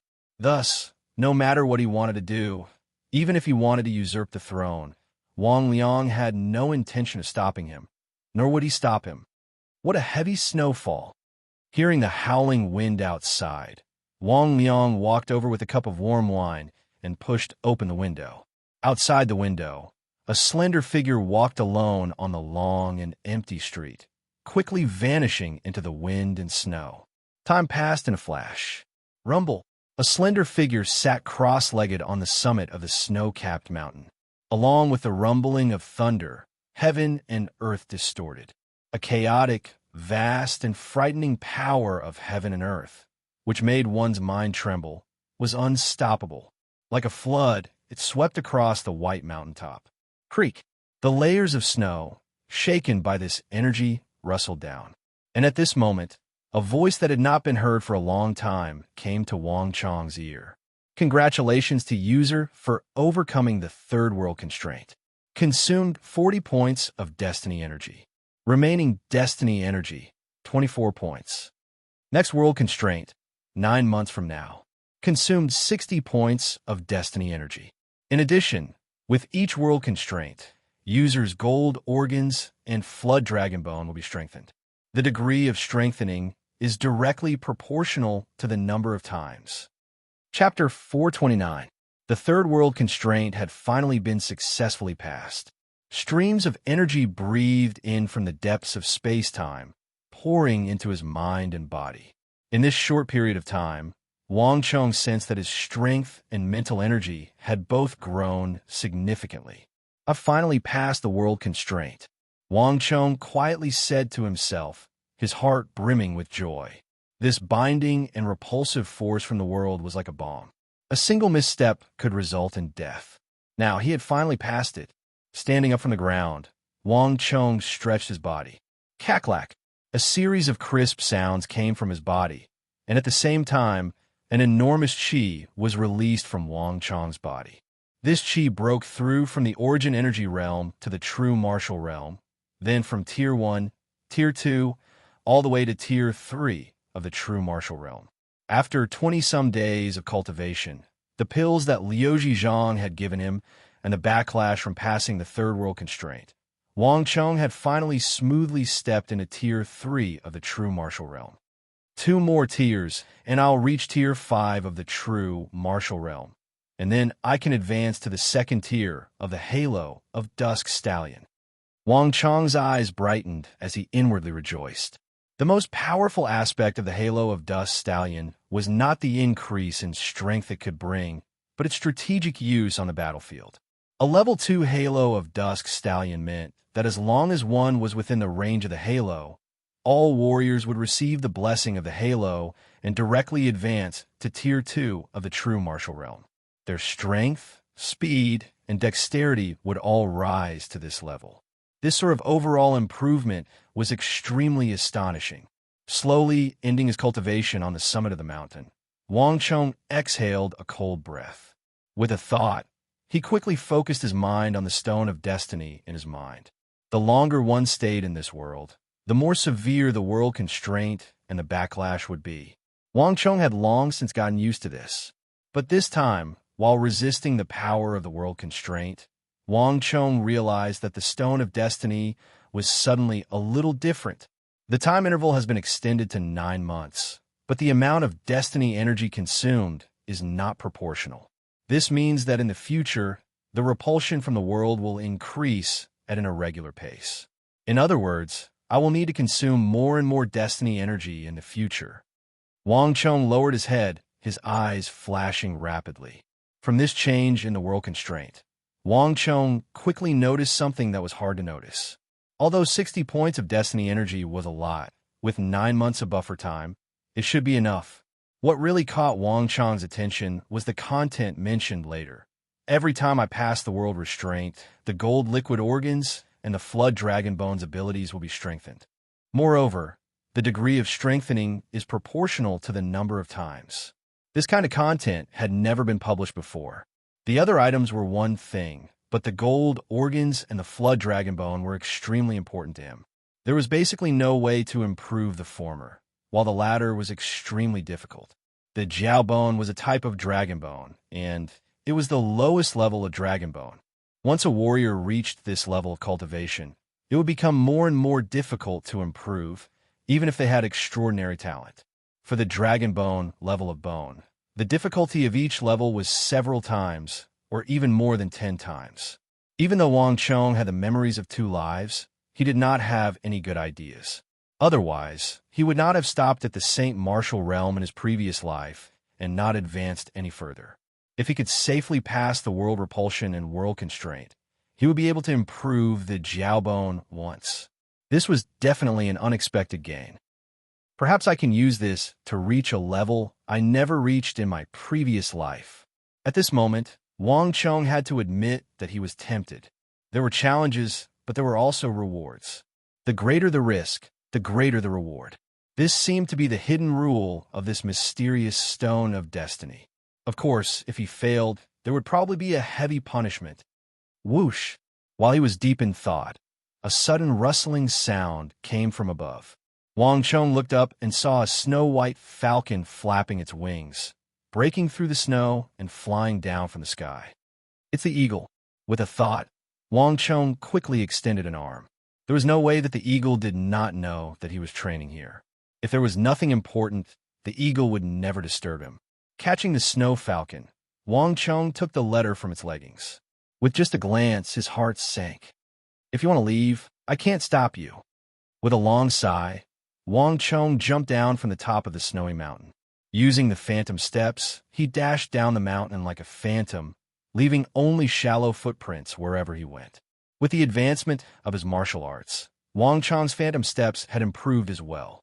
Even though he had yet to reach the level of leaving no trace on the snow, if one did not pay close attention, they would look like the footprints of a rabbit. So, several dozen zhang later, Wang Chong leaped onto a large tree. Shaking off the snow, Wang Chong quickly disappeared into the distance. By the time Wang Chong returned to Deflecting Blade Mountain, the entire Deflecting Blade Manor was silent. Other than the 20 guards, there were only a few students. In the cold of winter, Deflecting Blade Manor was much quieter than usual. Wang Chong passed through the high gates and creaked up the red sandalwood spiral staircase. When he returned to the pavilion, he immediately saw a stalwart figure more than 2 meters tall standing by the door. This figure was pacing back and forth as if he had been waiting for a long time, his mind full of worries. In the entire Deflecting Blade Manor, only Li Sai had such a tall figure. It was snowing heavily, and the mountains were covered in silver. It was a scene of winter, but Wang Chong knew that spring would begin soon. When the snow melted and the trees sprouted, the annual mobilization of troops would begin. If Li Sai wanted to head to the western regions and establish his career, this was the best opportunity. Only by making preparations in advance would he be able to make it in time. It was clear that Li Sai could not wait any longer. From the dark circles under his eyes, it was clear that he had not slept well for some time. "Come in," Wang Chong said, opened the door, and walked in. Although he was extremely reluctant to let the invincible great general slip away from his grasp, Wang Chong was able to accept the fact that the situation had come to an end. Those who want to leave can't be stopped, and those who want to stay can't be beaten away. Li Sai's personality clearly determined that he would not easily become a servant or be ordered around by anyone. Even if Wang Chong was a young master of a clan of generals and ministers, he would not be able to order him around. Wang Chong lightly pulled on the bell in the room, a trick he had learned from the other world. Soon, someone knocked on the door and brought over a pot of steaming hot tea. Wang Chong poured a cup for himself and one for Li Sai. Sit. Wang Chong pointed to the opposite side of the table. Li Sai seemed to have a lot on his mind. He took the tea, but he did not sit down. Wang Chong did not mind. After sitting down, he took out a letter he had prepared beforehand from the drawer under the table and tossed it over to Li Sai. I've already prepared it. Take it. What? Li Sai was taken aback, as if he had just woken up from a dream. A letter. Didn't you want to go to the western regions? I've already prepared it for you. On it are the seals of my big uncle and the King of Song, as well as the official seal of the Bureau of Military Personnel. If you take this to the Bureau of Military Personnel, you won't need to pass through the Biting Protectorate. You can head directly to the Anchi Protectorate and fulfill your long-cherished wish. Wang Chong said. This time, it was his turn to be astonished. Li Sai's reaction was not what he had expected. Wang Chong still remembered how Li Sai had looked when he first arrived. His aura had threatened to tear down his deflecting blade manner. Now that he had finally fulfilled his long-cherished wish, shouldn't he be ecstatic? Who said that I called you here for this? Li Sai lowered his head to look at the letter on the table, a bizarre expression on his face. Is that not the case? Wang Chong was astonished. I didn't say that. Li Sai finally regained his composure. I called you here because I have something to ask you. Ask me. Wang Chong was flabbergasted. Raising his head to look at this man who was even taller and more muscular than Xiong Pai, Wang Chong suddenly realized that he had been mistaken. What do you want to ask? Wang Chong asked in surprise. He was truly baffled. Just what sort of question could be more important than a letter recommending Li Sai to the Anchi Protectorate? And just what was it that made him wait at his door, so worried that he even had the eagle use a snow falcon to inform him to return? Let me ask you, just what is your Wang clan doing? Li Sai suddenly glared at Wang Chong as he spoke harshly. His eyes were as sharp as swords, a stark contrast to his previous demeanor. What is it that we're doing? Wang Chong was flabbergasted. Li Sai's words had come so suddenly that not even he had been able to react, unable to follow his train of thought. 1,000 June of Hyderabad, or enough meteoric metal to forge several thousand sets of armor. Don't tell me that this is just ordinary and there are also hundreds of martial arts manuals in this deflecting blade manner. Just what is your Wang clan planning to do by preparing so many strategic resources? Since ancient times, conspiring to seize the throne and raising troops in rebellion have never met with a good end. The world is at peace, and the common people live in peace. I, Li Sai, am a man of indomitable spirit, and I will never do anything that goes against the Tao or helps the wicked. If your Wang clan harbors evil intentions, I, Li Sai, will be the first to kill you, and then I will destroy your Wang clan. The veins on Li Sai's forehead were bulging, and his eyes were about to pop out of their sockets. His fierce expression and furious expression made him seem like a fearsome guardian deity of karmic fire. These abrupt words left Wang Chong completely dumbfounded.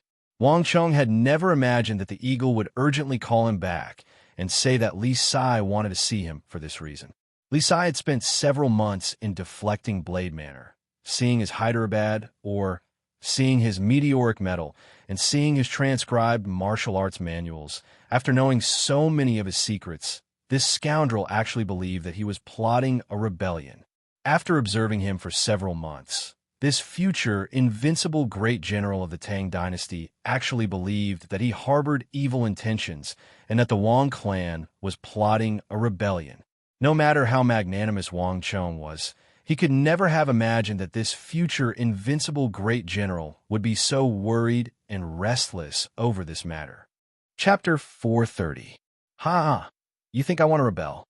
Wang Chong looked at Li Sai, finally unable to restrain his laughter. Is that not the case? Li Sai sternly said. His expression was serious, not the slightest hint that he was joking. When he had first arrived, he had known almost nothing about the capital, not even who Wang Chong was. He had believed that some scoundrel or young master of a great clan wanted to transfer him to his side so that he could serve him as a servant and serve him.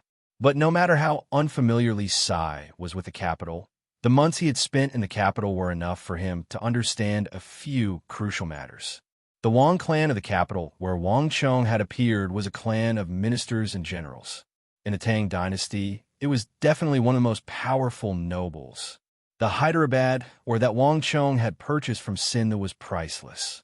The Wuzi steel weapons forged from it could cut through metal and were unstoppable. In the capital, the cheapest Wuzi steel weapon could sell for 70 to 80,000 taels of gold, an astronomical price that not even Li Sai could afford. But this was not the crucial point.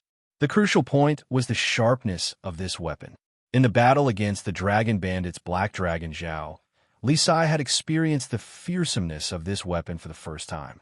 His own strength was one of the reasons that he had been able to single-handedly challenge the tens of thousands of dragon bandits. But Li Sai was well aware that another important reason was the Wuzi steel weapon that Wang Chong had forged for him. Not a single member of the dragon bandits had been a match for him.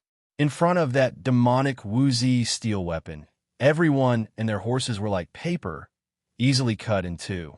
And not even the dragon bandits Black Dragon Zhao had been able to block that slash. And now, Wang Chong had obtained 1,000 Jun of Hyderabad ore. Such a large number was enough to create a small army of 1,000 people. With the terrifying sharpness of the Wuzi steel weapons, no one knew better than him what it meant to have such an army on the battlefield. Not to mention that Wang Chong had somehow gotten his hands on so many extraterrestrial, meteoric iron, and martial arts manuals. Any one of these three types was not something that could be easily obtained by an ordinary aristocratic family. But the Wang clan had gathered all three. In the capital, this was a force that played a decisive role. If the Wang family had any ulterior motives within the imperial capital, such a secret force was fully qualified to influence the situation and launch a coup in the imperial court.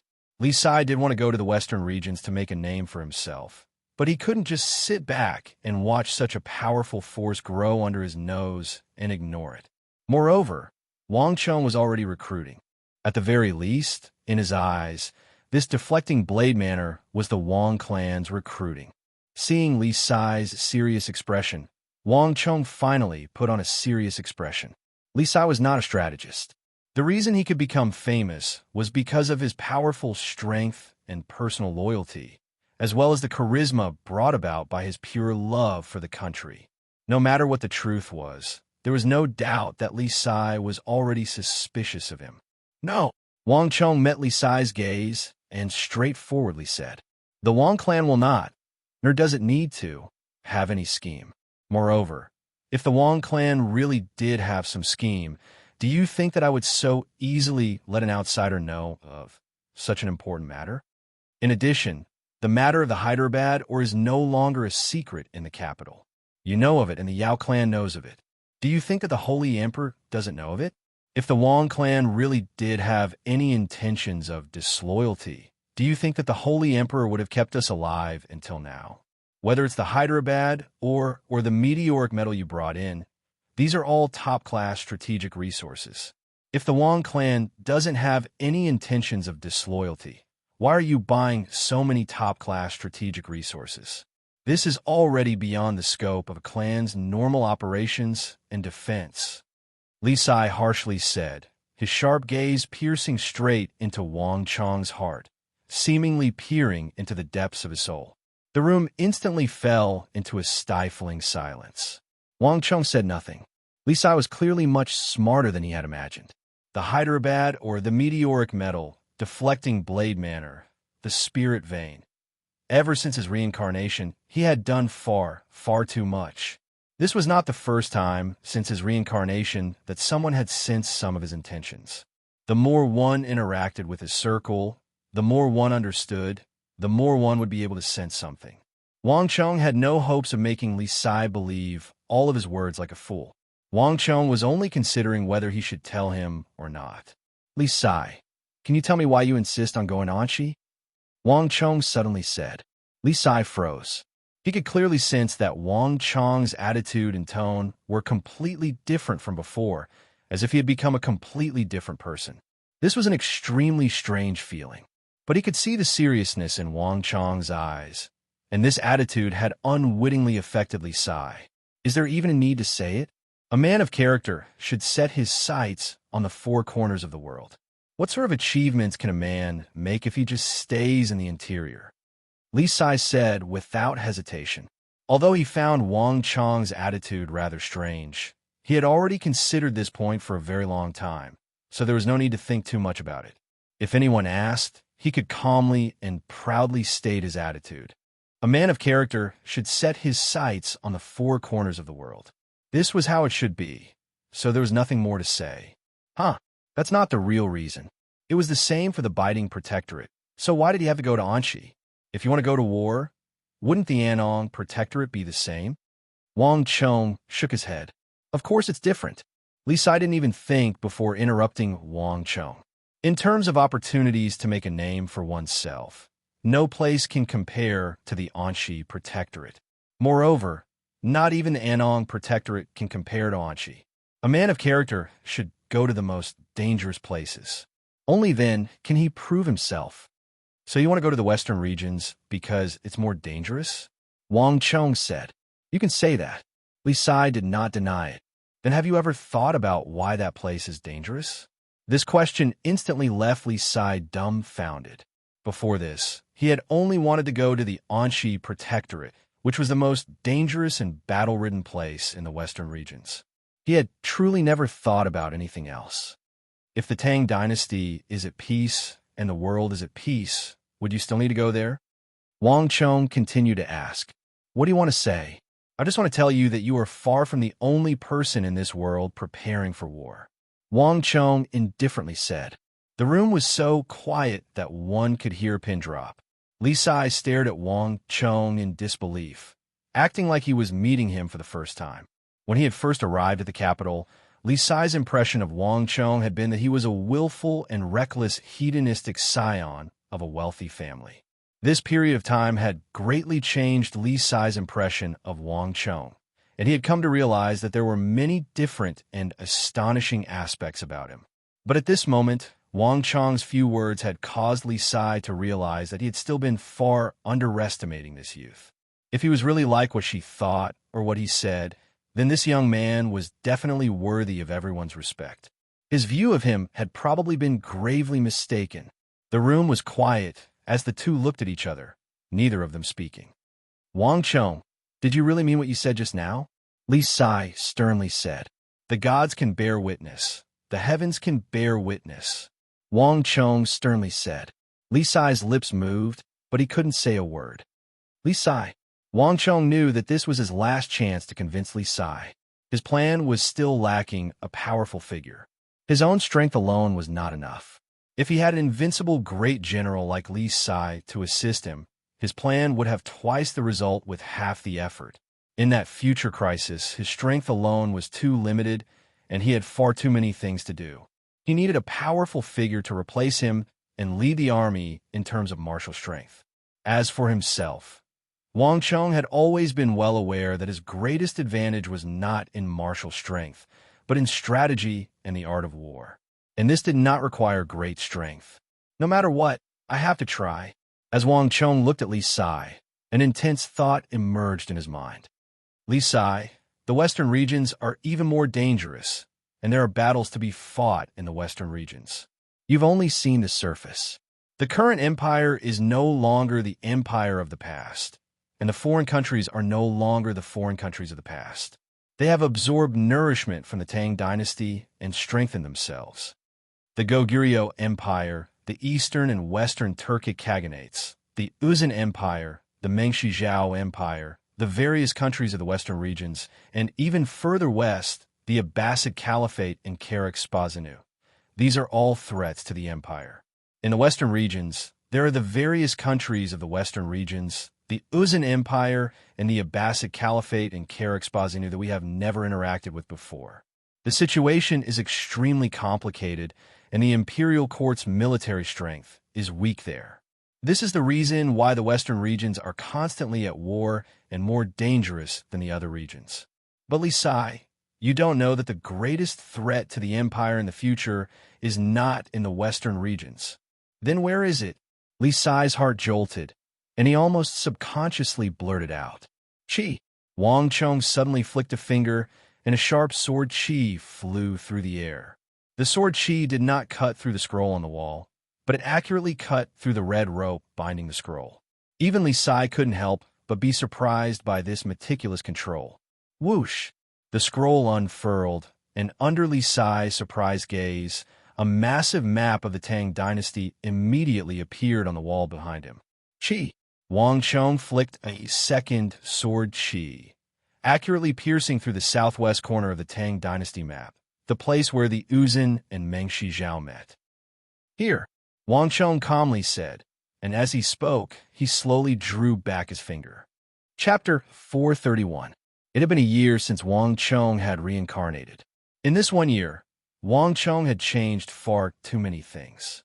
The Wang clan had not yet declined, the king of Song had not fallen out of favor, and he had interfered in the regional commander's incident.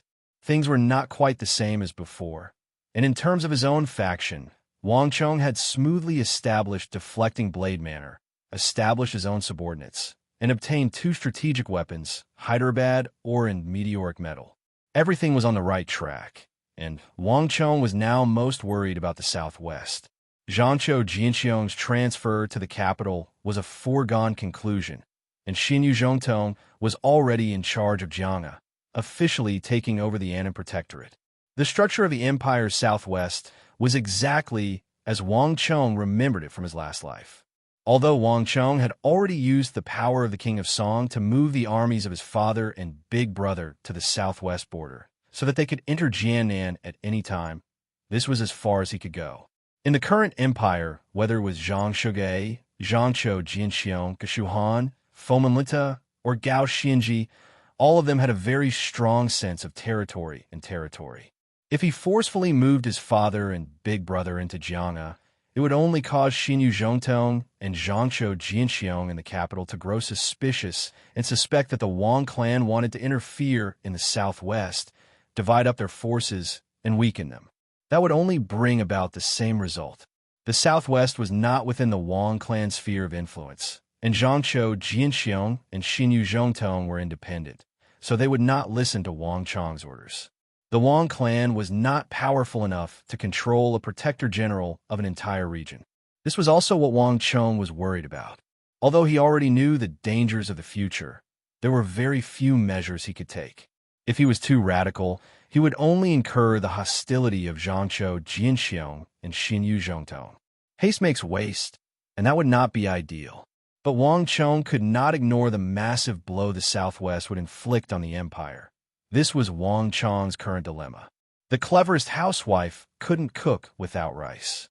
Even if he had the memories of 2 lives and was reincarnated as a human, some things still couldn't be changed.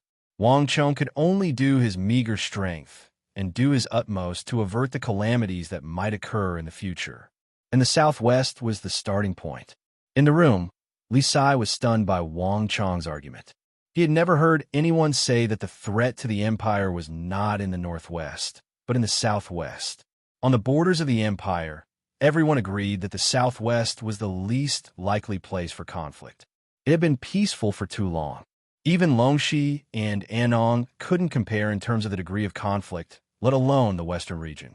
But Wang Chong had said that the greatest threat to the empire came from the southwest. If it had been anyone else, Li Sai would have only snorted disdainfully and wondered if this person had gone mad. But in his time with Wang Chong, Li Sai was well aware that this youth could not be underestimated. "How do you know?" Li Sai said, his eyes flickering with bewilderment. If Wang Chong had said Annong or Longxi, he wouldn't have been so surprised. But the southwest, in the territory of the empire, the place least likely to see war, was the southwest. "Huh, Li Sai, do you still not understand? When you asked this question, this was the reason. The less likely a place is to fight, the more likely it is to fight. When the moon is full, it will wane, and when the moon wane, it will be round. The empire's southwest has been peaceful for too long. The people's hearts have slacked off. The army has slacked off. Even you don't think that a war will happen there, let alone anyone else. Do you think that an army that has slacked off and is defenseless can stop the charge of Uzun and Meng Shijiao? Wang Chong said. But if there's no reason, why would they do such a thing? Meng Shijiao and the empire have always been at peace, and Uzun has never entered the interior of the Central Plains. With Zhangqiu Protector General's 100,000 elites there, Uzun can't succeed, Li Sai said. Wang Chong couldn't help but give a long sigh at Li Sai's words. Li Sai was no longer just ignorant of the empire's situation, but completely ignorant. Li Sai, don't you know? Zhangqiu Jianxiong has been transferred to the capital. Right now, the Annan Protector General is Xinyu Zhongtong.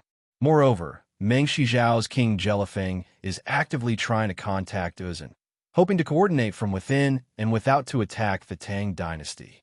Uzun doesn't understand the Central Plains, but what about Meng Shijiao? If Meng Shijiao and Uzun form an alliance, do you think that the 100,000 elites of the Annan Protectorate can stop them? Wang Chong sighed. Li Sai, if Meng Shijiao and Uzun form an alliance to attack the Annan Protectorate together, and then they can tie down Geshu Han's Big Dipper army in Longxi. Do you know what that means for the empire? Buzz. Li Sai's mind trembled and his entire body froze. A chill suddenly ran down his spine. Li Sai didn't understand strategy, but he knew that if what Wang Chong said was true, it would be a massive disaster for the Southwest and the empire. The deployment of the empire's troops wasn't complicated. Anyone who wished to join the army knew that the empire rarely fought in the Southwest, so it didn't have many soldiers deployed.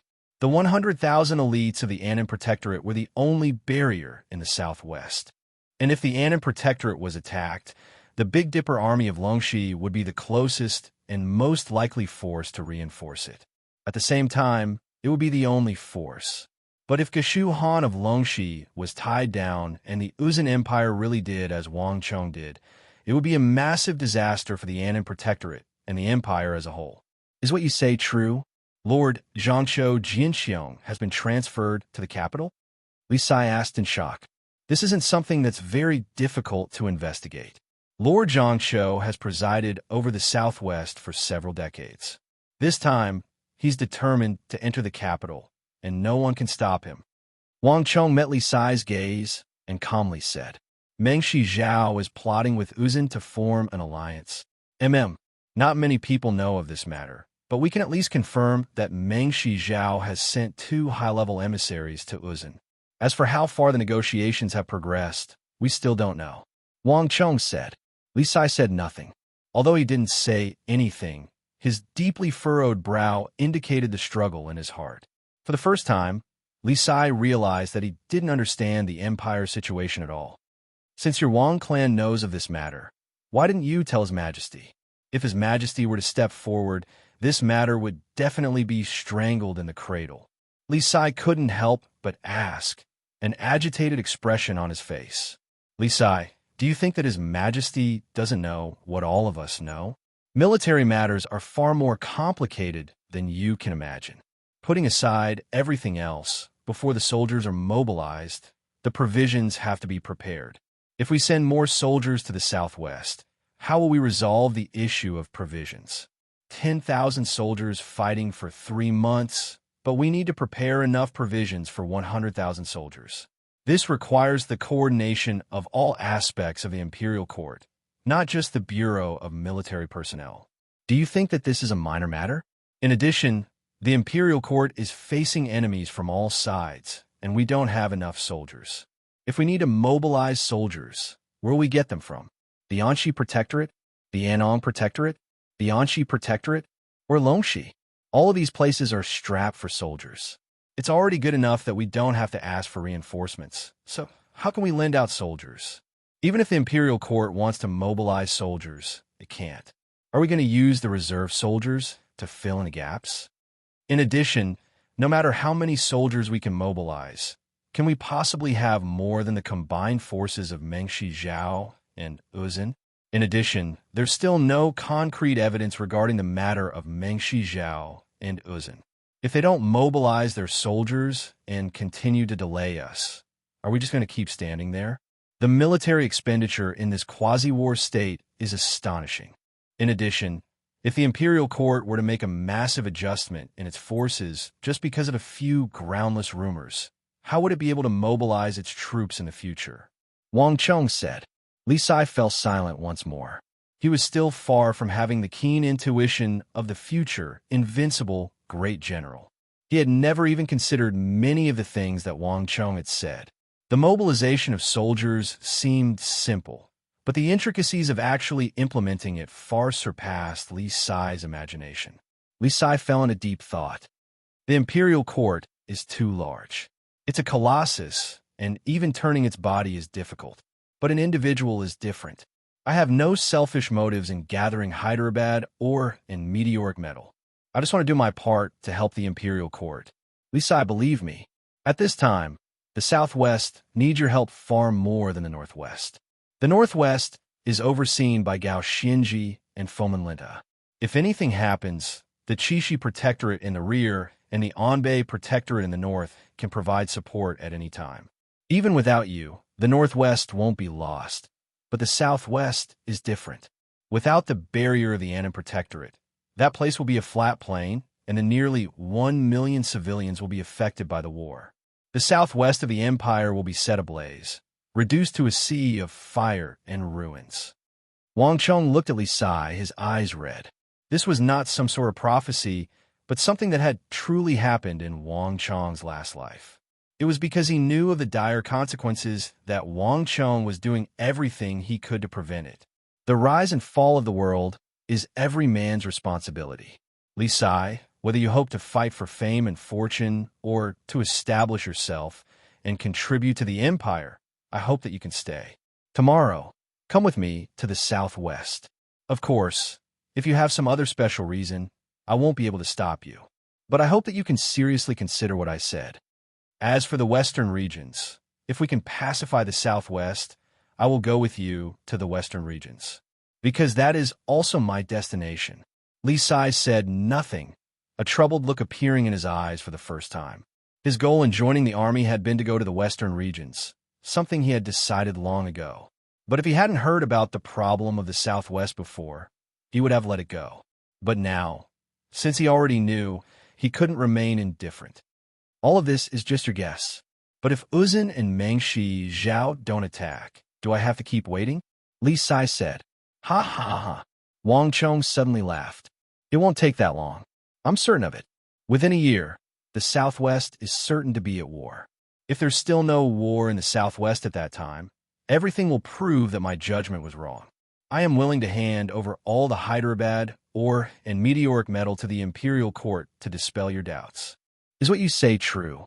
Li Sai's eyes brightened. 1,000 June of Hyderabad ore was no small sum, worth hundreds of millions of taels of gold. With the addition of the meteoric metal, the value was even higher.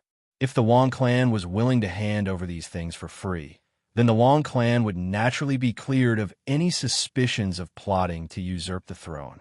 And such a large sum of wealth would also be of enormous benefit to the imperial court's finances. Of course it's true. Chapter 432. The coming year would be one of the most intense upheavals in the empire. If his predictions were correct, in at most half a year, a large-scale battle would break out on the empire's southwestern border. This would be an unprecedented defeat for the empire. And with this series of upheavals, the powers surrounding the empire would begin to covet it. The eastern and western Turkic Khaganates, the Goguryeo Empire, the various powers of the western regions, and even the distant Abbasid Caliphate and Karaksbazinu would begin to covet it. Blessings never come in pairs, while misfortunes never come singly. In the relationships between empires, these principles were even more common and applicable. The moment an opening was discovered, the wolf pack would swarm in and devour the prey. Although Wang Cheng had told Li Sai that it would be a year, Wang Cheng had expected it to be far from that long. If the Tang dynasty could peacefully survive the coming year, then the calamity in his memories would probably not descend. If that really was the case, Wang Cheng would happily let Li Sai go.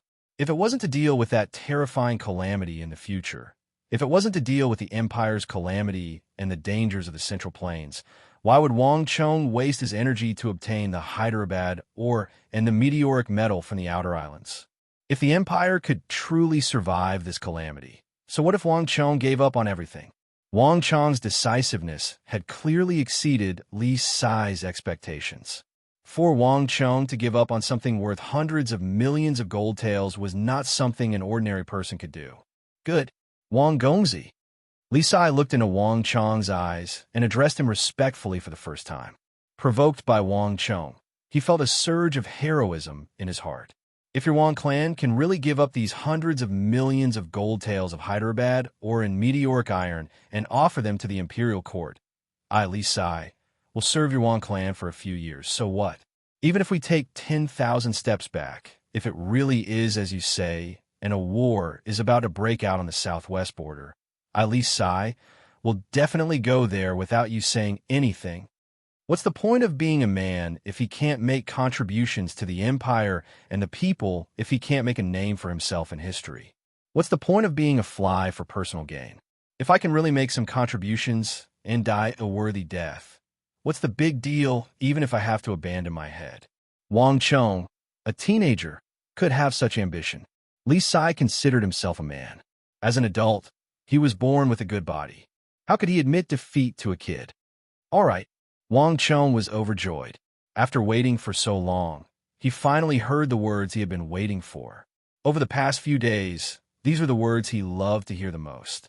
Li Sai, a gentleman's word. For horses are hard to come by. Li Sai spoke resolutely and decisively without the slightest hesitation. At this moment, his gaze was resolute, and his eyes were as bright as snow. After being transferred from the Biting Protectorate for more than 2 months, Wang Chong had finally obtained the loyalty of the invincible great general for the first time. Winter passed and spring came. The ice and snow melted, and all things returned to life. In the blink of an eye, it was a new year. In Deflecting Blade Manor, row upon row of pavilions stood luxuriously and beautifully. In the middle of Deflecting Blade Manor, Wang Chong was seated cross-legged in the corner of a high-arched roof. He was like a feather, floating in the air as if he were sitting on flat ground. In the past month, Wang Chong's phantom steps had once more advanced, and his body was now as light as a feather. Even if he were to step on a branch as thin as a finger, he would not let the branch sink. This was a sign of his progress. Phew! On the roof, Wang Chong gave a long sigh, a sharp light swirling in his eyes as he slowly withdrew his technique. Swoosh, swoosh, swoosh. The moment Wang Chong opened his eyes, a black silhouette emerged from the eaves of a distant building. It flew across the golden roofs, nimble and nimble like a leopard. The black silhouette was still far away at first, but in the blink of an eye, it was already in front of Wang Chong. Young master, your ginseng tea. The black silhouette respectfully kneeled on one knee on the roof and offered a cup of steaming ginseng tea. Upon closer inspection, the black silhouette's face was covered with a black cloth. She had a slender figure, and as she approached, a faint fragrance wafted into one's nose, causing one's soul to waver.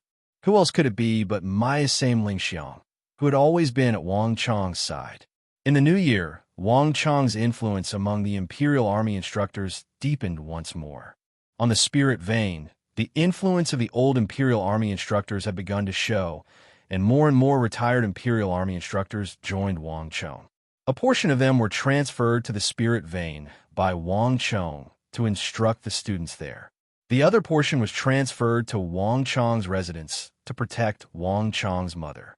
With these experienced Imperial Army instructors around, in terms of loyalty and reliability, they were far more useful than the experts hired from outside. With these replacements, Myasame Lingxiang was also freed from her duties. After spending more than a year under the Wang clan's protection, Myasame Lingxiang didn't have to worry about anything else.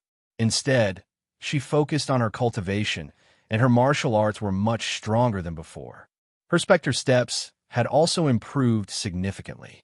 Even if it were daytime, it would be impossible to notice her if one were to pay attention to her in advance. There were times when even Wang Chong couldn't keep track of her. You work hard.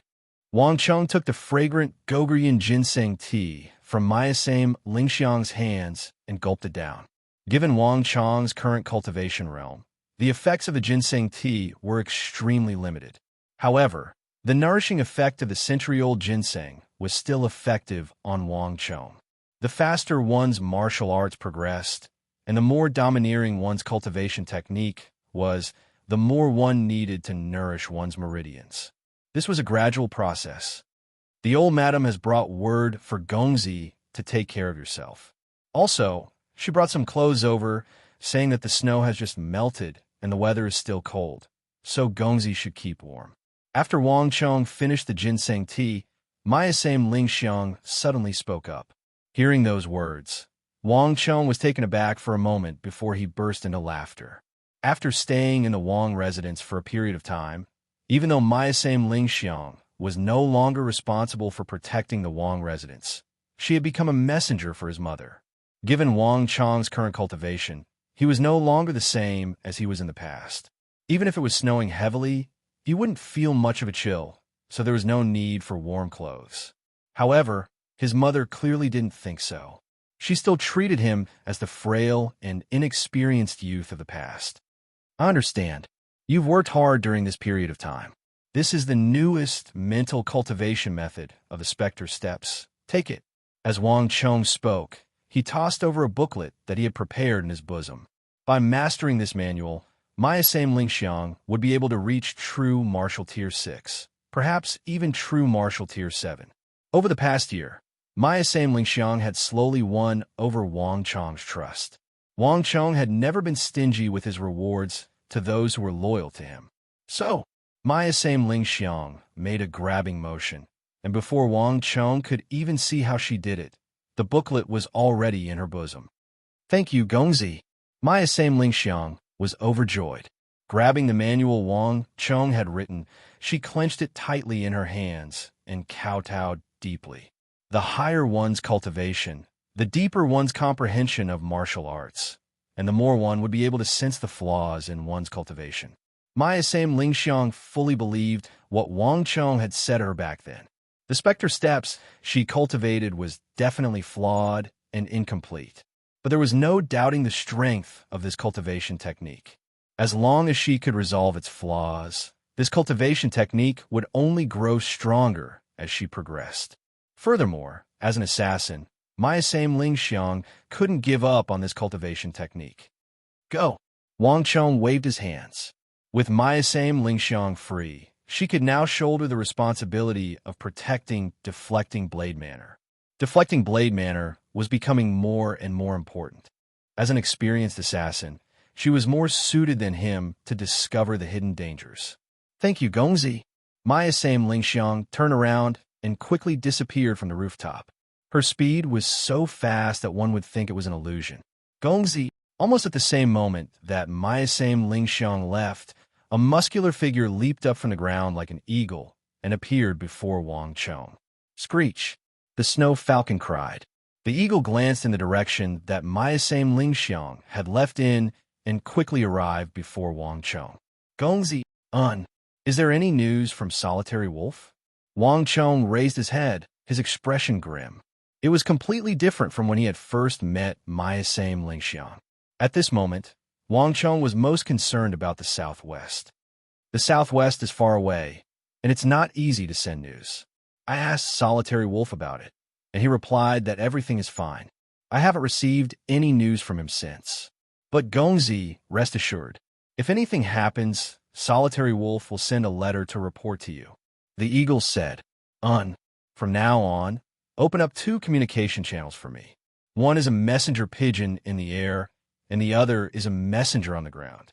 Since the journey to the Southwest was long, they could arrange for some men to be stationed on the road. I want to shorten the transmission time of the Southwest from several months to less than 20 days. In this way, there will be 2 channels, one detailed and the other simple. This can also reduce the delay of information to the minimum. In addition, there will be air traffic control at certain times. If a large number of beasts, such as the harlequin, appear and prey on the messenger pigeons, our air traffic will be cut off. Having an additional ground route will also serve as a precaution. Wang Chong said. The eagle nodded, a hint of respect in his eyes. Even though Wang Chong was still young in certain aspects, he He was much more meticulous in his thinking. In addition, send these 2 letters to my father and big brother. Wang Chong paused for a moment, then took out the 2 letters he had written beforehand and handed them over. With the winter over, Wang Chong was now actively trying to get in touch with his father and big brother. Although Xin Yu Zhongtong was easy to talk to, their relationship was too shallow. There were many things that Wang Chong could not personally interfere with.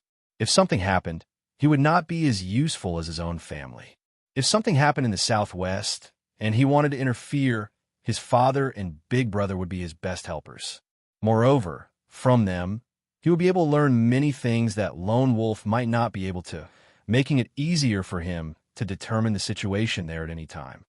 Yes, this matter will be taken care of immediately, the eagle sternly said. Sticking 2 fingers into his mouth, the eagle let out a series of shrill cries that pierced into the clouds. Whoosh! In just a few moments, 2 massive golden condors flew down from the sky, one on the left and one on the right, and landed on the shoulders of the eagle. The eagle rolled up the letters and skillfully tied them to the thick thighs of the 2 golden condors. Screech! With a series of shrill cries, the 2 golden condors flapped their wings and vanished into the southern skies like 2 rays of light. Wang Chong nodded in satisfaction at this sight. The eagle was even more useful than an army of several hundred soldiers.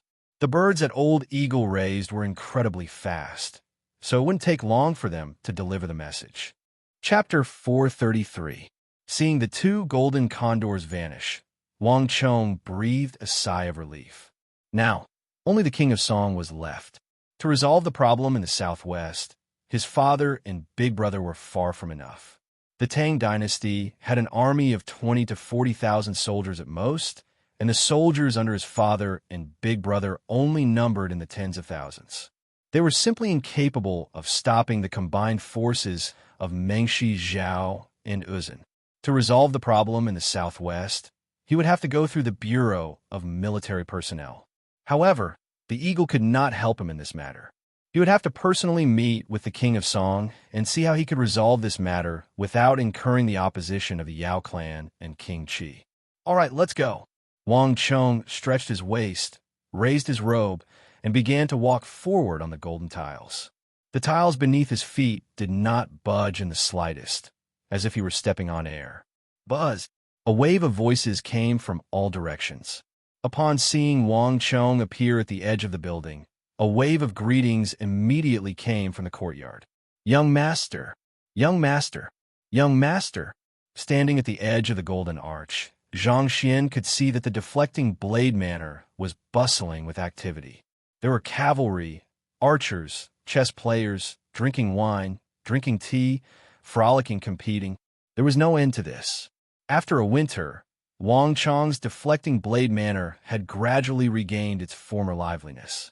After the opening of the training camp, the first thing that came to mind was Wang Chong's deflecting blade manor. All sorts of resources were piled up like mountains in the deflecting blade manor. They had all been brought here by the students themselves. The already extravagant deflecting blade manor was now even more extravagant. Even the white jade was inlaid with gold, let alone the others. The number of people in deflecting blade manor could not compare to the 3 great training camps, but it was extremely popular.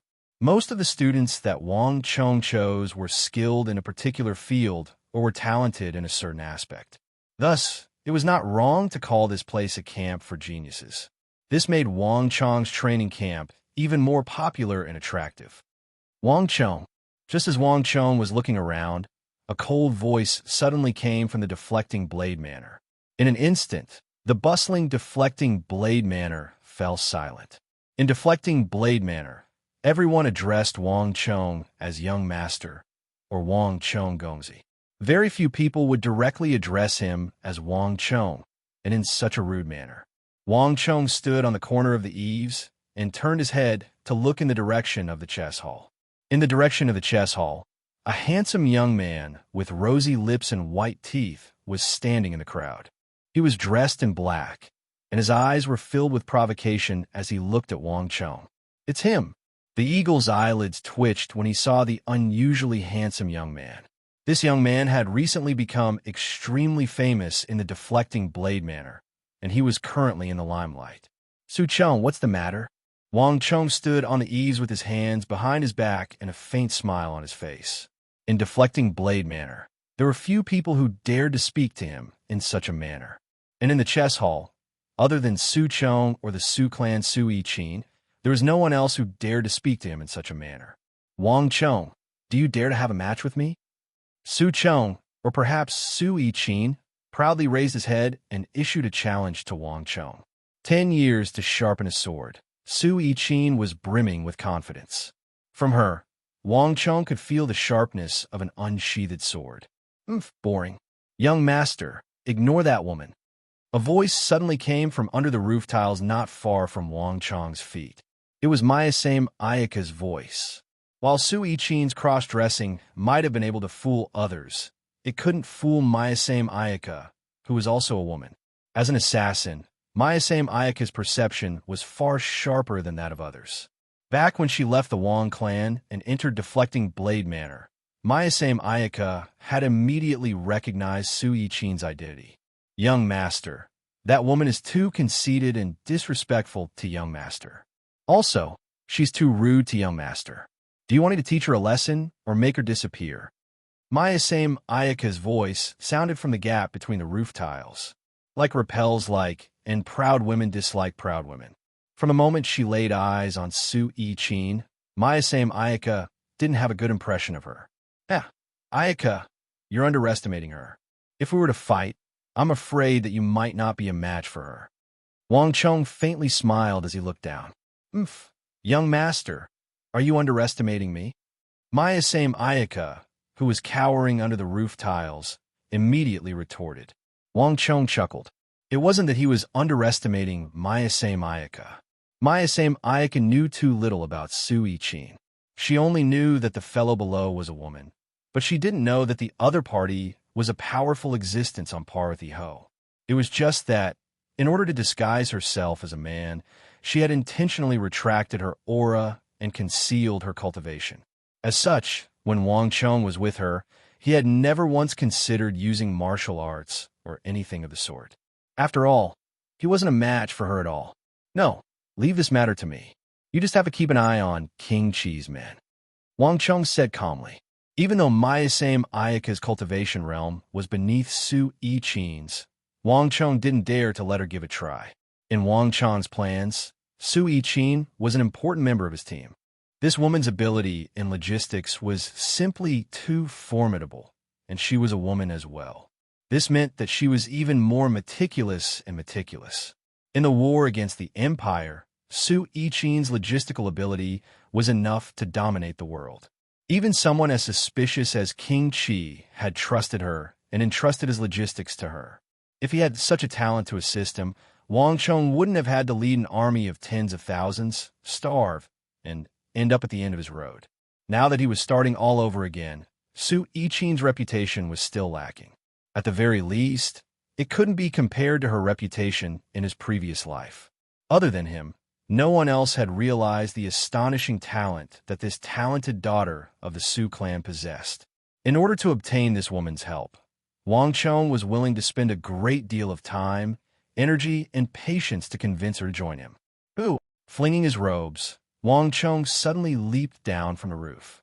With a few swoosh, swoosh, swoosh, swoosh, he immediately appeared in the direction of the chess hall. Oh, there's going to be a show to watch. Someone actually challenged young master. Everyone, let's go take a look. The sight of Wang Chong's arrival caused an uproar in deflecting blade manor. A large crowd immediately gathered around him, their faces red and necks flushed. Very few people in deflecting blade manor had ever challenged Wang Chong. It wasn't just because of Wang Chong's clan, but also because of Wang Chong's own talent. This was the first time someone had publicly challenged Wang Chong. Following the principle of watching a show, a large crowd quickly gathered in the direction of the chess hall. Just when the crowd was eagerly anticipating the challenge, Wang Chong's reply surprised them. Haha, Su Chong, do you think you can challenge me just because you say so? There's no need for me to agree, right? Didn't I tell you last time? You're not suited for the chess hall at all. Wang Cheng held his hands behind his back and said calmly, Shua. With just a few words from Wang Cheng, the smug expression on Su Yiqin's face immediately turned red and then purple. Bastard! Su Yiqin's face was completely red, and she was so angry that she was about to explode. She had never been one to lose her composure, but in front of Wang Cheng, she couldn't help but lose her cool. Wang Cheng, are you afraid? Afraid? Humph. This isn't a question of whether I'm afraid or not. It's just that you don't have the qualifications to challenge me. If I remember correctly, you've already lost 3 times in a row, right? Wang Cheng chuckled. You. Su Yiqin flew into a rage, her face turning even redder. She had always been proud, and other than in this shabby, deflecting blade manner next to come with training camp, she had never suffered such humiliation before. I don't easily exchange blows with others. You've already lost 3 times, so you've already lost the right to challenge me. Nothing can be accomplished without rules and regulations. If everyone behaved like you, wouldn't it be a mess? So you should go back. As Wang Cheng spoke, he raised his right hand and flicked his fingers. Then, he turned around and prepared to leave. Wait a moment. Su Yiqin was also infuriated. She was also a proud person, and she had never suffered such humiliation before. The more Wang Cheng didn't want to fight with her, the more she wanted him to. Fine. Don't you not easily exchange blows with others? If you can beat me one more time, I promise you that I'll immediately leave deflecting blade manner and never disturb you again. These words were already a great concession from Su Yiqin. Given her personality, she would never show such weakness. Who wants you to leave? This kind of condition is far too insincere. How about this? You can challenge me as well. If you win, I'll allow you to join deflecting blade manner, and I can even tell everyone that I'm inferior to you. But if you lose, I want you to promise me one thing. With his back facing Su Yiqin, Wang Cheng extended a finger. Fine. With reddened eyes, Su Yiqin agreed without hesitation, her voice resolute and decisive. Success. Hearing this voice, Wang Cheng smiled smugly, and a crafty smile flashed across his eyes. It wasn't easy to get a clever woman like Su Yiqin to fall for his trap. After spending so much time, he had finally succeeded in getting Su Yiqin to agree to his request. All that was left was to defeat Su Yiqin and have her join him. This was the most exciting moment he had experienced since the first time Su Yiqin had appeared before him. But just as Wang Cheng was feeling excited, an unexpected voice suddenly sounded in his ear. Humph. Wang Cheng, you must think that you've already won, right? Let me tell you, don't celebrate too early. A scholar who has been away for 3 days must have a whole new level of respect for him. It's still not certain who will emerge victorious. Su Yiqin suddenly calmed down and sneered at Wang Cheng. She knew what Wang Cheng was thinking, but if he thought that he had already won, then he was gravely mistaken. She was no fool. If she didn't have some confidence, she would never have so rashly challenged Wang Cheng. If Wang Cheng still thought that he could defeat her as easily as before, she would give him a huge surprise. Is that so? Then I'll be waiting for your performance. Wang Cheng grinned, a carefree expression on his face. Enough, lad. If you could defeat this lad, I'll definitely reward you handsomely. An impatient voice suddenly interjected. Princess Enai Huang had been watching from the back for quite some time now.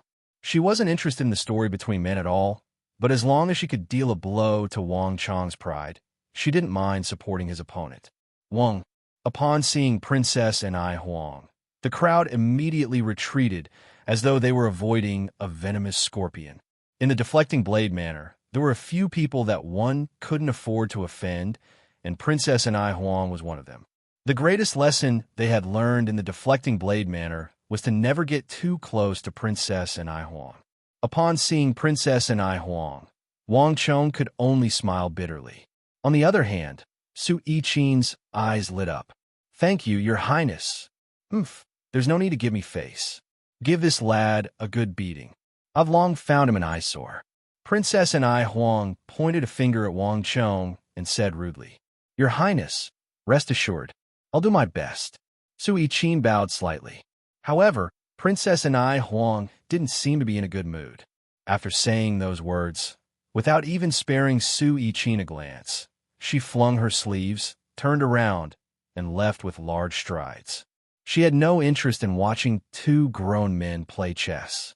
She would wait for the lad to receive some good news before telling her about it. Su Yiqin smiled bitterly. Having been in the deflecting blade manner for so long, she knew why Princess and Huang treated her with such an attitude.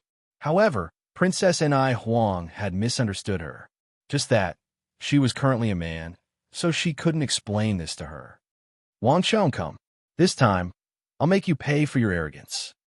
Chapter 434. The chess hall was bustling with activity. Nearly half of Deflecting Blade Manor had been drawn in. Wang Chong sat motionlessly on a wisteria chair on the first floor. This was not his first time playing chess with someone in the chess hall, nor was it his first time playing with Su Yiqin. However, the feeling he was having right now was completely different. Su Chong, have you made up your mind? It's not too late to turn back now. Wang Chong smiled at Su Yiqin. If you have the time, you should worry about yourself. Don't forget, if you lose, you have to admit to everyone that your skill is inferior to mine. At that time, the position of master of the chess hall will probably change hands. Su Yiqin raised her head slightly, her lips curling in a haughty smile. She seemed to be scheming something. She didn't care what conditions Wang Chong wanted to propose. What she cared about was that if she won, Wang Chong would have to admit that he was inferior to her in chess. At that time, she could return home in glory and announce this news to everyone. The talented daughter of the Su clan was the true #1 chess player in the capital. Although Wang Chong could defeat the Tang dynasty's war god So Young's son, she could defeat Wang Chong. She, Su Yiqin, was the undisputed #1 chess player of the Tang dynasty. Since that's the case, there's no problem. Wei Anfang. Yes, young master. Just as Wang Chong finished speaking, Wei Anfang bowed and brought over the chessboard and box that he had prepared beforehand. A purple chessboard made of Jinan, wood inlaid with gold edges, was placed at the center. Wang Chong played white, while Su Yiqin played black. Wang, seeing that the match had officially begun, the surrounding crowd began to whisper among themselves. From time to time, mocking gazes would turn towards Su Yiqin. Su Yiqin coldly harumphed. She knew what these people were thinking, but she didn't care. She knew that these people thought that she would definitely lose, but she would let them know what it meant to be gravely mistaken. This round, I'll go first. Su Yiqin opened the go box, and the index and middle fingers of her jade-like right hand reached into the go board to pick up a smooth black go piece. Sure, Wang Chong said with a smile. He extended his right hand and made a gentlemanly gesture. Buzz. The crowd immediately started jeering. They were very disdainful of Su Yiqin's behavior. Go was a gentleman's way, and even chess masters would give way to others. Wang Chong had taken the initiative to ask him out of his own will, but Su Yiqin had taken the initiative to ask for it, which was too much. Shut up. Su Yiqin's face was cold as she suddenly reprimanded. This rebuke startled everyone, but Su Yiqin's face remained cold. She calmly placed the first go piece. She had enough of dressing up as a man for so many days. She didn't want to keep wearing men's clothes. After this tournament, she would return to being the Su family's talented daughter. When that time came, she would see who would dare to speak to her like that. In Longwei training camp, there weren't many people who dared to breathe loudly in front of her. If not for defeating Wang Chong and proving herself, she wouldn't have suffered such humiliation. Wang Chong, it's your turn, Su Yiqin said with a cold expression. Wang Chong stared at the other side and sneered inwardly. He knew what Su Yiqin was thinking. Go is a gentleman's way, but Su Yiqin was a woman. She was neither a man nor a gentleman. She was playing with a girl's privilege and temper. Okay. Wang Chong laughed heartily and neatly placed the first white piece in the upper left corner of the chessboard. As soon as this piece was placed, it was like two armies facing off against each other. The chessboard was instantly filled with the aura of mutual hostility and hostility. Clack! Su Yiqin didn't say a word and put down the second black stone without a second thought. The chessboard was still empty. Neither the white pieces nor the black pieces were engaged in any sort of entanglement. It was like two armies probing each other before a battle. The battle was still early, so the others in the chess hall couldn't tell what was going on. However, Wei Anfang couldn't help but raise his eyebrows as he inwardly exclaimed in surprise. "This Su Chong, he's different." Wei Anfang tilted his head and couldn't help but take a few more glances. He had watched the challenges between Su Yiqin and his young master. As a result, he was very familiar with Su Yiqin's style. But this time, the feeling that Su Yiqin gave him was completely different from before. Although the previous Su Yiqin had been formidable, she had not been this formidable. If one were to use a metaphor to describe it, it was like a young and immature child had suddenly grown up and transformed into an experienced and strong adult. Although Su Yiqin had only made 2 moves, her movements were swift and unusual. Moreover, when playing, there was almost no gap between the first and second stones. This meant that her train of thought was quite mature, completely different from before. "She's so similar to young master." This thought flashed through Wei Anfang's mind as he glanced at Wang Chong. He finally remembered that Su Yiqin's confident and calm demeanor was very similar to Wang Chong's current demeanor. No wonder he dares to challenge young master. It seems that he has made ample preparations this time. Wei Anfang originally had sufficient confidence in his young master, but this sudden discovery made Wei Anfang suddenly faintly worry in his heart. Although Su Yiqin had not shown the strength that could overwhelm Wang Chong, she had already shown an unexpected ability. Clack! Wang Chong looked at the opposite side with a smile. He picked up a white stone and calmly placed the first stone without looking at it. There was no battle. This time, it was still a test without any contact. "Humph." Su Yiqin snorted coldly and placed the third stone. This time, she finally showed her proactive and aggressive offensive. Buzz! A stone was placed directly on Wang Chong's center army, and the atmosphere on the chessboard immediately became tenfold more tense. "Isn't this young master's style?" All of a sudden, someone said. This immediately alerted the others. Looking carefully, more and more people recognized it. The style of Su Yiqin's opening, as well as the move to take the center army, was clearly something that Wang Chong had used before. The gazes that looked at Su Yiqin suddenly changed. To dare to use Wang Chong's style against Wang Chong in a game of Go, this was not something that an ordinary person would dare to do, because no one was more familiar with his style than Wang Chong. For Su Yiqin to dare to do this, she was either an idiot or extremely confident that she had thoroughly polished Wang Chong's style and was confident that she could beat him. But for so many days, Su Yiqin had swept the entire Qiyuan by herself. No matter how one looked at it, she was not an idiot. That could only mean, at this moment, the mockery disappeared, and so did the mocking laughter. Everyone looked at Su Yiqin with a gaze that was completely different from before. If this fellow dared to challenge young Master Wang, it seemed like she had some confidence. The atmosphere in the Qiyuan suddenly became strange. This is only the beginning. In a moment, you'll know who is the true #1 in Go. Su Yiqin sneered in her heart. She knew what everyone was thinking, but if they thought that she could only blindly imitate Wang Chong, then they were wrong. Ever since her last crushing defeat, she had stayed in the Qiyuan, not even returning home. The past few months had not been in vain. Next, she would make everyone, including Wang Chong, look at her in a new light. She had an even greater surprise waiting for them. Clack! As the black stone fell to the ground, a faint smile appeared on Wang Chong's face, making it impossible to tell what he was thinking. Su Yiqin's move, as well as the expressions of the surrounding people, seemed to have been automatically filtered out by him. Wang Chong's smile made Su Yiqin grit her teeth, her heart filled with hatred. In a moment, let's see if you can still smile. Su Yiqin clenched her teeth and placed her fourth stone. This stone was even more radical and more aggressive. Bang! Almost at the same time, Wang Chong placed his fourth stone. This stone was different from the previous ones. It was placed in the middle right position, directly restricting Su Yiqin's left, middle, and bottom paths. Combined with the previous 3 stones, it was a 4-in-1 attack, exerting far more pressure on Su Yiqin than any of Su Yiqin's previous moves. Good move! As expected, young master is still the best. This move is much better than Su Chong's. Those who were able to appear here were basically all people who had some understanding of chess. When Wang Chong made this move, everyone's eyes lit up. In terms of offense, Wang Chong's move was not radical, but it exerted much more pressure than Su Yiqin. This was a kind of overall momentum, not a partial entanglement.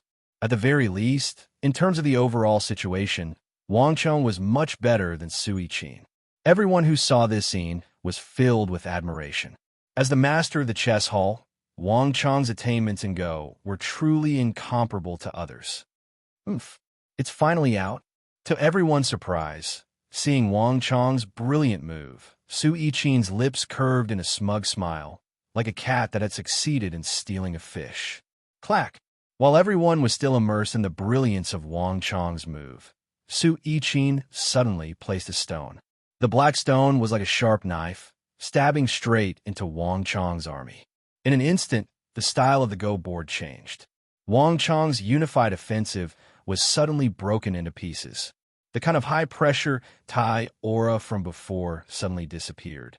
Following Su Yiqin's long-planned move, the air in the chess hall seemed to have been sucked out, the praises of praise instantly vanishing without a trace. Everyone, as long as they could understand what was happening, was stunned by Su Yiqin's move. Even Eagle, who had only a passing understanding of Go, could see it. Su Yiqin's move was clearly designed to suppress Wang Chong. This woman isn't simple. Eagle's eyelids twitched. He suddenly realized that he seemed to have underestimated this cross-dressing chess hall student. In the chess hall, there was absolute silence. All eyes turned to Wang Chong, and a smug smile appeared in Su Yiqin's eyes. A scholar who has been away for 3 days must have a whole new level of respect. Wang Chong, if you think that I only know how to imitate you, then you are gravely mistaken. There are even more surprises to come.